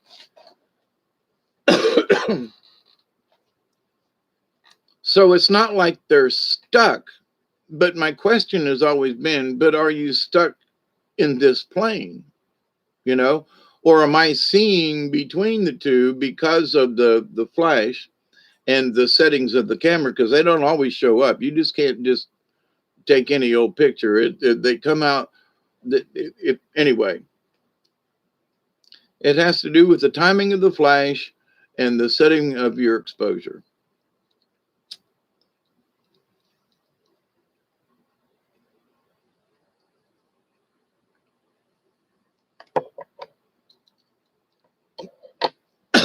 But so anyway, my thoracic nerves in my neck and spine. Shadow, how you doing? I saw a red orb, a big one in 2005.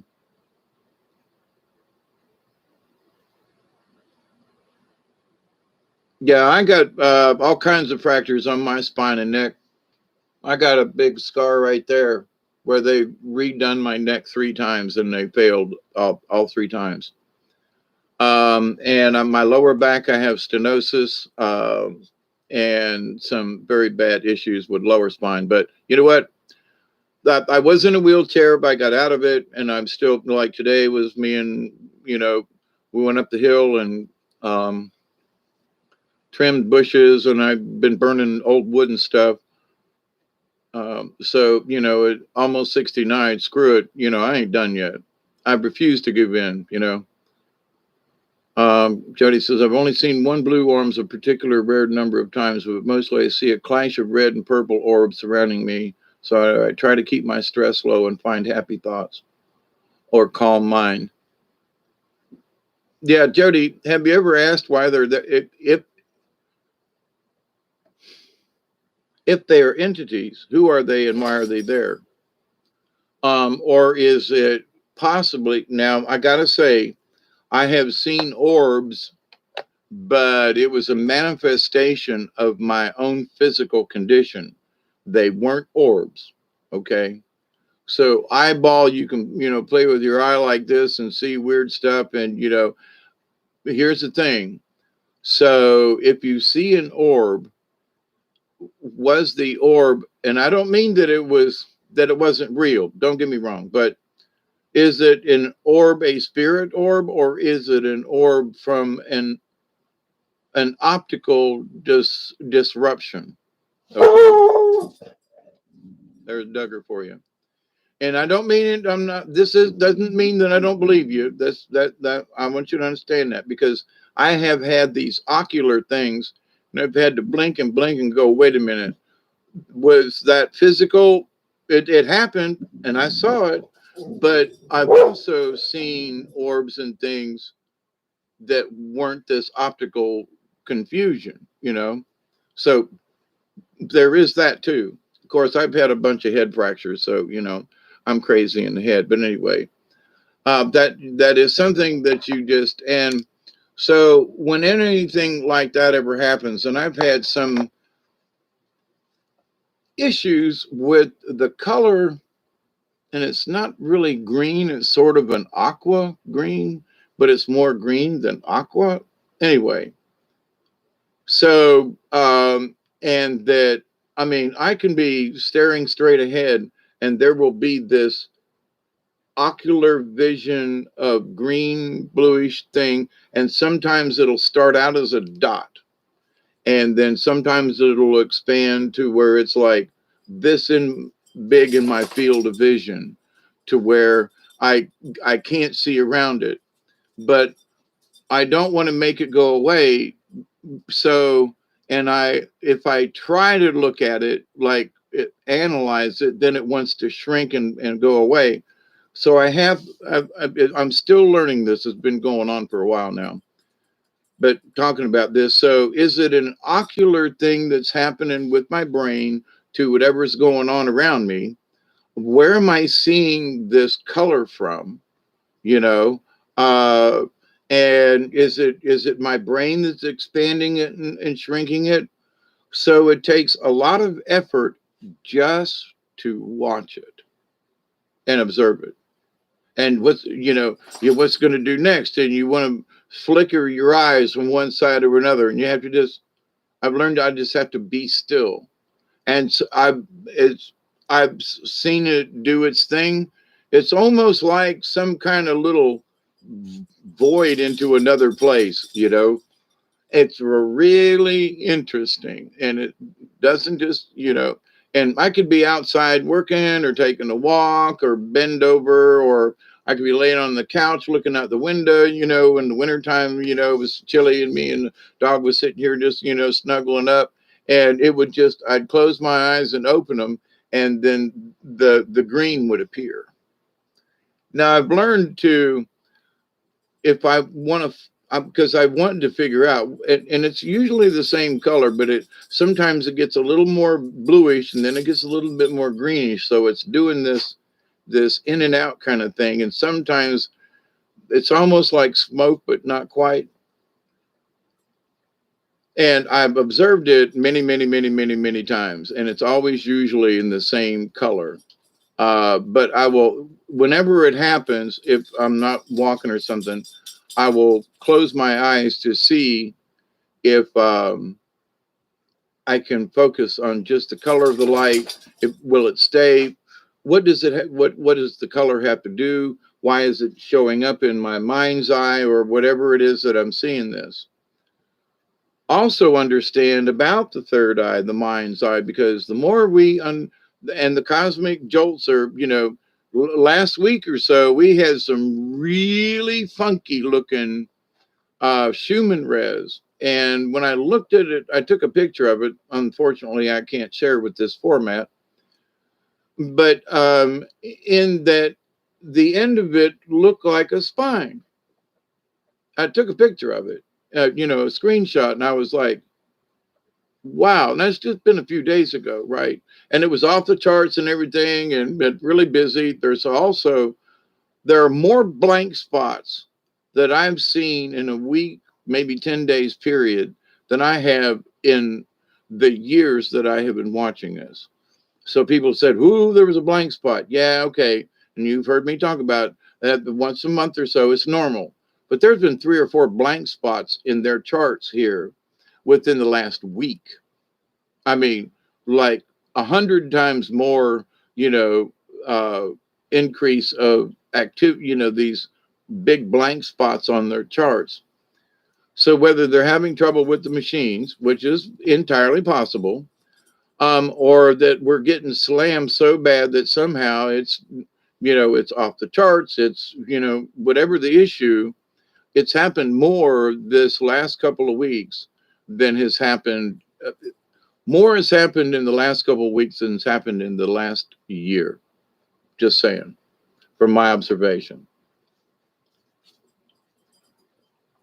And I check it almost daily. Sometimes it's every other day, but the chart goes for 2 or 3 days. So it's not, but anyway, so what is happening to Mother Earth has got to be in some way happening to us.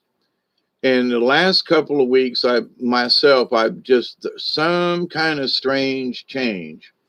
Now, not any more, colors or anything like that, but in that we have to understand that our third eye, our perception is being accentuated more. Now, people with crown chakra, pineal gland, okay, whatever. This guy right here, and I've talked about it over the years about learning how to astral project. You learn how to walk with your eyes closed through the house. And then you go back and lie down, sit down, or whatever. And then you get up with your mind and you walk out there. You walk to the same location and look around the room. And so a lot of study in how they blindfolded, 10, 9, 10, 11, 12-year-olds. And they wear this, sleeping, blindfold. And they walk around. They can read the, text on the chalkboard. I mean, it's phenomenal. So as old people, we tend to lose that, or we get delusional. But if you understand this nature of up here and being able to see, when I'm in the woods and it's dark and so forth, when I did that reading the other night and I said I took a break, I walked down with no flashlight or anything down to the clearing, a couple hundred yards away, and no flashlight, no nothing, just walked down there and a little bit of moonlight, but that wasn't it. Have to trust in the spirit and trust in what I know and trust that I've been down there before. And there's and there's this third eye awareness of where you are in relationship to things. So, but people who have not developed that. Now, my point about that discussion,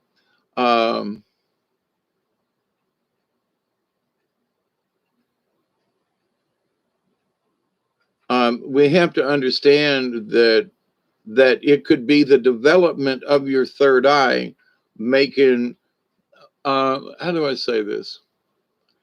They're not necessarily in conflict with each other, but you're seeing both at the same time. So which one are you seeing? Are you seeing this one while you're looking through these eyes? You know what I mean? It's sort of a superimposed kind of deal. And back when I was doing AutoCAD drawings, I could bring up a drawing in front of me and see the outline and the dimensions and everything like I had some kind of invisible screen in front of me. I've been able to project my thoughts out here onto this invisible piece of paper to work out stuff, and this is my chalkboard. And I can still see the wall and everything, but I've got my invisible chalkboard. And a lot of people, called me nuts over the years. Now, it's not really visible, but I'm projecting my thoughts and say, okay, there's the square and the this and the relationship, and the machine does this, and this is. So I project my thoughts out here so my eyes can see, versus it just being a thought. So, but now, some of these sci-fi movies have got these folks with this vision that's like a thing out in front of them that they can see. It, similar, but not quite. But I've been naturally doing that for 30, 40 years now. So, it's not anything new to me, but to folks who've never tried that, experienced it, or tried to project something forward like that, it's going to be different. So it can show up as dots and things. So not saying what you all are seeing aren't, are incorrect or anything. It is my job to, as you all know, to present another point of view. Jody says, I've considered that, and I'm not always sure I know. Sometimes it is, and sometimes my eyes, I can only draw on from what was told to me than to help me out of it. But good point. Yeah, whoever's messing with the Schumann, I'm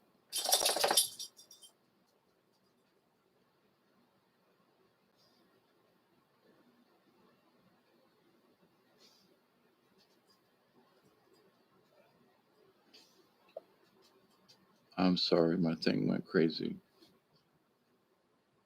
No, I don't want to do that. Stop that.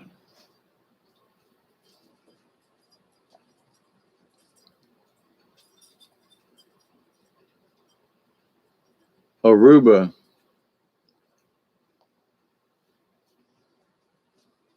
Yeah, I would like to visit at least, but I think my long-term traveling, I don't know, I'm still open to long-term traveling, but with my health issues and so forth, I don't know if I'd be too conducive to, like taking a cruise or something. I don't know if it would be conducive to my condition. So, but uh, I'm looking at, someone wants to gift me another vehicle, a Jeep that's enclosed, Duggar's mom and daddy kind of thing. And, um, it's got a lot of miles on it and it burns some oil, but for me to be able to take my truck in or to put it up on blocks and do the work I need to do, where right now, if it took me a week to work on my truck, I'm afraid to tear my truck down for a week without any other transportation out here, right? So, but anyway, but it's got it's got an interior, and it's got it can tow. And so and it's got fewer miles on it than my truck does. And it's a newer model. So, to say that I won't ever travel again, it's like, well, maybe if I get this vehicle, then that could put me on the road because it's a whole lot easier and I wouldn't have to worry about my truck broken down and that kind of thing. So anyway, I think it's a 2002 and my Mazda is a 98. So 4 years newer is 4 years newer. But somebody's in my kitchen.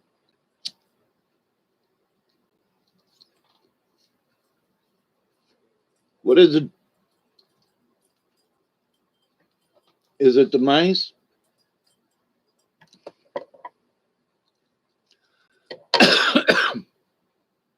Yeah, this is a closed-in Jeep. I don't know if it's a Cherokee, but and it is red. I'd have to paint it, but shame on me. All the cars and vehicles that I chose, like my Mazda is beige, so I've been in the woods with my truck, and it disappears. It literally disappears. My white Isuzu, I took it a lot of times to the woods, and people go, a white truck, and I was like, yeah, it was the only color they had, but in the woods, the white, it was surprising how it blended in with things in the background. So, as far as camouflage is concerned, you know, now a black car would camouflage easier than anything, but at the same time, it also draws heat and it gets hot in the summertime. Yeah. So, but the beige, desert sand or whatever it is, for that Mazda, uh, and I got to say, the paint job mostly on my truck is still in really good shape after all these years. Um, it's only the smashed places that have, but the paint's still good. Good for them. But, parked up against some trees or down along the, it does not stick out. And so, but a red vehicle is difficult to hide, just saying. So, um, that actually makes sense superimposed because I will see the purple or flash only in a different directions, right? A runic wheel that I was shown when I was little. Yep.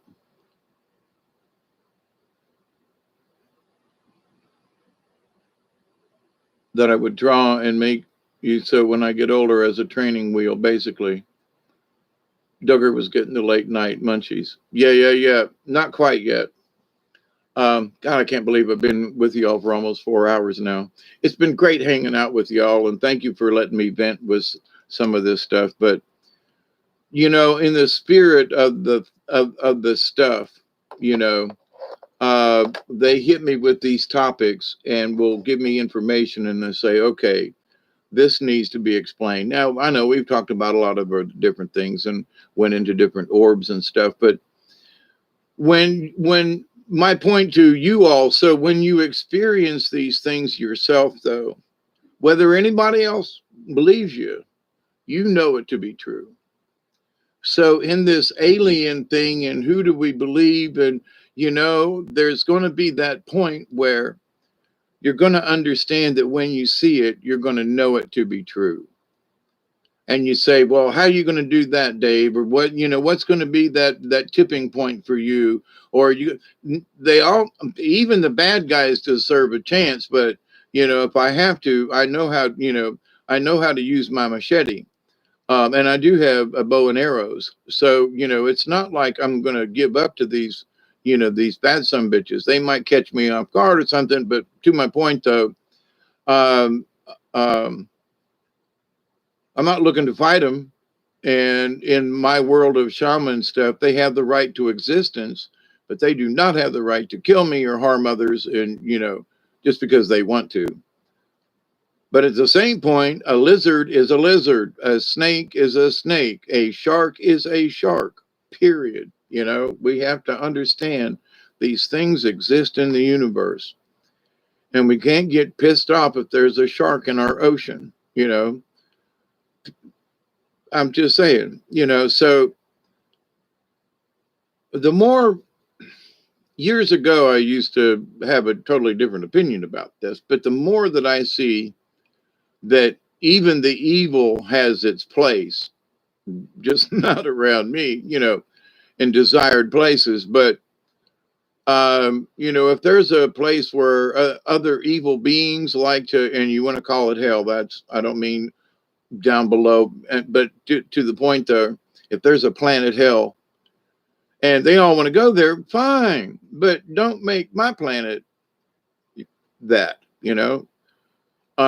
and so just because you have some extra special knowledge about something, if I choose to live in a tent and be close to Mother Nature, I shouldn't have to worry about you coming and wipe my ass out. You can come and wipe my ass, but that's another story. But the idea, though, that, I shouldn't have to worry about you, and you obviously don't have anything to worry about me. What am I going to do? I don't want to make war with you, but I will defend, so you got to be careful with that.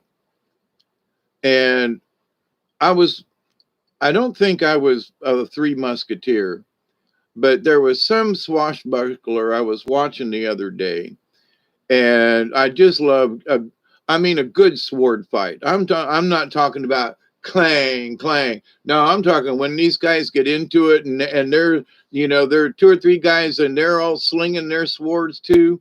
That's some good shit right there. But some of the sword fighting is for me. I'm like, okay, I'll tolerate it, and they go ying chang. But then there's the really gutsy shit.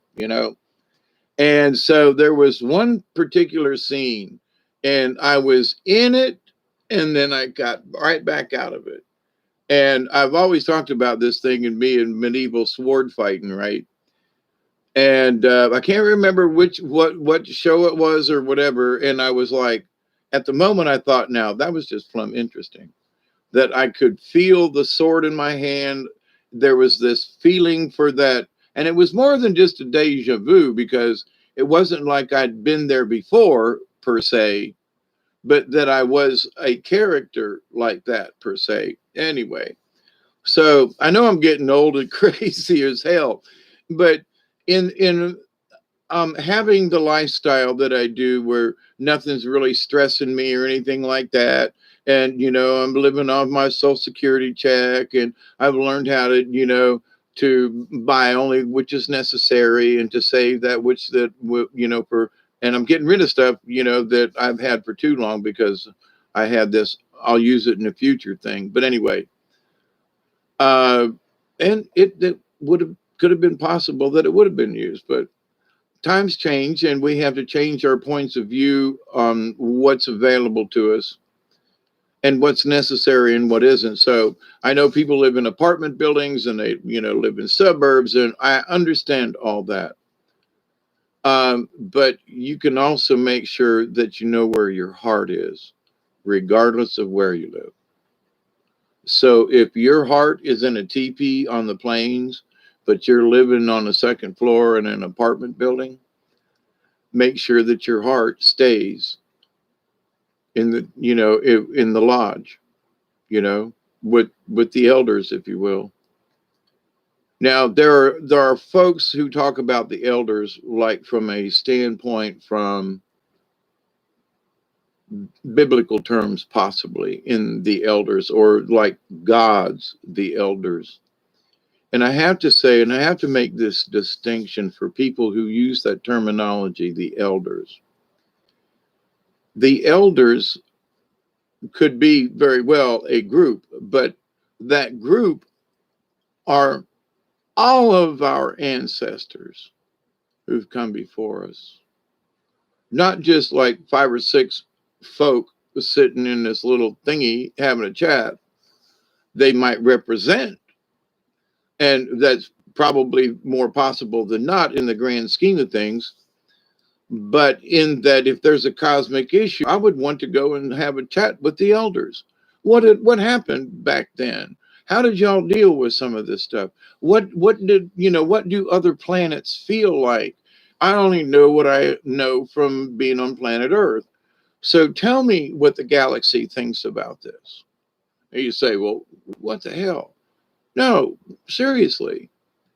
So in this galactic plane of things, but the elders to me, from the natives' point of view, could relate back to the elders from their star families. But to me, from what I have picked up, understand, witnessed, talked about, so my life's journey of all the collected information of the people and so forth, a lot from the people, is that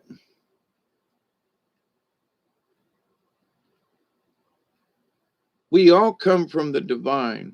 We all come from the creator. Our elders are all of the tribes of people on this planet, in this realm, not just from the stars, but from the stars, because the original idea was brought from the stars.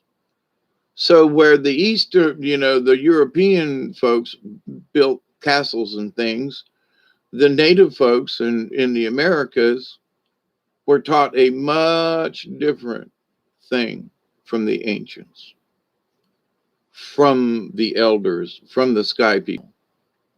So when you consider the differences, so there's one race of folks over yonder, there's a whole nother race of folks that established Turtle Island, if you will.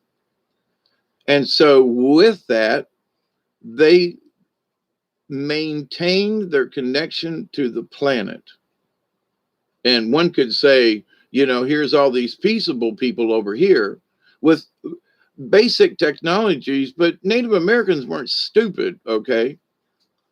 But they knew how to forage, they knew how to eat, they knew how to do things. So, but on the other side of the planet, on the other side of the pond, are all these people building stuff and blowing stuff up and building pyramids and doing all this craziness over here. But on the other side of the planet, more or less, is this whole continent, north and south, that's not interested in anything metal. It's stonework, megalithic stonework.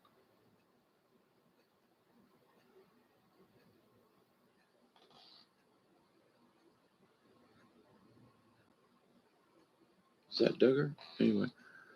But as far as them erecting huge things, I see you there. There's somebody outside you want to go check on, but it's still dripping rain. You don't go outside when it's wet. You sure you want to go out? I know. You've been a really good dog these last couple of hours.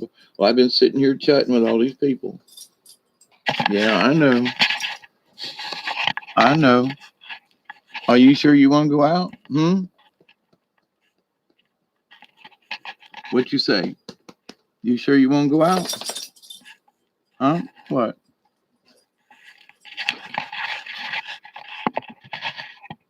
A little bit of Duggar. He has been a good dog, though. It's been almost a year now that I've had him. So our anniversary of being together for a year. But four-leggeds will teach you so much about honesty. Hey, son, if I missed anybody.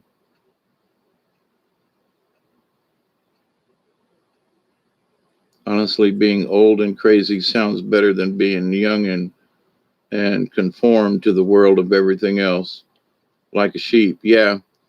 So, in my own crazy mind, though, this started with me in the Boy Scouts, being out in nature and learning how to track and learning how to, I still have my original, my God, it's 60 years old, easy. My original Boy Scout handbook.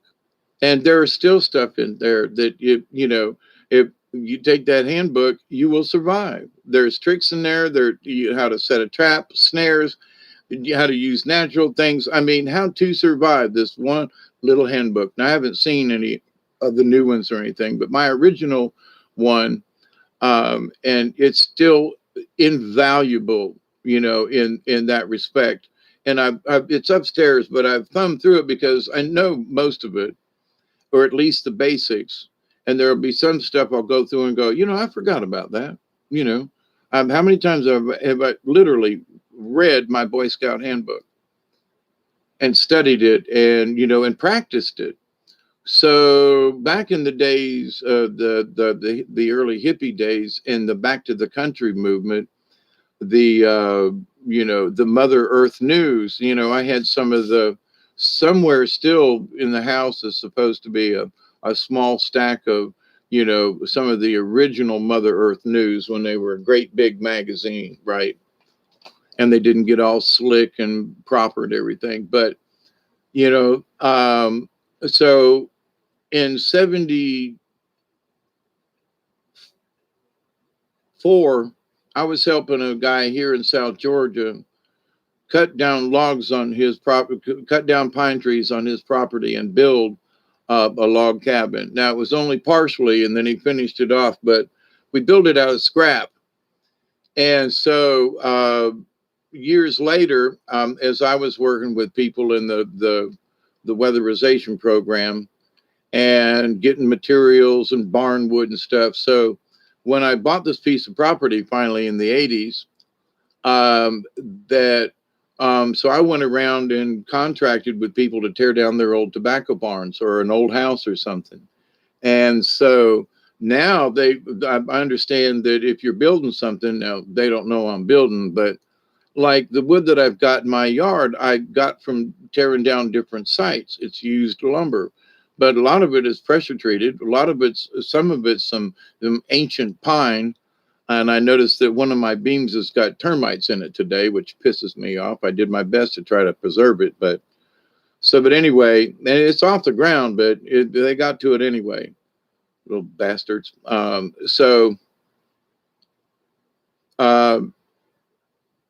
might end up being furniture or something. Who knows? But the idea, though, that there are those people who would question you can't use old wood, and I'm like, what?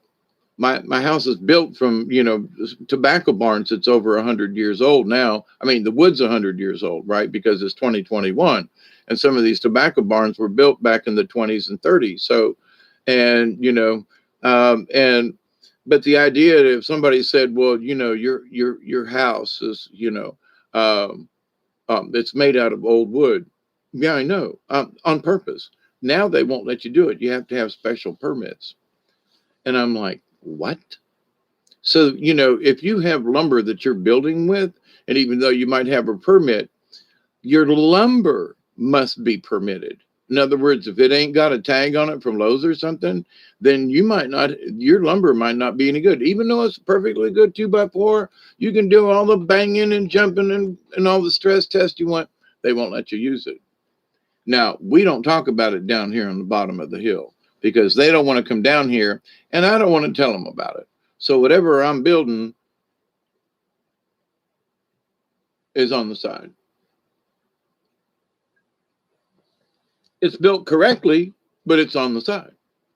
I didn't go to town and say, hey, I'm going to build nope. But they don't know, ain't going to hurt them, especially with me living down here on the bottom of this hill. And gosh, we're coming up on 12:20 in 10 minutes. And I guess I'm going to hang out long enough to do that. So, yeah, Duggar, everybody says hi. He's down there. He's got these big stuffed toys when he was a puppy that he's sitting in the middle. I mean, it's a huge stuffed toy. It takes up half of the floor. Him and the stuffed toy are down there, and he's nuzzling it like a little puppy would to a mother. But anyway, we love you, Duggar. We love you. No, I don't have any special treats. Nope. Everybody just wants to say hi. Come here, Doug. Come here. Just say hi to everybody. That's all. Just say hi, Duggar. You a good boy. There you go. Yep. Thank you. Yeah. Snoot. Yeah, me and a friend was out in the yard the other day, and I think I told this story, but now that you look at him, he was standing there, and I was standing in front of the truck, and Duggar was between us, and he caught. And that's a good piece. It's 250 feet at least to my neighbors, right? 200 feet. I should map it out one day. Hey, Jazzy Fox, Sun. I think I said hi to you, Isby, didn't I? If I may ask, what was the exact name of your handbook? I've been looking to get a Boy Scout handbook like my friend DJ had, but I don't remember what it was called. It's called the Boy Scout Handbook. There ain't no other name, but look for one, the older you find, see if you can find an older book. But you can just go to Amazon or eBay or someplace like that. There's somebody that's got an old book that they'll sell.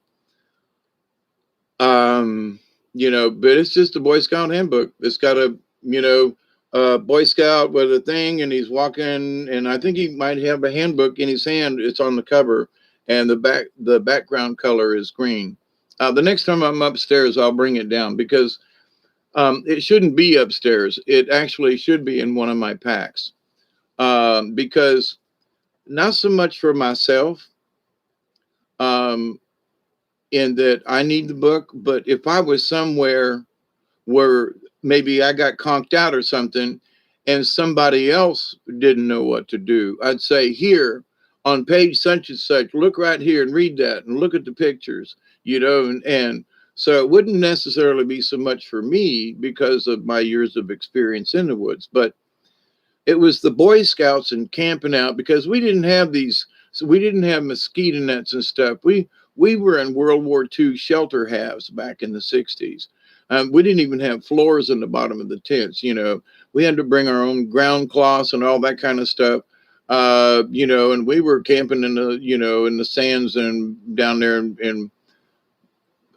I'm thinking about Hog Pond, but is now a subdivision. But back in the day, it was just a place up there, kind of west of Brooksville.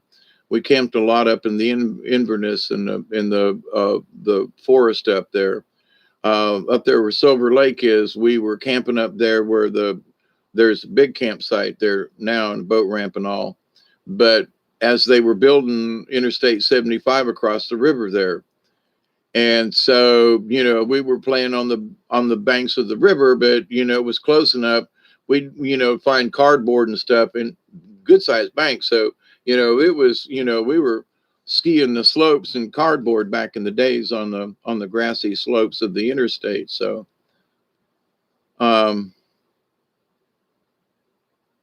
Duggar was in my meditation yesterday. He jumped on my back and I yelled at him that I got down and hugged him and assured him that it wasn't trying to be mean. He just hurt you.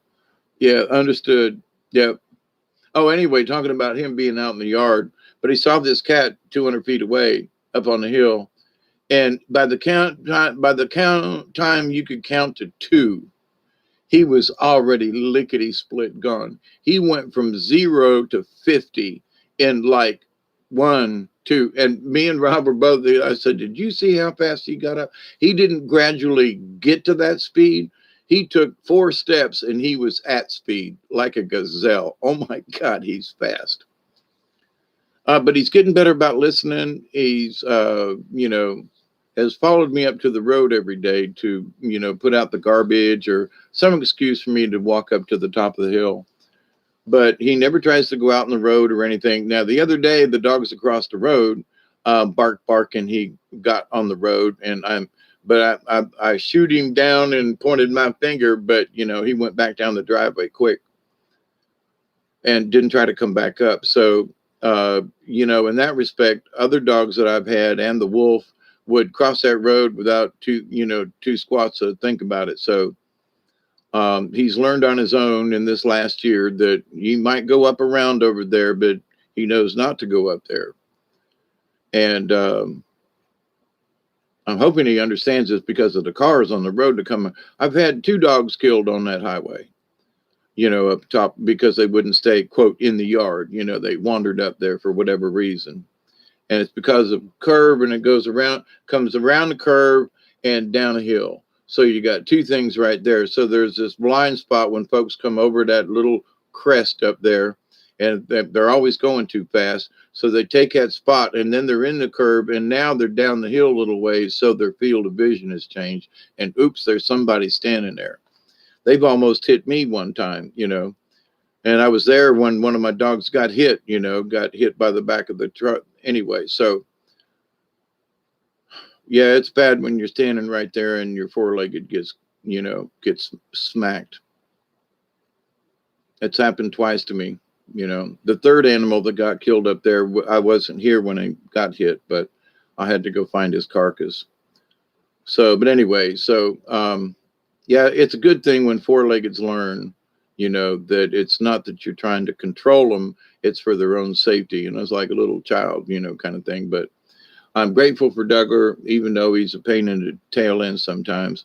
But I've also learned that in the evening times, I just don't even try to call him in. I just turn him loose, go outside, run around a little bit.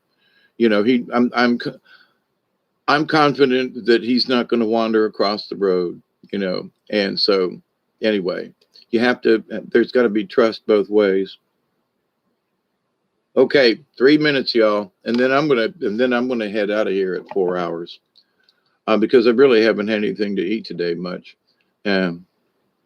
Yeah, ESB. It's I've been on this planet for a while, so things happen with dogs and animals, and when Tramp got hurt up on the hill, yeah, we had a pet wolf. Yeah, Sierra, and oh my God, let me tell you a little an honest to God, true spirit story with a real honest to God wolf in my yard.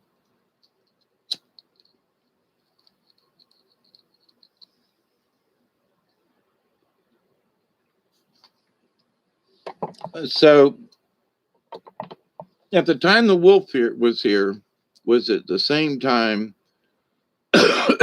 my friend Gray Wolf was here, um, teaching me more about the shaman, the true shaman side of doing the ceremonies and actions and tools, if you will. Um, and I, how to do a fire ceremony, how to do a full moon ceremony, and precautions and procedures and things that should be followed. And it's very important to follow some of these things, because if you start any kind of sure enough ceremony where there's going to be more than you or one or two people, but even then, with the large full moon ceremony that we did down on the river, and I'll get back to the wolf in a second, that there were bad entities that literally went under the saged area that I had went around and blessed. Went People saw the spirits go under the ground and come up inside the circle and disrupt it. It was creepy, freaky. Wow. But anyway, so with the wolf, so um Gray Wolf was here and teaching me these things and staying here off and on, and they were doing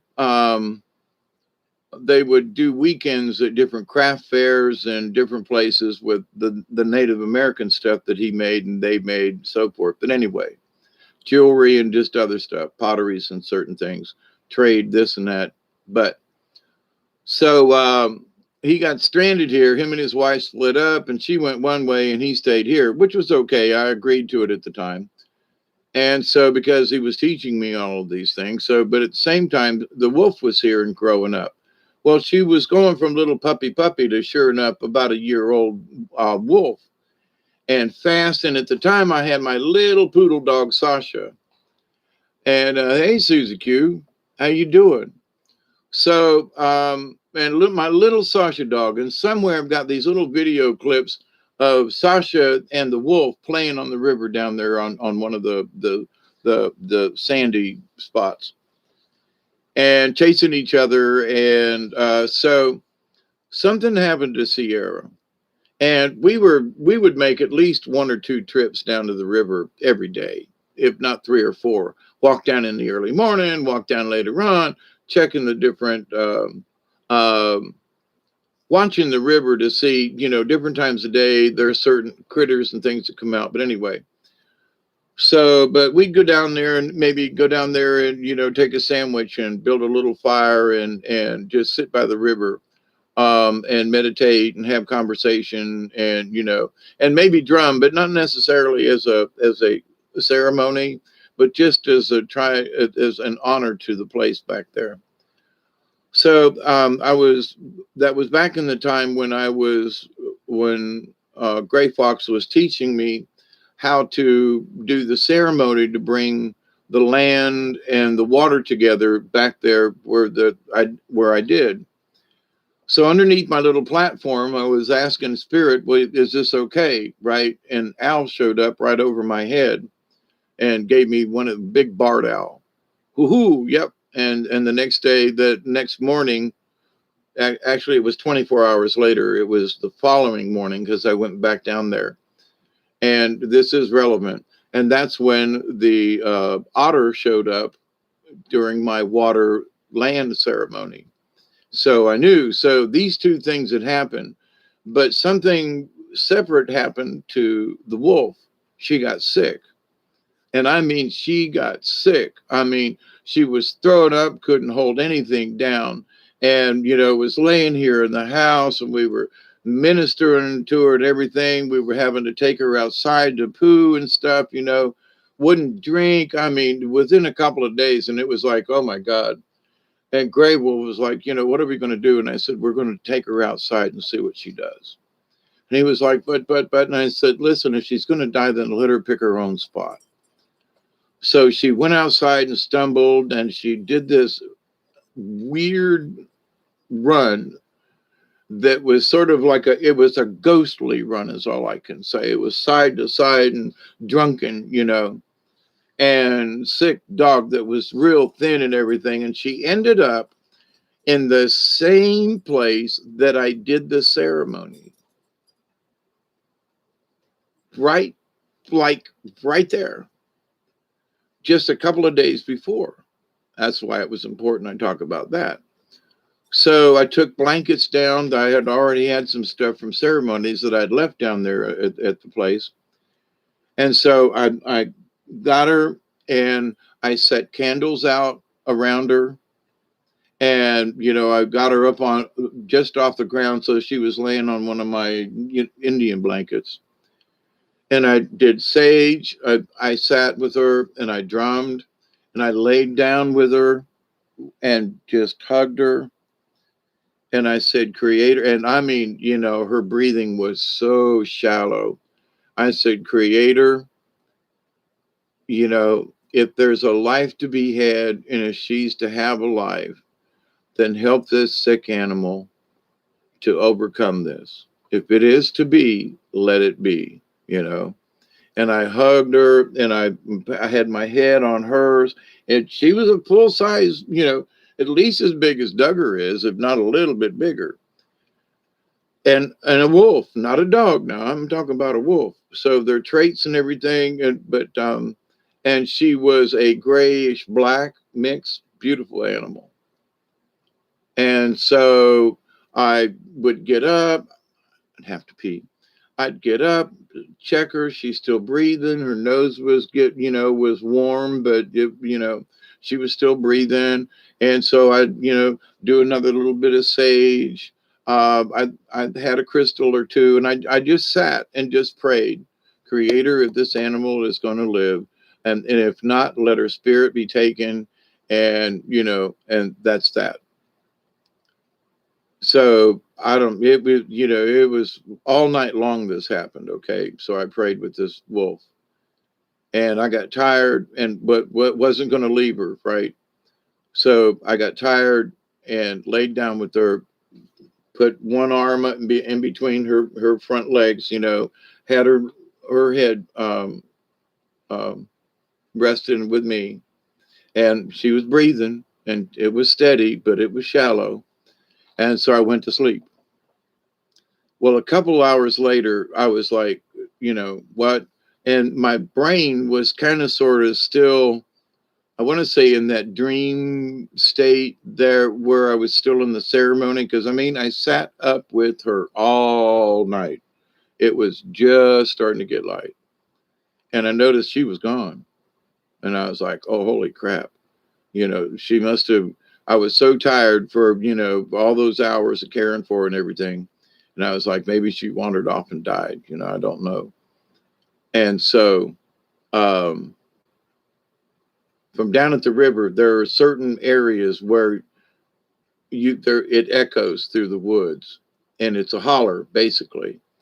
So, but I could, as I was sitting up and rubbing my eyes and, brushing off the ants that were crawling on me kind of thing, and, looking around and, going to put my stuff up, the candles and things, and wake up. And I hear this hollering up at the house, back up here. So I wonder what's going on. Right. So while I'm, picking up my ceremony stuff and putting everything up, that I see Gray Wolf running towards me down the trail. And he comes up to me, and I looked at him and I said, She's dead, right? And he goes, no. He said, what did you do to her last night?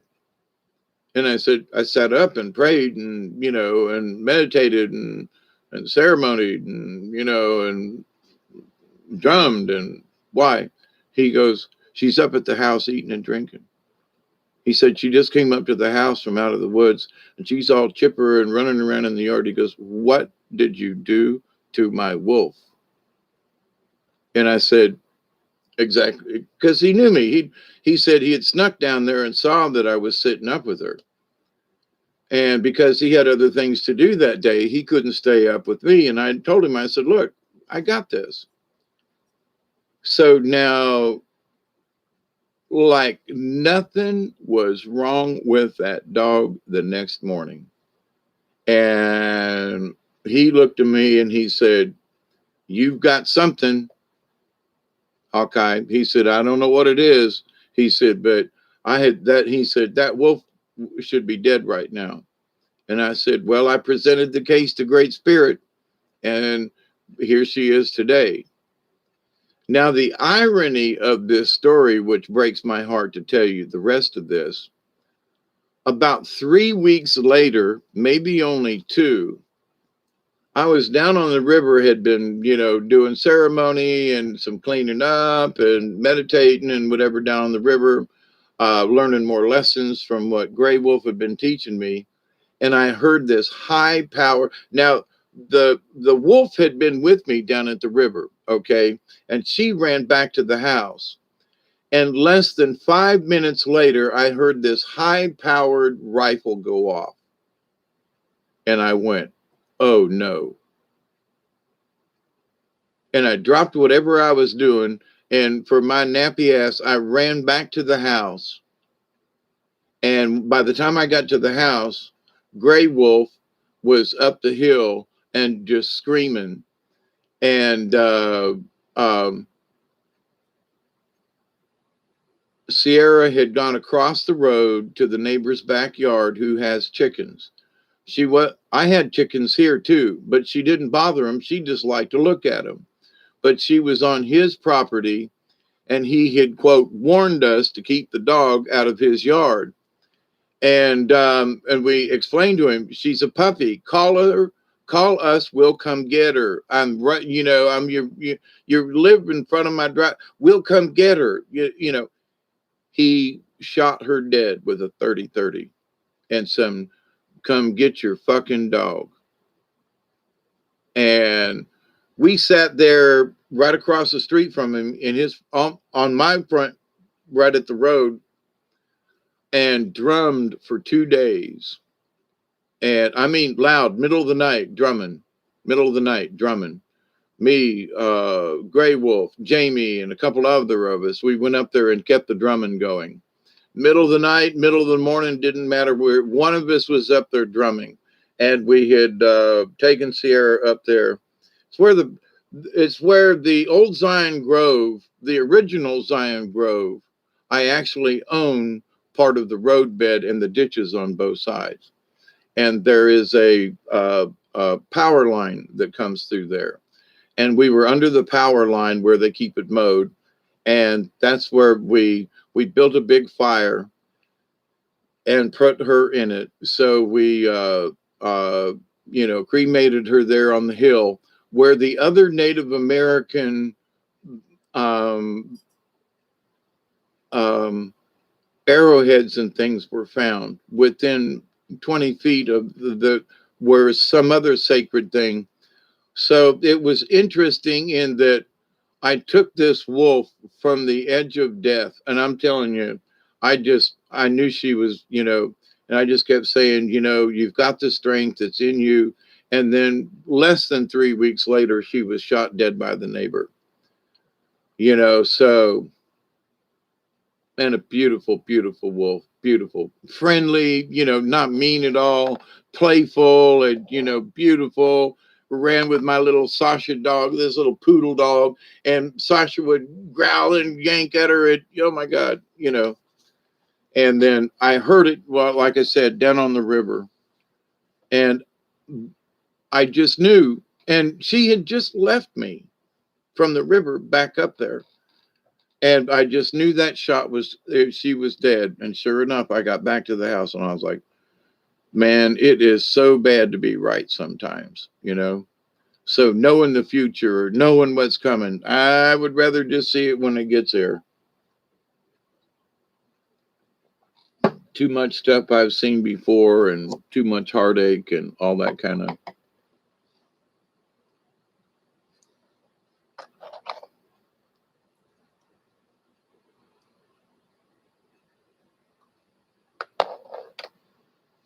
Susie Q. Mossy Man, hey, how are you? It is horrible, but you know, but I would rather remember the healing of the critter, and whether you, there are I've asked myself this question. You know, somebody has said, well, do you think you had the power to heal her? And my automatic answer would be no. But apparently I had the ability to channel. Now, not everything have I tried to heal has lived. Okay. I have tried this with other critters and have had success. I've worked for a wildlife center that we took in injured animals and helped them, trained them, fed them, you know. So for a good 15 years, I knew these folks, you know. So, one of these days, I've got a stuffed hawk that's up there, and the hawk needs to come down, and I might sit it right here behind me. Needs to come down and get cleaned, and I'm still in the middle of spring cleaning kind of thing. Love you too, Doug. Let's see. Up on 80. I'm always from. Oh, y'all talking about something. I used to live on Mennonite community. It's 2 hours southwest of Chicago. Oh, okay. Yeah, there's a Mennonite community over in Meigs, and there's some really nice folks, I gotta say. And the ladies opened up a bakery and a bread shop, just south of Meigs, and they, those that community, that family, um, Yardo. Anyway, good folk.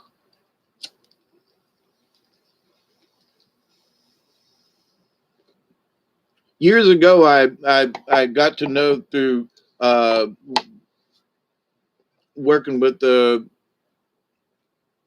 I was in charge of this cafeteria area, and the ladies and some of the men, but mostly the ladies, were in charge of the baking, cooking, and so forth for the meal. So I was in charge of all garbage cans, ins and out. I was in charge of the rest of of the cafeteria and what was going on. And so I got to know some of these folks, and over about a 10-day period, I got to know one of those young ladies of the Mennonites, and I'm here to tell you that Dave was ready to to join. Just, but anyway,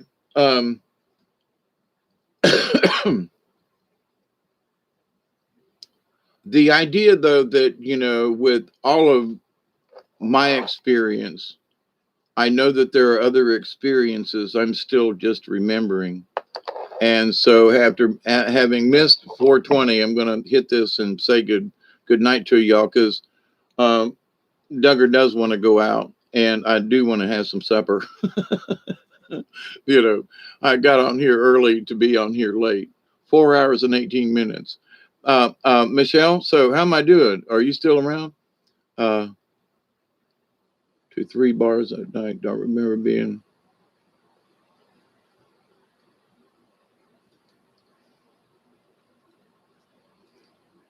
Yeah, I've had those moments. Me and a friend of mine drank.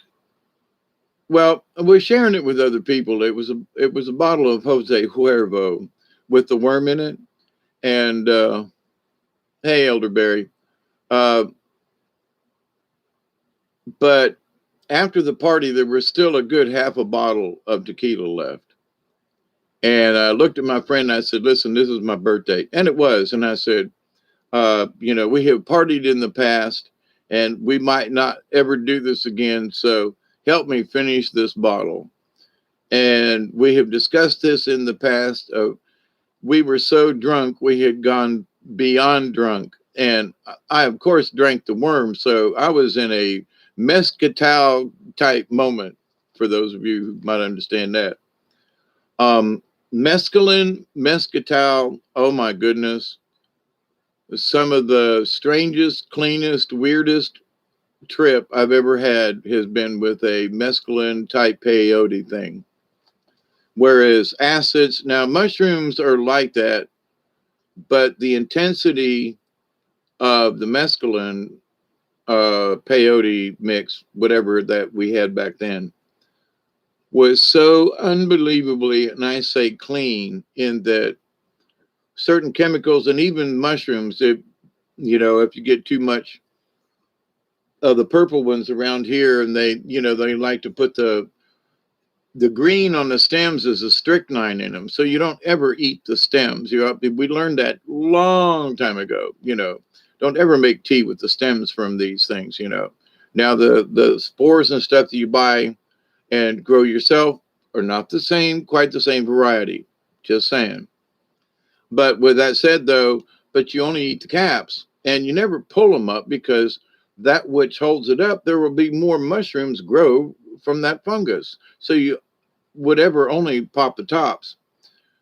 But there were times when I had a button that had not quite opened. It still had the skin, the foreskin around it, kind of thing. And they do look like a little pee-pee, but um, popped the top on that sucker and ate it. And oh my God, 15 minutes later, I was still in the cow field. I just thought, well, I'll just pop this little thing in my mouth. I'm talking about like a day later, I came down off that thing, you know. So, and, but with mushrooms, for some of the types around here, you would get lots of greens and reds in your visions. There'd be like things would be lined with green and red, or sometimes an orange, depending on the light or whatever. But even if you were looking outside under the moonlight, certain things would have certain green tinges or red tinges, and don't know what that had to do with the mushrooms. But in taking different kinds of acid, other hallucinogens over the years, there was always some other kind of, like, there'd be a greeny tint or something like that. And we had all understood that that color from the mushrooms was from the amount of strychnine that was in it, that we were told back then in the day. They probably disproved all this, but it kept us from getting sick. It kept us from throwing up. We learned how, I used to have pounds of dried mushrooms, so I know what I'm talking about. Kept them in a freezer and crumbled up. So if you go to the freezer and get you a spoonful and take a spoonful, chase it with your favorite whatever, and, wait 30 minutes to see how you felt. So that's how you kept it without losing it or whatever. But anyway, um, there was always a tint to certain psychedelics in color. As what I remember in being high with the mescaline peyote, that's what I remember from who I bought it from. And it was sort of in a chunk, almost like a hash. So it wasn't a pill. And but a day and a half later, I come down off of the windmill, on the barn, found me naked on as a jaybird sitting on the windmill, if y'all remember that song. Um,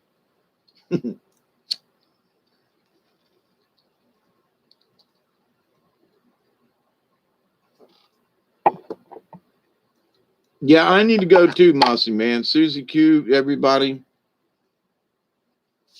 4 hours and 23 minutes. That's probably got to be one of my longest. Isby, have a wonderful night, everybody. So thank you for hanging out with me and for so long this evening. And I know folks have been popping in and out, and that is thank you, Elderberry. I knew somebody. I put it out there. I was thought, all right, Michelle, see if you can come up with this one. And Elderberry, it was you. Wildwood Weed, Jim Stafford. That's right. You know, I used to know it too when I played. There are folks, you know, there are certain types of country music I just did not like. Still don't really. But I can honor it for what it was. But back in the days of radio, because living down here, there are several country stations that I worked for, and or at least they had the one station in Moultrie would, you know, in the morning time there was some gospel up to it, and then in the early afternoon there was this, and in the late evening it was this, and you know, so there was different formats for different times of the day. Now they're mostly, you know, mid rock with a little country thrown in, but back in the day, because this is a country area, there was more country than rock and roll. So, but anyway, there were thousands of 45 records, and I mean thousands of them. From the day they started the radio station, they collected every single 45 that came to them as a promo, or there was some guy in there by the name of, his last name was No. And I was like, what? Who made some kind of country song? And I was like, had never heard of it, you know. And I played it. I remember it. I couldn't remember what it is now, but everything was alphabetical. So you could search things. They had 45s of Jethro Tull. They had, you know, Hank Williams Sr. They had, you know, original 45s. So it was an amazing collection, and I loved working at the station. So we had access to all of this music that some people had never, ever heard. So I love going through those archives and picking out something, you know, and go, I think I'll play this, you know, because you know, as long as we had it, we could play it, as long as it wasn't dirty or something like that, you know. So, but if it was if it was in the station and it fit, you know, if it was country, there you go. So I would wait till you know, they had 2 hours of rock and roll on the AM side from like 3 o'clock to 5 o'clock or something like that. And it was for the kids that got out of school kind of thing. And man, I jammed down. I found some old rock and roll and stuff back in those 45s. And man, I jammed it out every time I could. But back to the idea of the country though. I got to appreciate certain country songs and sort of the motive behind it. It wasn't all glitzy and this and that, but some of them tunes that was just a bunch of guys that got it, and they did it. I used to do this on Sundays. They have gospel hours, and so local preachers, I guess, still do it if it's available. But off to the studio, just like you see in the movies, these people would come in about, you know, 8:45, and because they had from 9 until 10, or maybe it was 8 until 9. I can't remember. But anyway, it was one of the two. There was one preacher that came in, and he just preached for an hour. And he paid for the time. And, you know, if he paid for however many commercials or whatever. So he had an hour's time every Sunday. But then there was this other group that came in, and there was a lady singer, and she had a guitar. There was a guy that had a fiddle and somebody that had a bass fiddle. And they would go into this little studio, not very big, it's smaller than my living room right here kind of thing. And they'd go in there and you'd set up the mic and can you hear me? Yeah, all right. Listen to the monitor. And then you'd say, ready, and cue them through the window, the whole 9 yards. And they'd go off and they'd play some of this old Appalachian, shown of good time gospel music. And having played music with folks like that from around here, there's some of that old gospel music. You can, I don't know, it ain't about thinking about God or Jesus dying on the cross. It's that old time religion. Give me that old time religion. Give me that old time religion. There's good enough for me. You know, I mean, you get a stomping and somebody into this and to that and the bass fiddle, and it's just hard to for me anyway, to just not tap my foot just a little bit, regardless of religion or whatever, there's just give me that old time religion is good enough for me. So, but anyway, there are tunes like that, and some of the old Negro spirituals that they would play, and if I could find any of that, I would play it on the gospel Sundays. They'd call me up and say, "Hey, can you do this Sunday on the gospel?" Yeah, no problem. And after I did it, at first I hated it. God, I hated it. And then I realized here was this great big group of music. And as growing up and listening to all kinds of music myself, I knew that there were some tunes that didn't bother me, but there were some that grated my nerves, right? Having nothing to do so much with God, Jesus, and that, or church, but some country music. So I went back through the archives and listened to some stuff, and I was like, so I brought my knowledge of country music from a white man rock and roller's point of view. And what I found was some of these like June Carter Cash and that kind of thing. There were groups of people who went around the United States and would set up at these little radio stations and places. And June Carter Sisters and these groups and this group, and they traveled around even back in the days of Buddy Holly and stuff like that. So they traveled to these different places and would set up, in the front room, and they'd put a couple of speakers out, and send it out over the air. And so nostalgia for me, because as a young man and listening to the radios, a lot of times that was, you listen to the trucker's favorite coming out in New Orleans from around here, you know, on a little AM radio, because that's the only station you can find. Coming home at night, when I work late, I'd always turn on the AM station, and there was someplace out of Shreveport or somewhere over there, and listening to the trucker's friend, late night. And having been a trucker and, traveled up and down 75 and 19 and back and forth across and around, so it's like, so in that ilk, I think about all the times that there were trips and times when I just wanted to listen to somebody, and I think I have become, in a way, the trucker's friend, in that I do this thing and yap my ass off about certain things. Waylon and Jesse and the boys, Waylon, Willie and the boys. That successful life we're living has got us feuding like the Hatfields and McCoys. Then there's Dewberry's train songs and Blue Eyes crying in the rain. Looking back Texas, ain't nobody feeling no pain. I know I goofed it up a little bit, but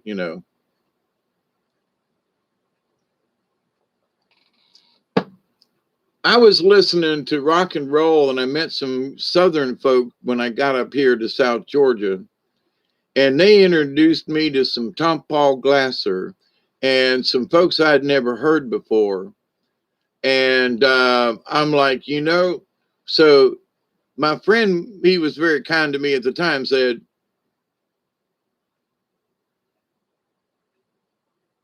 I hated the Cheater Mama Died songs. Yeah, but there were some of them that were appropriate. I guess it's because of I'm thinking of over a 3 or 4 hour airtime.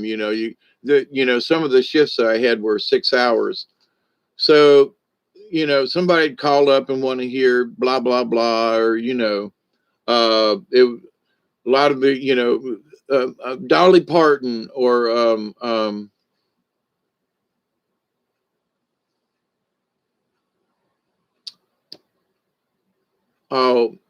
I can't think of her name right now. Anyway, she died young, kind of thing, but everybody wants to sing this. Anyway, but she did a tearjerker too. So, but those Appalachian tunes and some of the not necessarily gospel music per se, But they had a little bit of a little bit of Jesus and the Lord tucked in there, helping me through life and every.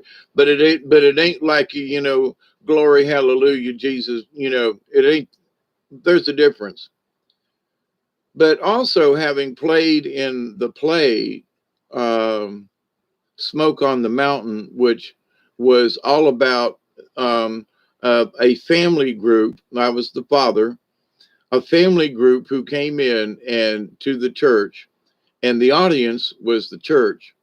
So we came in to testify and to sing country music and gospel music and to testify. For each of us had our own little story, and a very interesting play, a lot of fun, and I learned some old, sure enough, gospel music and stuff that was just absolutely, especially live on stage, with a bass fiddle and two guitars, and it was great to be able to harmonize and to sing these old songs. Um, I got it, boy. I was like, man, I'm not ready to convert to any church. But after we did that show in Thomasville, we had a holdover weekend too. Uh, that we were invited to the local Episcopal church, which we knew the pastor and some of the parishioners, that were in the church, and a nice old church downtown Thomasville, stone looking thing, sort of Gothic looking. And reminded me of the old Catholic church that was in Sulphur Springs that has long been torn down. But we went in there and did a choral routine, because every other Sunday or something, the local choral groups and people. A good friend of mine, Mr. Paul, who passed away, that he was the Juilliard graduate and teacher and instructor and pianist, and oh my God, he was wonderful to work with. And so he asked me, "Would you come and sing with us?" And I was like, "Of course I will." You think I'm good enough to come sing with y'all? I'm there. And it was a Sunday or two that we went in and did choral. I can't at the moment. I can't remember what we sang.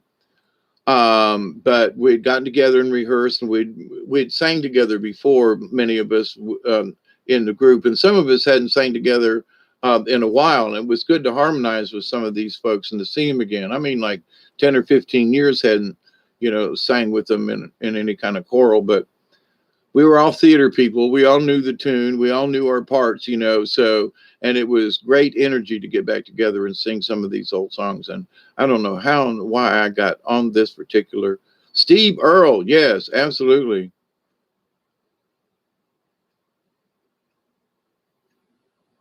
Copperhead Road. Yes. And see, a lot of this stuff that, I mean, I liked rock and roll back in the day. I was never too much into Ozzy Osbourne kind of, but I was very much into Jethro Tull, seen him in concert many times.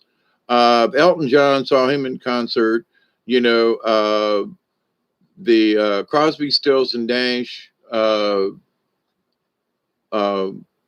Buddy Guy, BB King, the guy, was it Clarence Carter? When a Man Loves a Woman,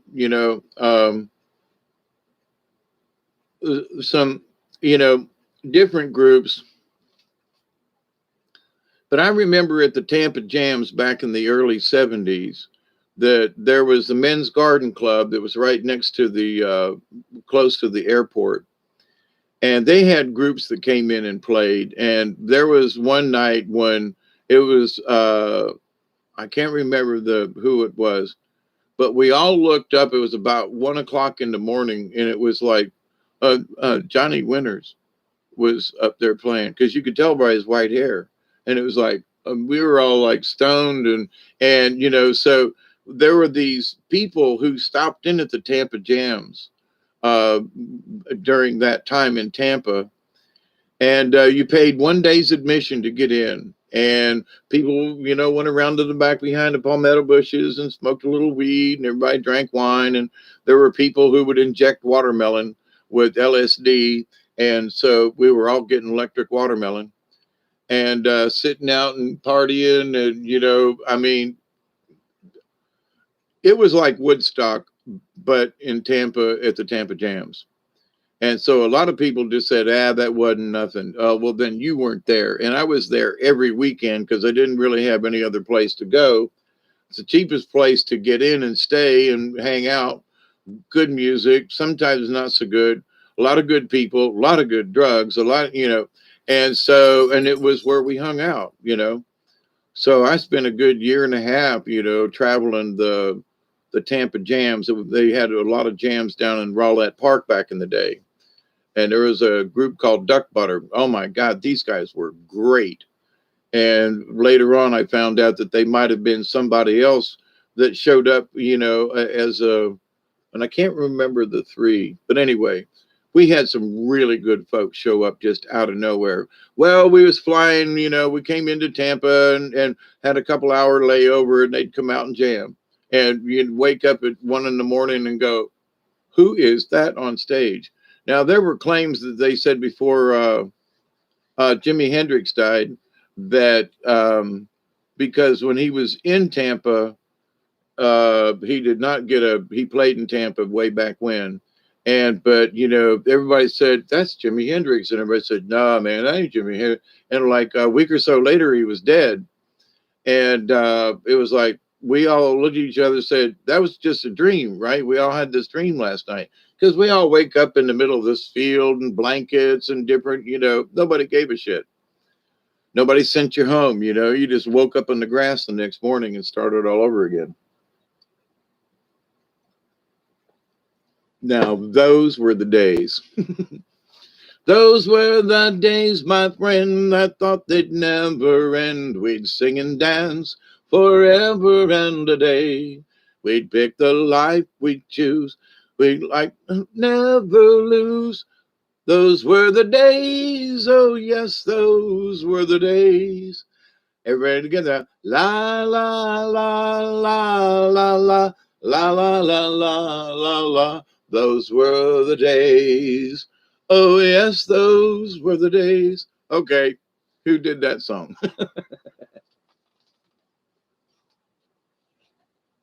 Once upon a time there was a tavern. Da da da da da da da da. I know we're headed to 5 hours. I was sitting here. I'm like, I am hungry. I got a banana sitting here. And I really want a cigarette, but they're up there. So, and I'm looking out the window and I'm going, oh, look, there's the moon, kind of up where it's supposed to be. So that must mean the clouds are breaking. It's time for me to go to the river. I swear to God, I wish some of y'all were closer, and I know you all do too. But even if I could travel, I'd put this trailer in behind me and haul ass somewhere because I want to go boating with somebody. It's all right going by myself or with Duggar, but man, I guess I've done it by myself so much. It's like at this stage of my life, I've had enough personal, individual, all by myself experiences. And not that I won't have another one. That ain't my point. But I would really like to share some of it, even if it's in your backyard and not, because if you haven't been in a kayak and floated and, really stop to take a smell on the roses, if you're just one of them ones that just want to go down the river to get to the other end, not my kind of trip. I'm going to stop because I'm going to have to pee.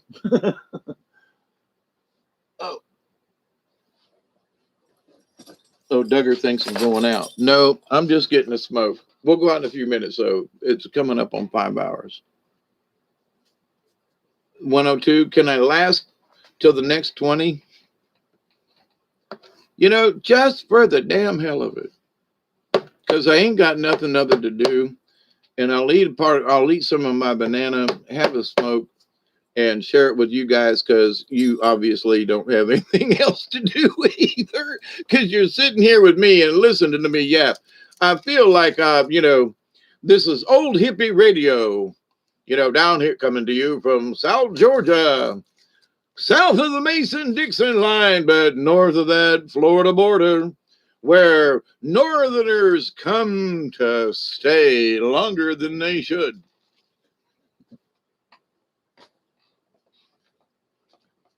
See, a Florida cracker is not the same as a Georgia. Some folks say, well, you a Georgia cracker. Well, they like Florida crackers. No, they ain't. Got in a semi-argument with a woman who was like from around Polk County down there in Florida. And I've been down around Polk County down there in Florida. And I'm sorry, them folk down there are different. They're rednecks, but it's different. It's different. It's swampy. There's nothing but palmetto bushes everywhere. Up here, there's terrain. It's different. I don't know. Now there are those rednecks, but they ain't them crackers that are down in Florida. Because I knew a bunch of them. I grew up down there. So this idea of a Florida cracker versus a Georgia cracker being the same, oh, please do not disrespect us Georgia folk. Even though I grew up in Florida, but no, please do not put that on us.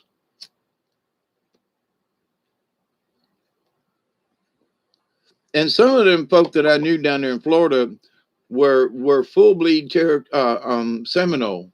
I mean, honest to God, full bleed Seminole. And had the rights to hunt alligator, and they did. I learned about alligators back in the day, and a lot of folks, they think I'm joking about some of this sometimes, but we lived between 21st Street and 22nd Street on Margaret Avenue. Okay, yeah, Margaret, I hear you. I'm coming. And so, but they lived on 21st Street, which was in our backyard, but we had to cross through a little portion of the neighbor's yard, so there was a path between our two houses. And they had 3 kids and we was 3 kids, right? So we was all time playing, we was all time getting in trouble together, even until we were in our late. My sister ended up marrying Butch and then later on divorcing him. But so we have known each other for a good, most of our lives, right? Because we grew up right there. Well, anyway, their dad, Sam, had built a concrete swimming pool he did all kinds of work, masonry work, carpentry work, and we went down and picked fruit and sold fruit on the side of the roads. I mean, we did all kinds of stuff. He was into all kinds of things, alligator hunting. So back in the day, they was raising alligators in their backyard. So he built this, I don't know, it might have been 10, I don't think it was 20, maybe 20 feet long, 15 foot long. And at the end, it was about 3 feet. So it was about 4 concrete block high.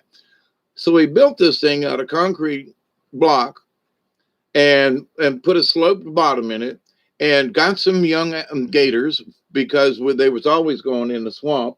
And so they got gators.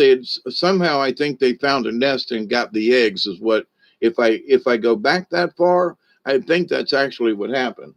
So what happened was there's 15 or 20, maybe, I don't want to over exaggerate, but 25 of these little gators growing up in this little pond in their backyard, gator pond. So we literally grew up with alligators, literally in our sort of backyard. It was our neighbors, but, and people that we used to, go up and see how close we could get to the gators before they'd snap at us. And them little bastards, I look back and go, boy, we could have lost a hand or a toe easy with them little gators. They wouldn't have killed us, but they'd have put a hurting on us, And and if it ever happens, but if there's a small gator and you grab it by the tail, it cannot come up and bite you. It will try its bestest. But if you grab it behind the head and flip it up on its back, it will go to sleep. Boom. You can flip them up, and I've seen Sam do it so many times. He said, "Kids, get the front," and he wrangle around the back, sort of like crocodile guy. But he'd grab them by the tail and pull them up so they couldn't get him, and he would get them and then grab them right behind the neck and upside down. And whatever that cocking did to their head, it would knock them out. It was like the Vulcan, grip. But anyway, so I grew up with that kind of stuff, you know. Susie Q, good night. It's been great having you. And yeah, I'm on here just rapping about nothing in particular, just hanging out. I think gators kind of like taste like chicken. I will say this up to a point, yes, more like frog legs, if you've ever had frog legs. And good frog legs are good frog legs. I'm sorry, you know, but that's just the way they are. We don't have that big a frog down here in the swamp. There are some, but we don't have that kind of swamp. They're more, uh, I would say, in where water stays all the time. You know, we're too high elevation here. The water does drain down unless we get a constant rainfall. So, um,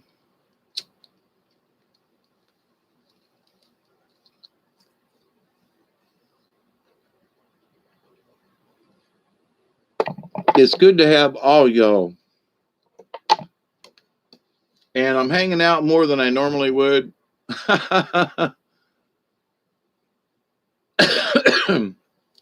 But finishing up here after my 4 hours, almost 5 hours. And, but anyway, it is good to hang out with y'all and to hear your stories too.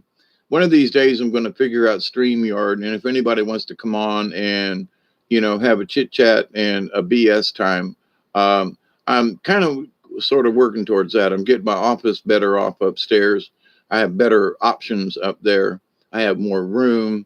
So, but I haven't got there yet. But that is sort of a goal that I'm trying to attend to. And I'm actually looking at getting a different computer because this was somebody else's, and it's doing updates and it's doing crazy stuff, and I want my computer.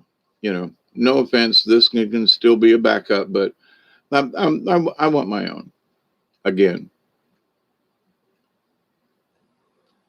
Since my other laptop got hosed, but anyway, I've got some software and things that I would like to be able to run, and it won't run on what I've got at the moment.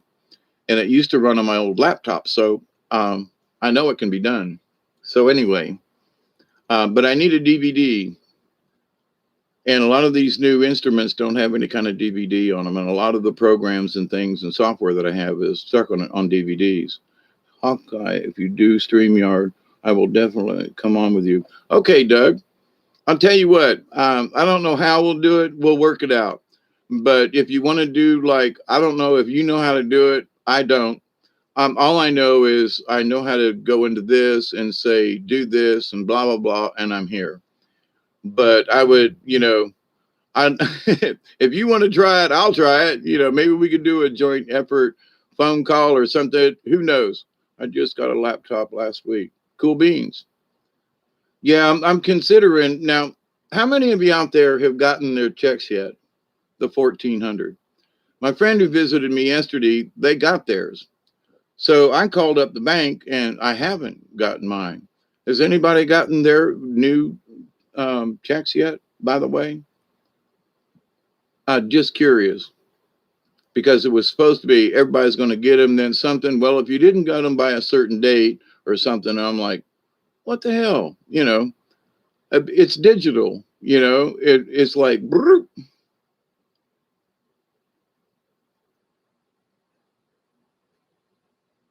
an external. Yeah. You got yours? Isby says no. I haven't checked today. And sometimes, you know, on a late on a Sunday or something, there'll be weird things happen. But anyway, who knows? Jazzy, nope, I'm still.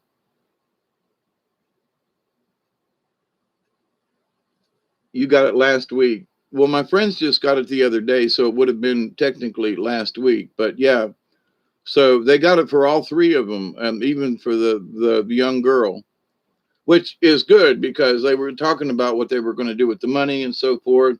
And I was like, you know, he's got a decent paying job and they try their best, but you know, they want their daughter to go through, you know, she wants to do dance, but not ballerina dance, right? Because of the toe thing. I got it.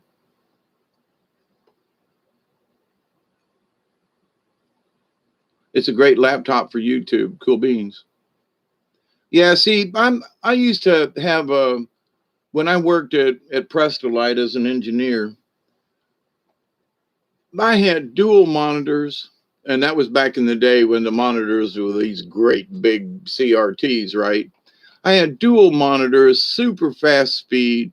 I could pop on one screen over here and take a drawing and bring it over here and integrate it, pop it into another drawing, take this drawing and move it over here to the other screen. And that was back in the day.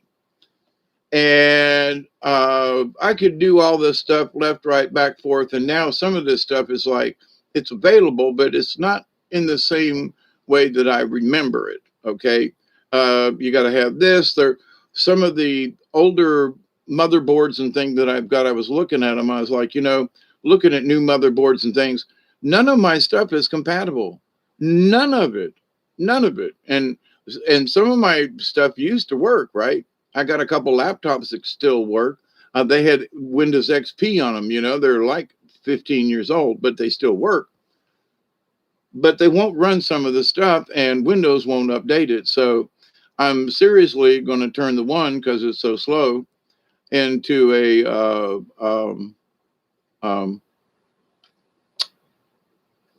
not Windows, not Chrome, the other one, Linux based.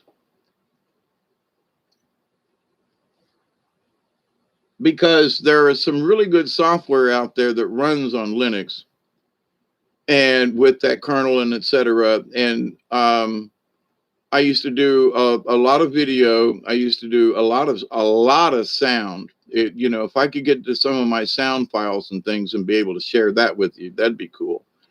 So there was a lot of things that I used to do that I'd like to be able to do. I'm watching you on a 32 inch.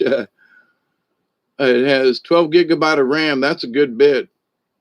And yeah, 512 gig of storage. Yeah, it's a 17 core. I've always been an AMD person. All of my stuff ran AMD, and it always ran fine. I just love the AMD core. I had a laptop that ran on an Intel core, and just not the same. But anyway, some really back in the day, they were the super fast best you could get, because Prestolite was buying it, and they wanted me to be able to do 3D modeling, and I had to have a computer to do it. Now it seems like everybody can do 3D modeling, and it ain't a big thing anymore. So, my friends, it's almost been that 5 hour. I've always had good products with AMD. I've never had an issue. I've had issues with motherboards, but I've never had issues with the processor. And I mean, and working AutoCAD, it's got a lot of computation it's got to do in order to flow and to be able to twist an item around and stuff. But anyway, now I'm talking 15 years ago. So, but AMD to me was the bomb. I don't know about now, but back in the days. By Mary Hopkins. Those were the days, my friends. Been running Linux for years. Yeah, I was thinking of that song before you started singing it, Dave. Mary Hopkins. I would have remembered her name, but I could sure remember the song in my head. But anyway, my belly is growling and I am hungry. And so it's a 4:20 early. I love my iPad Pro. See, I've tried Mac stuff and I just was not impressed. And I go way back to the days of the Amiga and the TRS-80, the Trash 80. I do apologize, but where exactly are they getting all this money to write all these checks for everybody? I thought we were in debt. We are. Trillions of dollars. It's because, Jody, they can just print it when they want to. That's all. Now they don't even have to print it. They just deposit it. But it's interesting. Some of you folks got it and some folks didn't. That's interesting.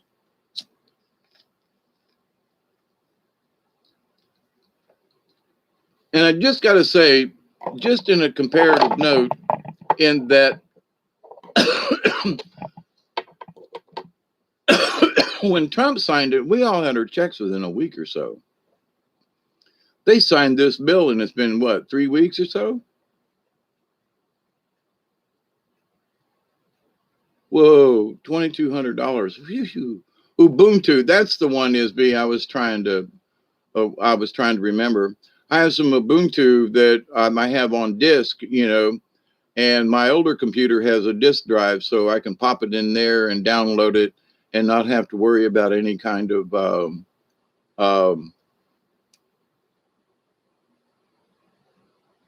update with Microsoft, because the last it had in it was like XP Pro or something like that. It went way back, and it would not, they screwed up my computer when, they brought the Windows 10 out. They had a virus set in their updates. But anyway, I agree as well.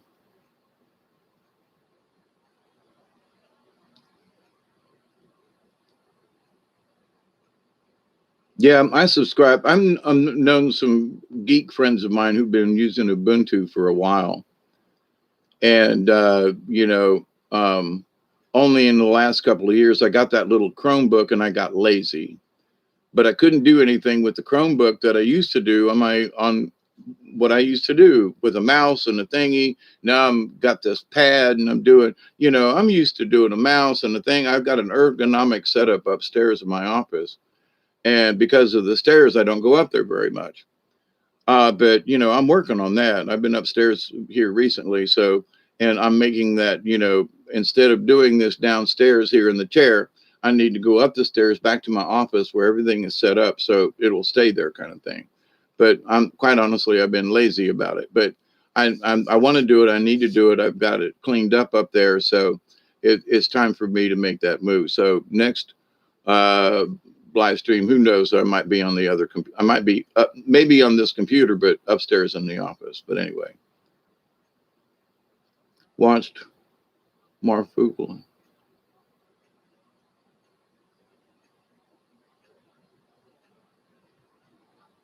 We get paper. There are some paper companies here in South Georgia, and there are paper mills over in Jessup, Georgia. There are paper mills up around Macon, Georgia. There are a lot of mills down here. There used to be in Albany I don't know what they make right now, but they made, Pampers at a Procter and Gamble's facility up there. I used to do puppet shows for in the summertime for their daycare centers up there. And they paid me decent to go up there for a couple hours and perform. So, but, Procter and Gamble up there in Albany has been a big, supplier, producer, supporter of Albany and its people. And for a long time, the last I heard, I guess they're still operating, but they were making Pampers. So, but they were getting truckloads and train loads of stuff from here in America. There are different types of papers and things, how they make the weave that goes in a Pamper. Anyway, but so, yeah, had some experience there and almost had a job doing some. It's 4:21. So here's the last one. It's 5:02. And I'm really getting hungry.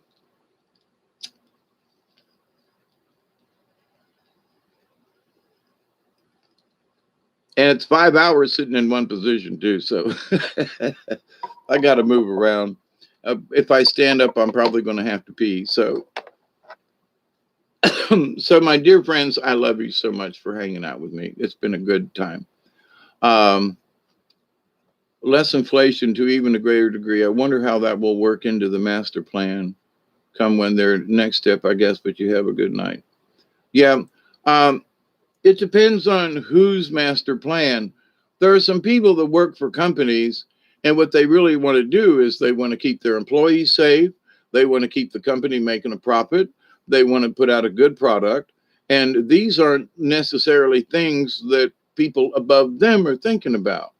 And I've met these plant managers. I've known quite a few plant managers working in different areas as I have as a hired out engineer, and having worked for several plants as an employee as well. But in that, what they want to do is they want to keep their business going.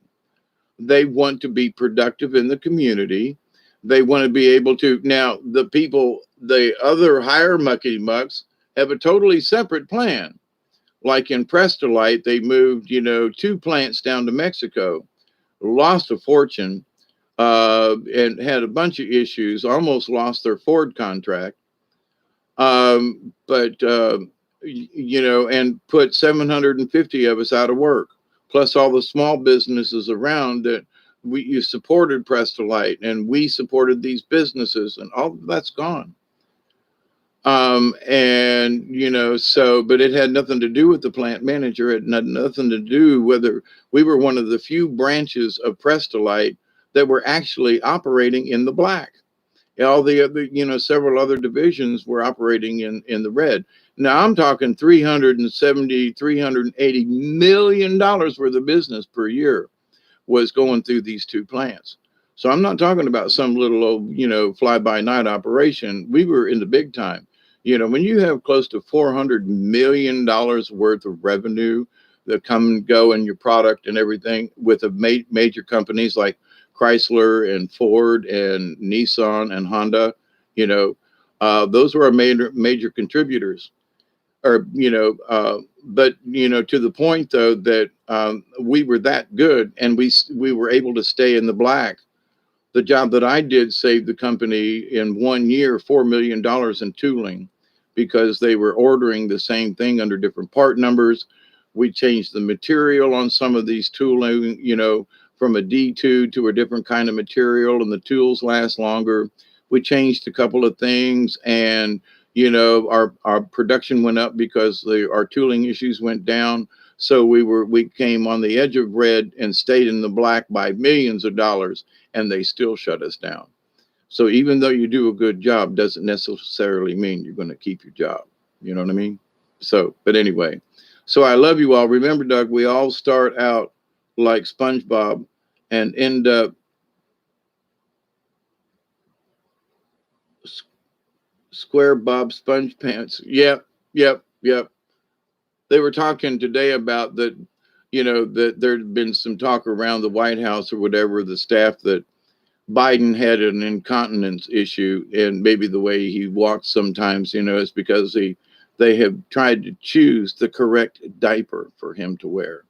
Now, getting old and having issues with that myself in smaller ways, it's nothing to really laugh about. But, when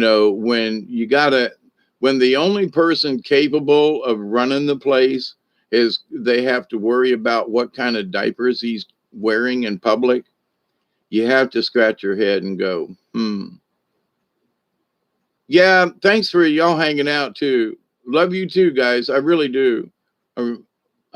Michelle, I know, missed y'all too. And I was outside doing some burning and some other things. But, it ain't because I don't love you. You know that I always do pray for you. So I am going to close with this prayer because I am really hungry. I continue to pray that each and every day, that each and every one of you will continue your wonderful journey in learning how to accept and receive the knowledge, the healing, the wisdom, and the many blessings that come from the universe. I continue to pray every time I put my feet on the ground, because when I do, I put my feet on the ground and I say this prayer. I continue to pray that each and every day, each and every one of you, your friends, your family, all of your relatives, and all of your relations, past, present, and to come, and any of those you might come in contact with that you spend 5 minutes with, we make a difference everywhere we go, and we can, especially with like-minded beings. But I continue to pray that you will continue to learn to accept and receive the knowledge, the healing, the wisdom, and the blessings from the universe. And in that law of three, so important to me, I continue to pray that each and every one of you, your friends, your family, all that you may come in contact with, will continue to learn, to accept and receive, and to share the wonderful knowledge, the healing, the wisdom, and the many blessings that comes from the universe. So remember, it ain't about following, that I know all the answers, but I will absolutely try to come up with enough questions that you will look for other answers. How about that craziness?